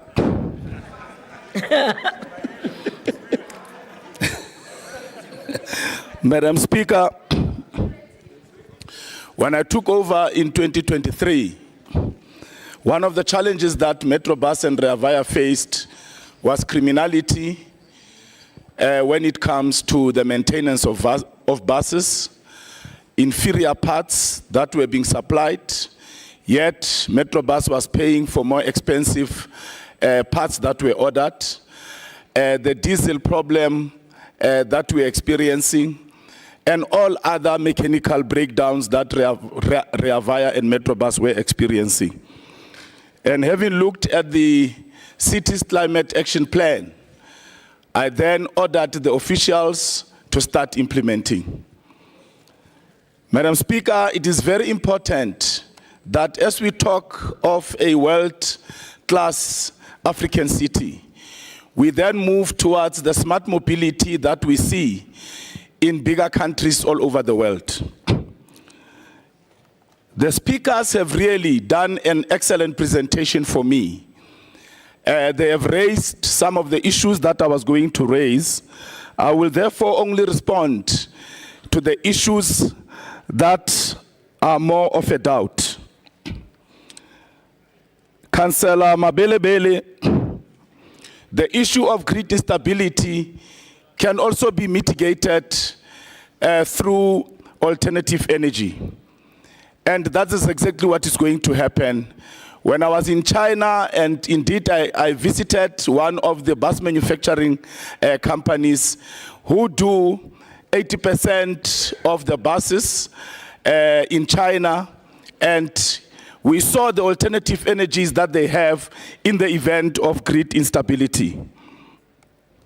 This particular trial seeks to justify and also to confirm the route certainty. I must say that in 2023, we started a partnership with the University of Johannesburg to assist us with the feasibility, as they have already done a feasibility in the city of Joburg. The University of Johannesburg has shared and advised on their EV bus data, not only to the city of Johannesburg, but to 26 universities and 27 TVET colleges. They have also advised the country, Ghana, on the EV buses and the implementation thereof. So, and the University of Johannesburg has already implemented electric buses. They are already running in Johannesburg. So they have been advising us. All that we are doing with this trial is to now bring the buses onto the roads so that they can use our routes and we can be able to bring factual data in terms of the cost of charging the buses, in terms of the type of batteries that must be used, but also in terms of the type of buses that we must use.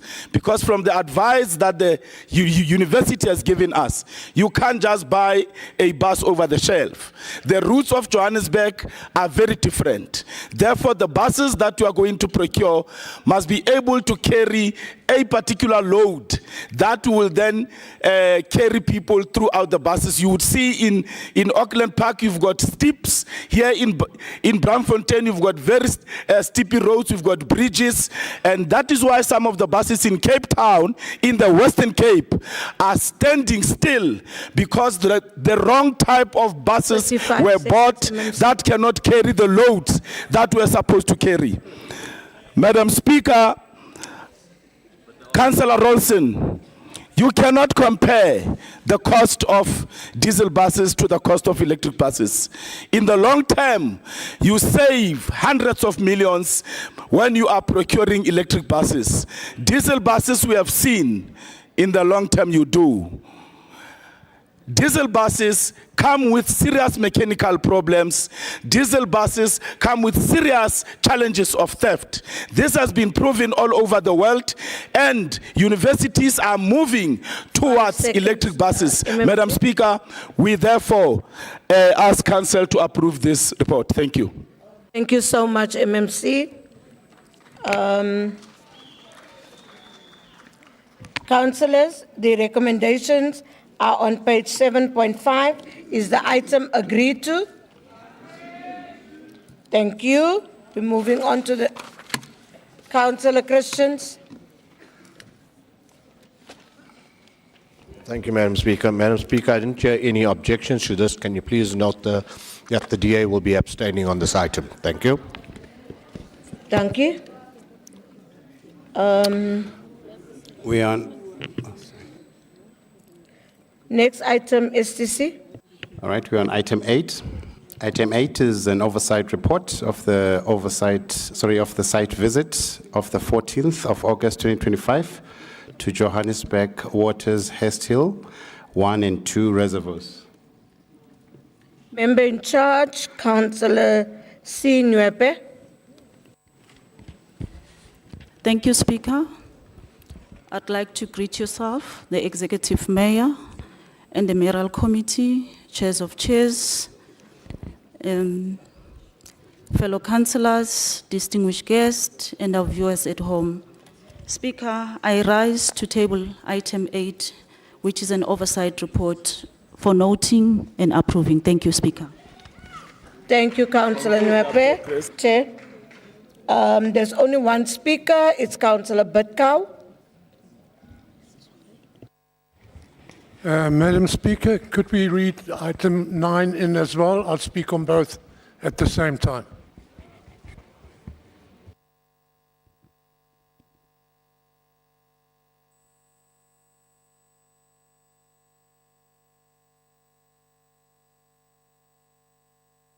Okay, we'll do that, Councillor Bidkow, and then we'd ask Councillor Nwepe to retable all, both of them. Just hold on so that we can read them into record. Item 8, which is also read together with item 9, which is read together with item 8, is an oversight report of the Section 79 Environment and Infrastructure Services Committee site visit to Johannesburg Water STC, Brixton just hold Reservoir on. and Tower. Councillor. Thanks, Madam Speaker. Just for clarity, because it was agreed that the oversight report, we don't have the speakers on. So as Section SA, we didn't submit the speakers. Maybe you can advise on that.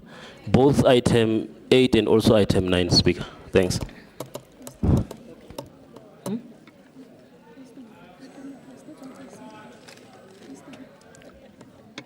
I'll respond when all the howling has stopped.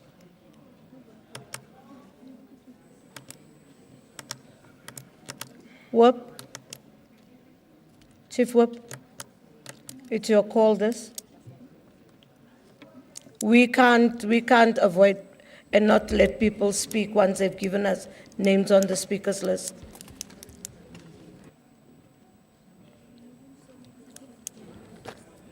I thought through the rules of council we cannot debate the oversight. So I was shocked when I see that you trying to debate it. Only the DA who want to debate it. We just need to agree or to disagree. Thank you, Speaker.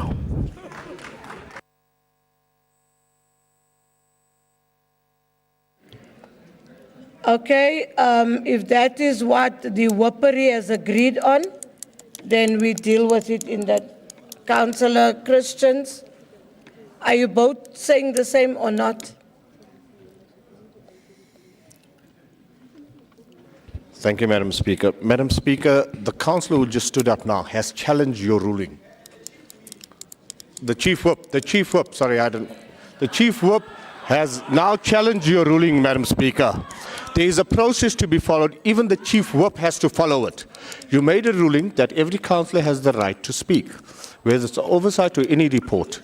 The only time we can change that is if Whoppery stands up and says we have made a decision about this council meeting to do X, Y, and Z. They did not do that. So their failure cannot now be made a rule of council, which the Chief Whip had just said. And we're not dealing with quarterlies. These are oversight reports that came in for this meeting. I thank you. Councillor Christians, the councillor from Action SA has asked. No. You see, you were not listening. I think you were on your phone or something. The councillor from Action SA asked, Speaker, we have an agreement that we do not speak on oversight items. Right? That was your words, councillor. I then gave it to the Whip and said, ask the Whip, this is your jurisdiction. Can you advise us? I cannot ask an MMC. So I asked the Whip. And the Whip said, I am surprised that there are names for speaking on the item because we've agreed that we will not discuss oversight items. And this was, and if I recall, as I've been advised on both sides, it has happened, and it is happening, that we have agreed that we will not discuss oversight reports. So there we go, and I think I'm going to, and that was the Chief Whip of Council that has advised us. So we are there, and the Whips agreed, and not for this meeting, but in other meetings, it was agreed that they will not discuss oversight reports. And I think all the whips are saying the same. All the whips are saying, if I look at whips, their heads are all going like this. So, colleagues, can we uphold what was said? Councillor Christians, I've given you a chance. Councillor Butkow, your name came this morning, and we have forgotten that happened and on this table. So, Councillor Butkow, I'm going to give you an opportunity, but I'm now ruling according to what the Chief Whip has given me, and I will also remember in future that these items do not get discussed. Thank you. Councillor Butkow? Are you giving me the go-ahead? I'm not allowing you to speak. Okay. I thought you wanted to add on to what we have said. I wanted to add to the argument because the rulings were made. No, Councillor.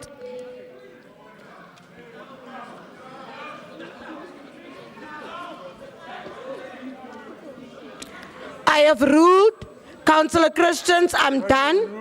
I have ruled that according to the whip, that is what happens, and all the whips are agreeing. I can tell you I'm looking at Councillor Ntanta Makuba, I'm looking at Mofokeng, I'm looking at Good, I'm looking at Mochape, and I'm looking at the Action SA, and everybody is in agreement that that is what has happened. I'm going to the next item. Thank you, colleagues. Councillor Christians, I've ruled in that respect. I've ruled. Councillor Christians, I've ruled. So you agreeing, so it's, no, colleagues, no. STC, can you read the next item in? Councillors, we are on item 9 that is read together with item 8. No, you.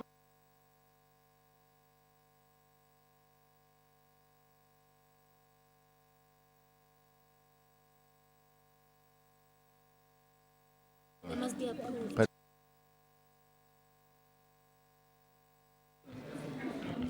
Councillors, we're still on item 9, which is read together with item 8, and the item is an oversight report of the Section 79 Environment and Infrastructure Services Committee, sites visit to Johannesburg, Water Brixton Reservoir and Tower.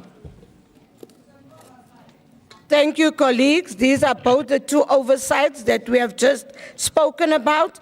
The recommendations are on pages 8.9 and on pages 9.10. Are these items agreed to? Councillor Christians, are you abstaining?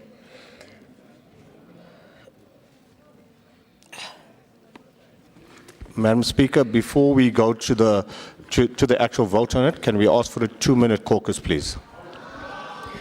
Councillor Christians, the item has done. We have agreed on it. The item is done. It has been agreed to. It has been agreed. No. Councillor Belinda, you don't do that. Councillor Belinda, you don't do that. Councillors, I'm not suppressing anyone. I'm going to what was agreed in the whoppery. And I am there now, and I'm saying the item, I've read out the recommendations on the pages, and we have agreed to it. And the item is closed. The item is closed. So we're going to the next item, Councillor Christians. Are you asking for a caucus? You're not.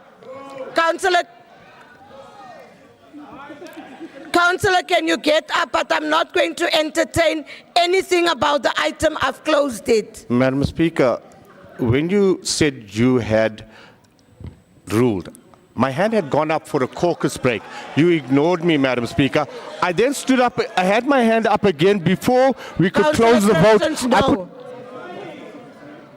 MMC Kunene. Let's take it, let's just. Madam Speaker, on a point of order, you ruled, and I know that Councillor Christians have got nothing to do when he leaves council. This is an activity for him. It's an outing, it's an activity for him and others. He must stop wasting time, Madam Speaker, when you have ruled. MMC.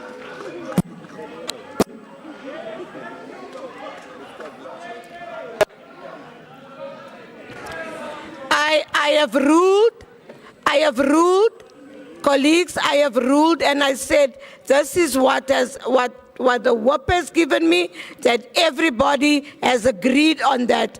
Now it can jig, he jigs into all the time. Jy het nou geleer.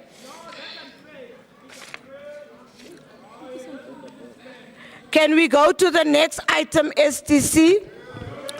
Councillors, we are on item 10, and these are changes in membership of the various Section 79 committees.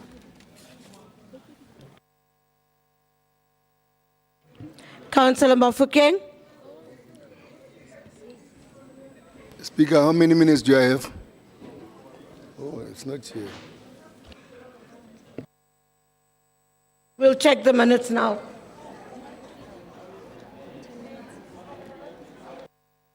Ten minutes. No, thank you very much, Speaker. I'm not going to talk 10 minutes, but there's one thing that I want to raise. Through you, Speaker, the president of the ANC at FNB Stadium said we have a lot to learn from other organizations. Now, I just want to. No. I know when I'm raising these things, I'm going to get. Councillor Mofokeng, can you carry on with your speech? Now, I'm saying the president of the ANC said you have to learn a lot of things from other organizations. And you must speak through me, nah? Yes, Speaker. And I'm saying, I'm challenging the president of the ANC that there's nothing that we are going to learn from those people. One is that in the same week, Speaker, there was a raid in the Western Cape where 29 buildings of government were raided for corruption. That's point number one. Two, 1.2, if not 1.6 billion is missing in that province. Unfortunately, we are not going to learn from them. Now, let me come to the actual thing, Speaker. There's nothing good in those provinces. Now, in terms of corporate and shared services. Colleagues, can these are I our please changes. ask us that we can hear the person that's on the podium? Councillor Mashinini will be an alternate, and Councillor Mzolo, a full-time member. And on MPEC, we're removing Councillor Mzolo, and Councillor Sindani will come in as an alternate. Thank you very much. Thank you, Councillor. The EFF said they don't have any changes. They were on this list. WOP of Council?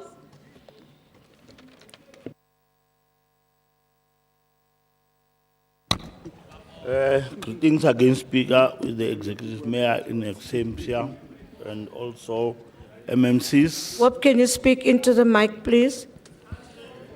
Okay.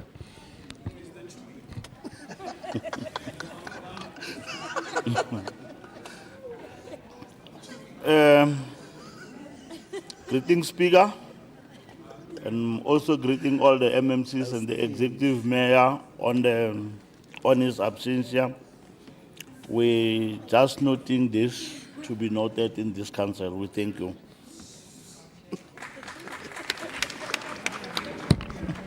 Thank you, colleagues. Recommendations for item 10 is on page 10.2. Is the item agreed to?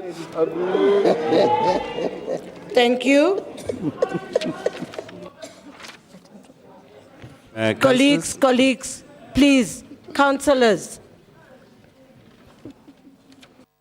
Councillors, item 12 is the motivation that council certify as irrecoverable and regularize irregular and unauthorized expenditure for October 2025. Councillor Chair Raserute, member in charge.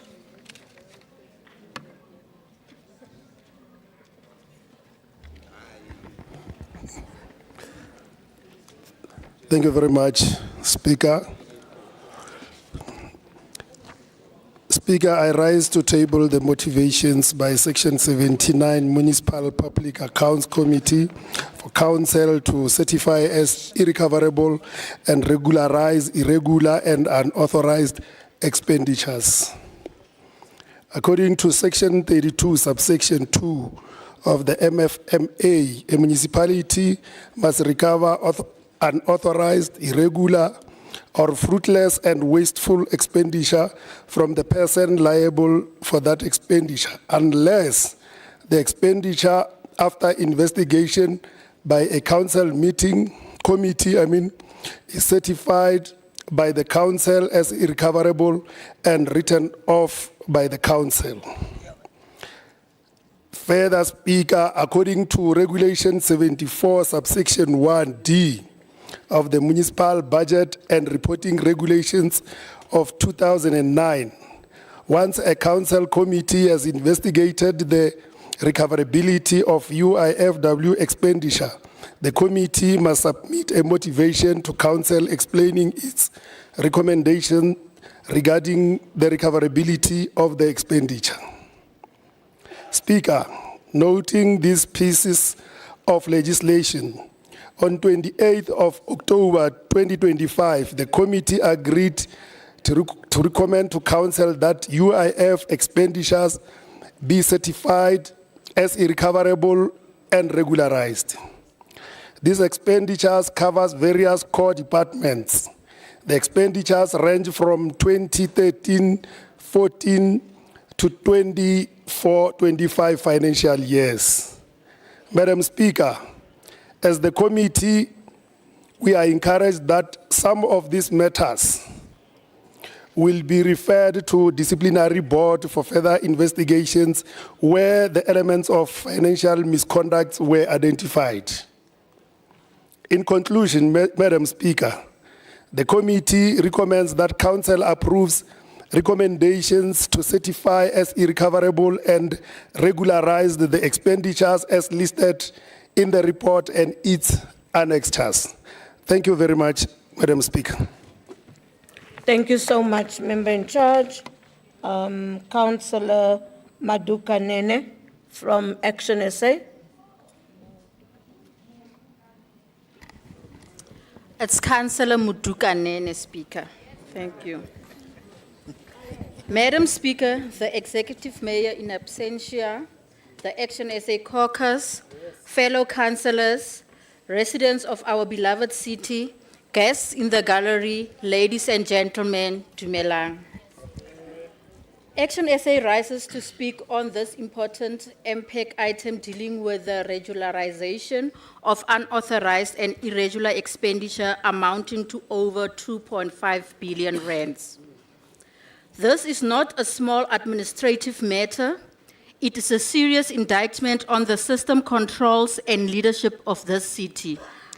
Each figure on this report represents a failure to plan, a failure to monitor, and ultimately a failure to protect the public purse. At this rate, Madam Speaker, it sometimes feels like the only thing being well coordinated in this city is the ability to overspend.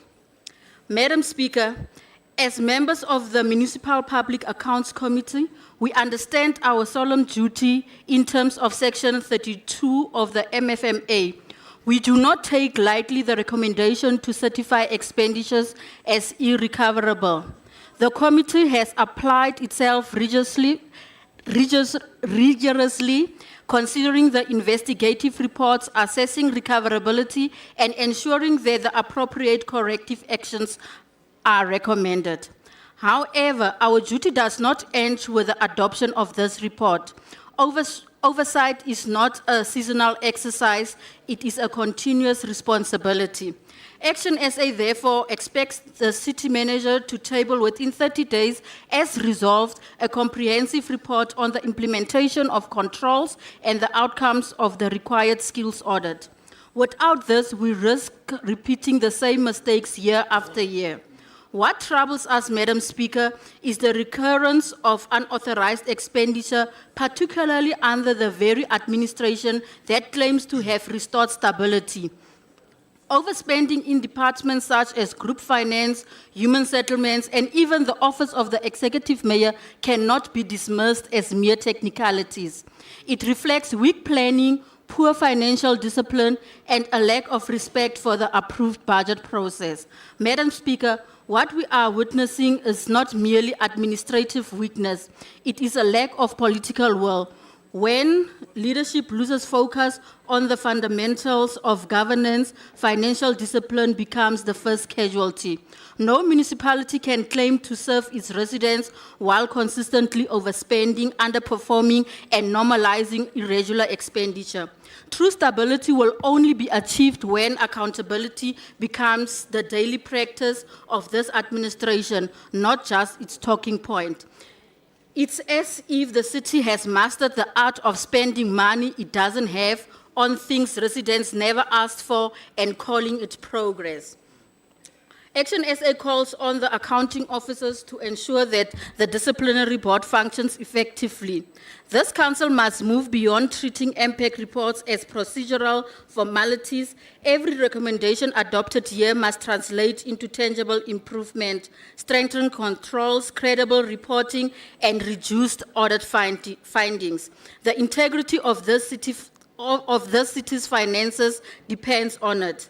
Madam Speaker, Action SA supports these recommendations of MPEC, not because we condone what has happened, but because we recognize that these are legacy matters requiring closure for compliance purposes. However, we reaffirm that irregular and unauthorized expenditure must never be normalized. The city cannot afford to be the theater of endless investigations and political slogans while residents wait for basic services. 40 seconds left, Councillor. More than a word.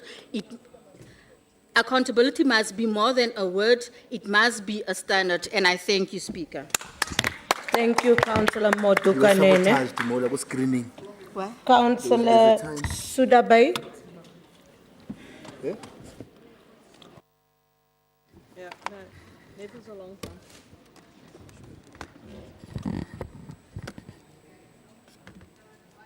Thank you, Madam Speaker.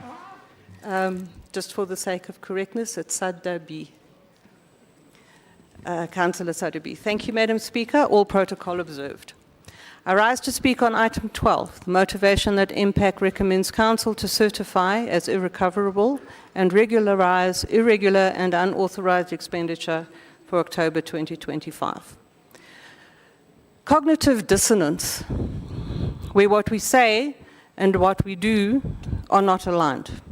It's not to be taken frivolously. It causes serious mental health issues in the perpetrator and irreparable distrust in those betrayed by the lack of action that was promised. The trust deficit in the residents of our beloved city cannot be denied. If there is correlation between cause and effect, one cannot then but speculate on the condition of the mental health of this administration.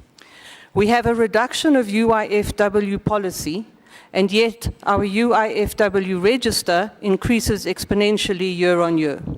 We say we have a commitment to obtaining a clean audit, yet the prevailing attitude remains, if the AG doesn't find it, it never happened. Many words are expounded about improving service delivery and financial management, but nothing gets done. The independent committee report for the third consecutive quarter indicates that for all their time and effort, this administration does not take any of their advice to heart. And don't let me get started, Madam Speaker, on the managers that are afraid to call cadres to account, resulting in mischief, mayhem, and maladministration continuing with impunity. Officials treat the committee with disdain and disrespect, As heard earlier, officials stormed out of the meeting on Tuesday. The acting city manager has not required the entities to present to MPAC the UIFW registers and the records of decisions thereto. The acting city manager had not submitted to MPAC the monthly Regulation 36 and Regulation 32 approvals signed off report.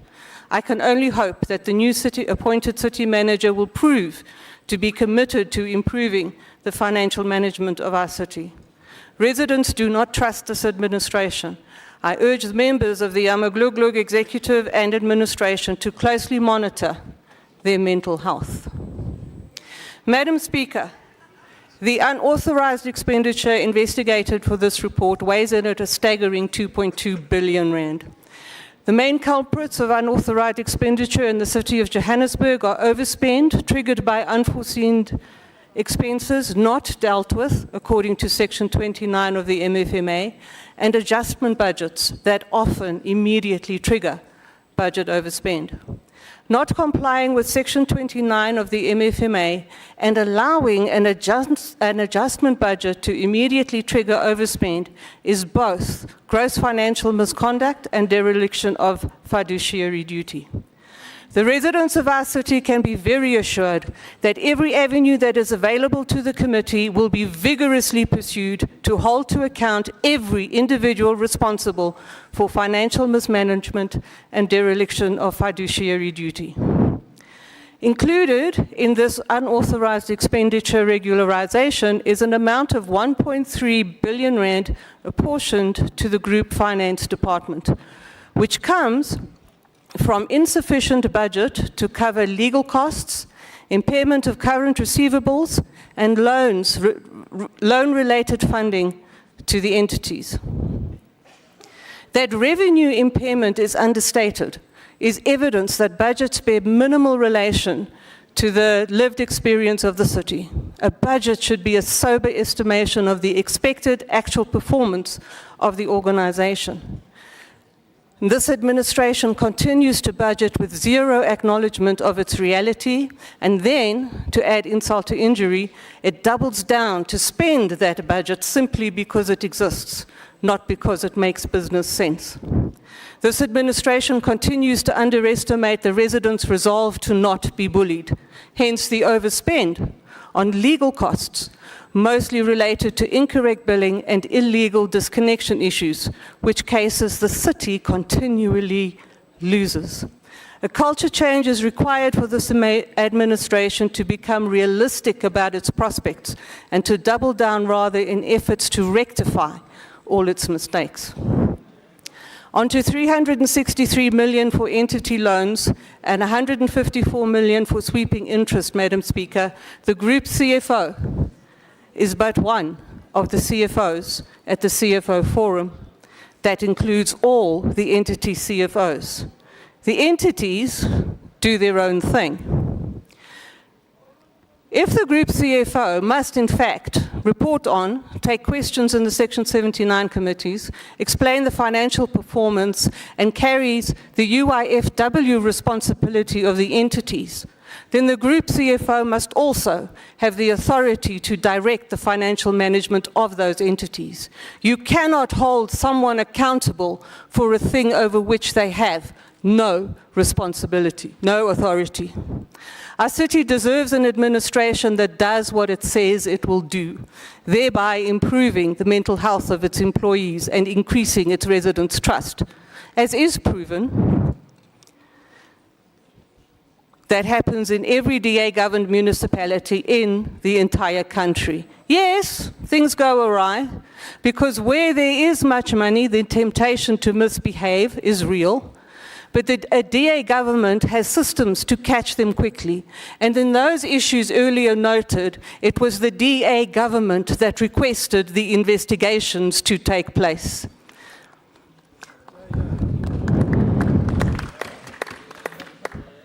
The DA approves this report with continuing reservation and concern regarding the ever-increasing financial mismanagement of this administration. I thank you. Thank you. Councillor Mbengwa from the ANC.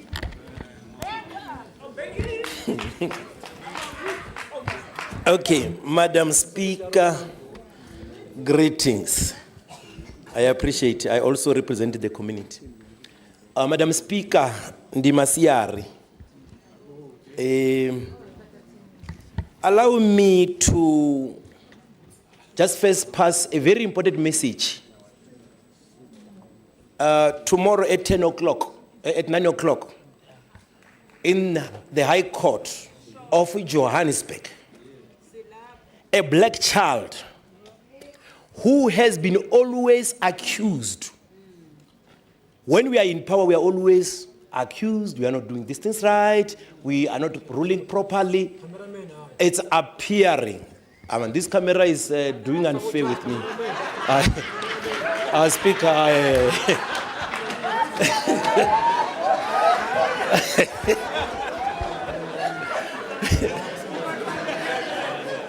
Madam Speaker, in my branch, they call me yellow bone, but it's unfair to me. Please, Speaker, I demand you don't dock my minutes. Can that person do their justice on me? It's unfair.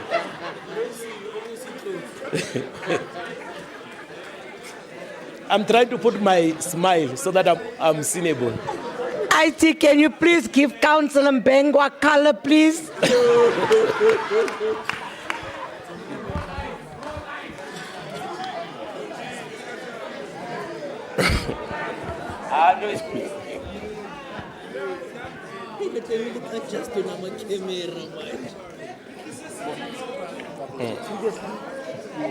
You can carry on, they are still coloring you in.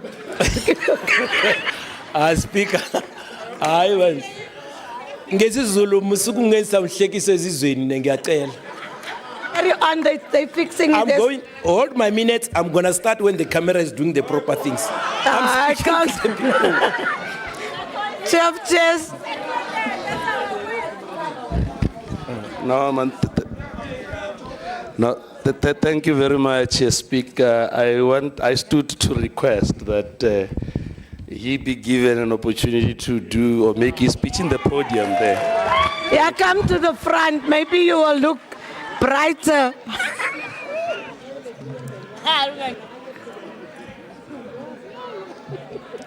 Councillor Mbengwa, I just took advantage of you saying what the camera did.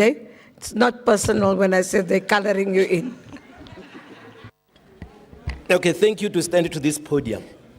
You look the same. We are counting from now. That's fine. I'm black like me.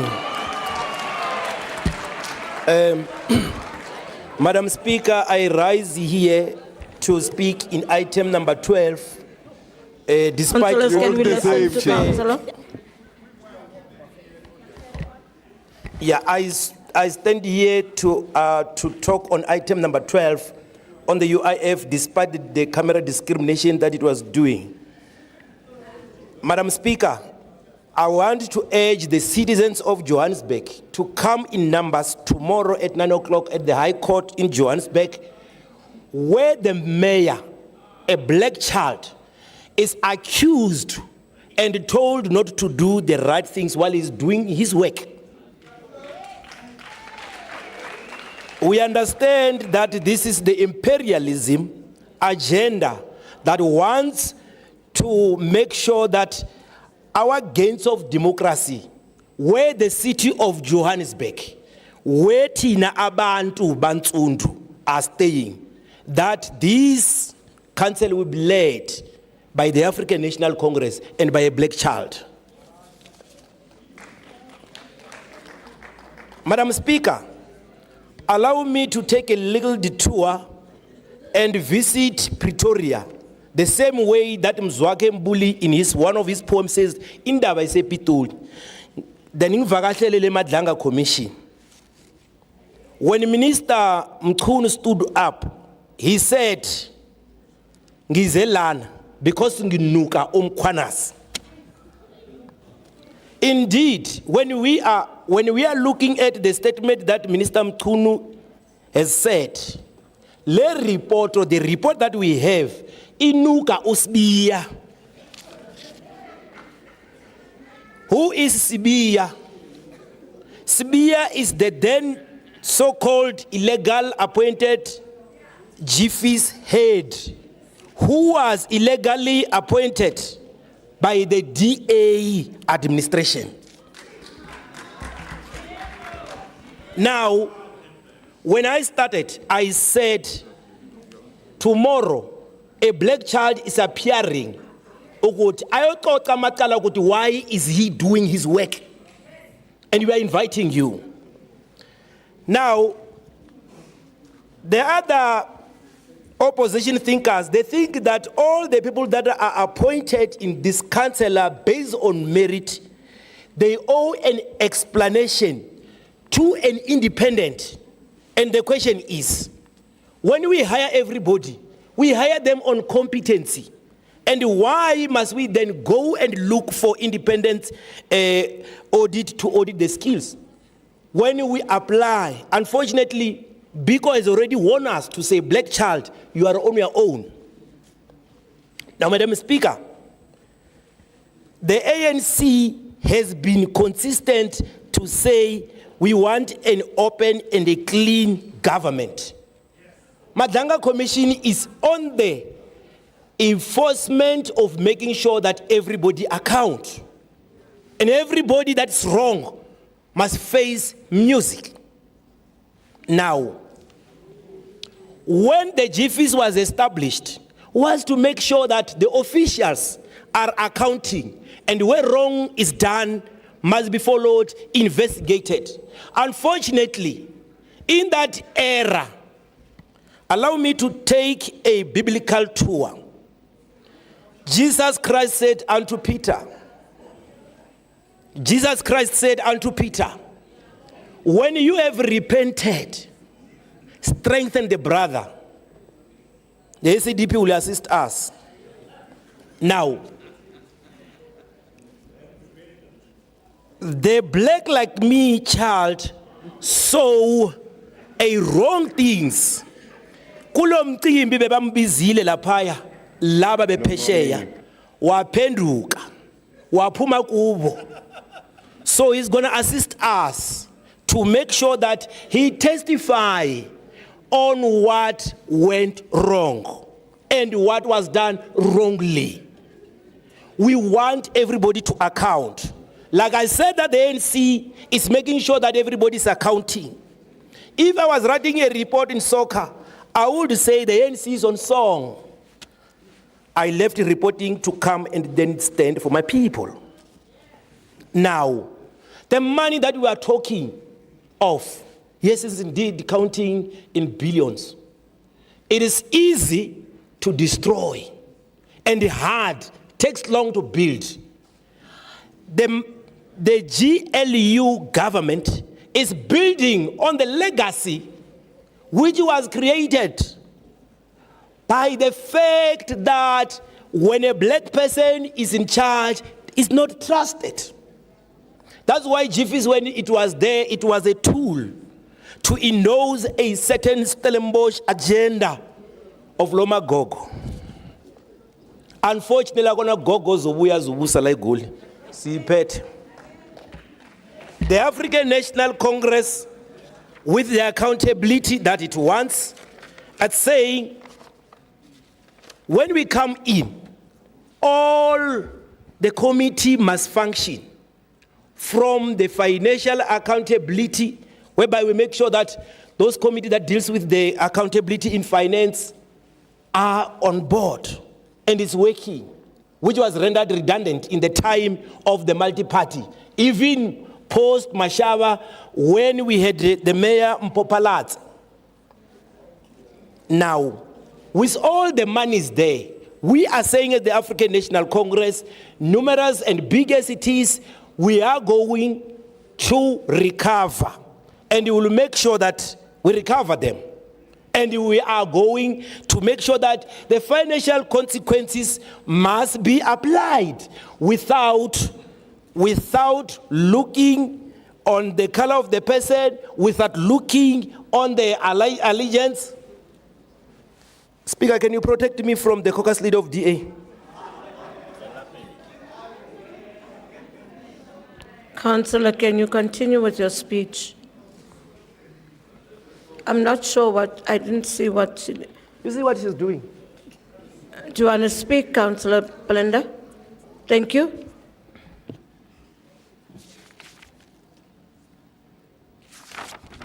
I'd just like to call a point of order on Councillor Mbengwa.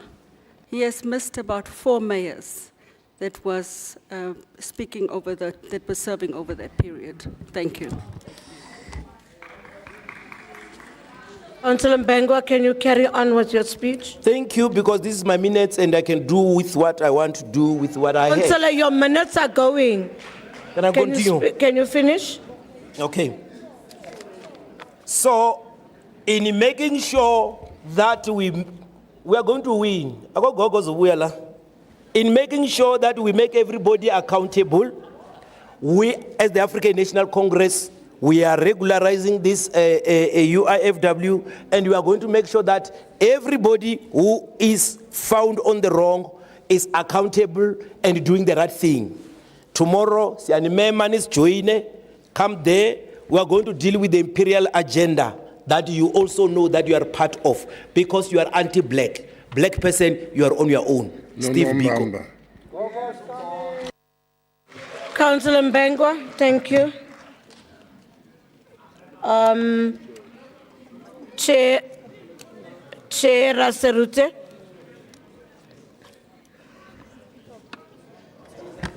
Chair Raserute. Thank you very much, Speaker. We take this opportunity and thank all progressive members of the committee and their contributions, and we therefore request the Council to approve the recommendations. Speaker, thank you very much. Thank you, Member in Charge, Chair of the Committee. The recommendations on page 12.3 is the item agreed to.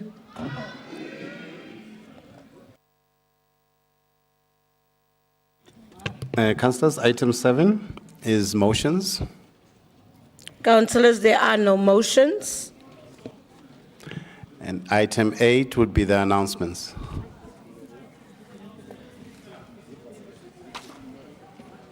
There are no motions. The next item is announcements. You will get the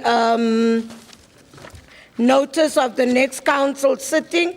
Your upper limits will be paid during this week or next week. We were waiting for a report. That's where we are, councillors, and the meeting is adjourned.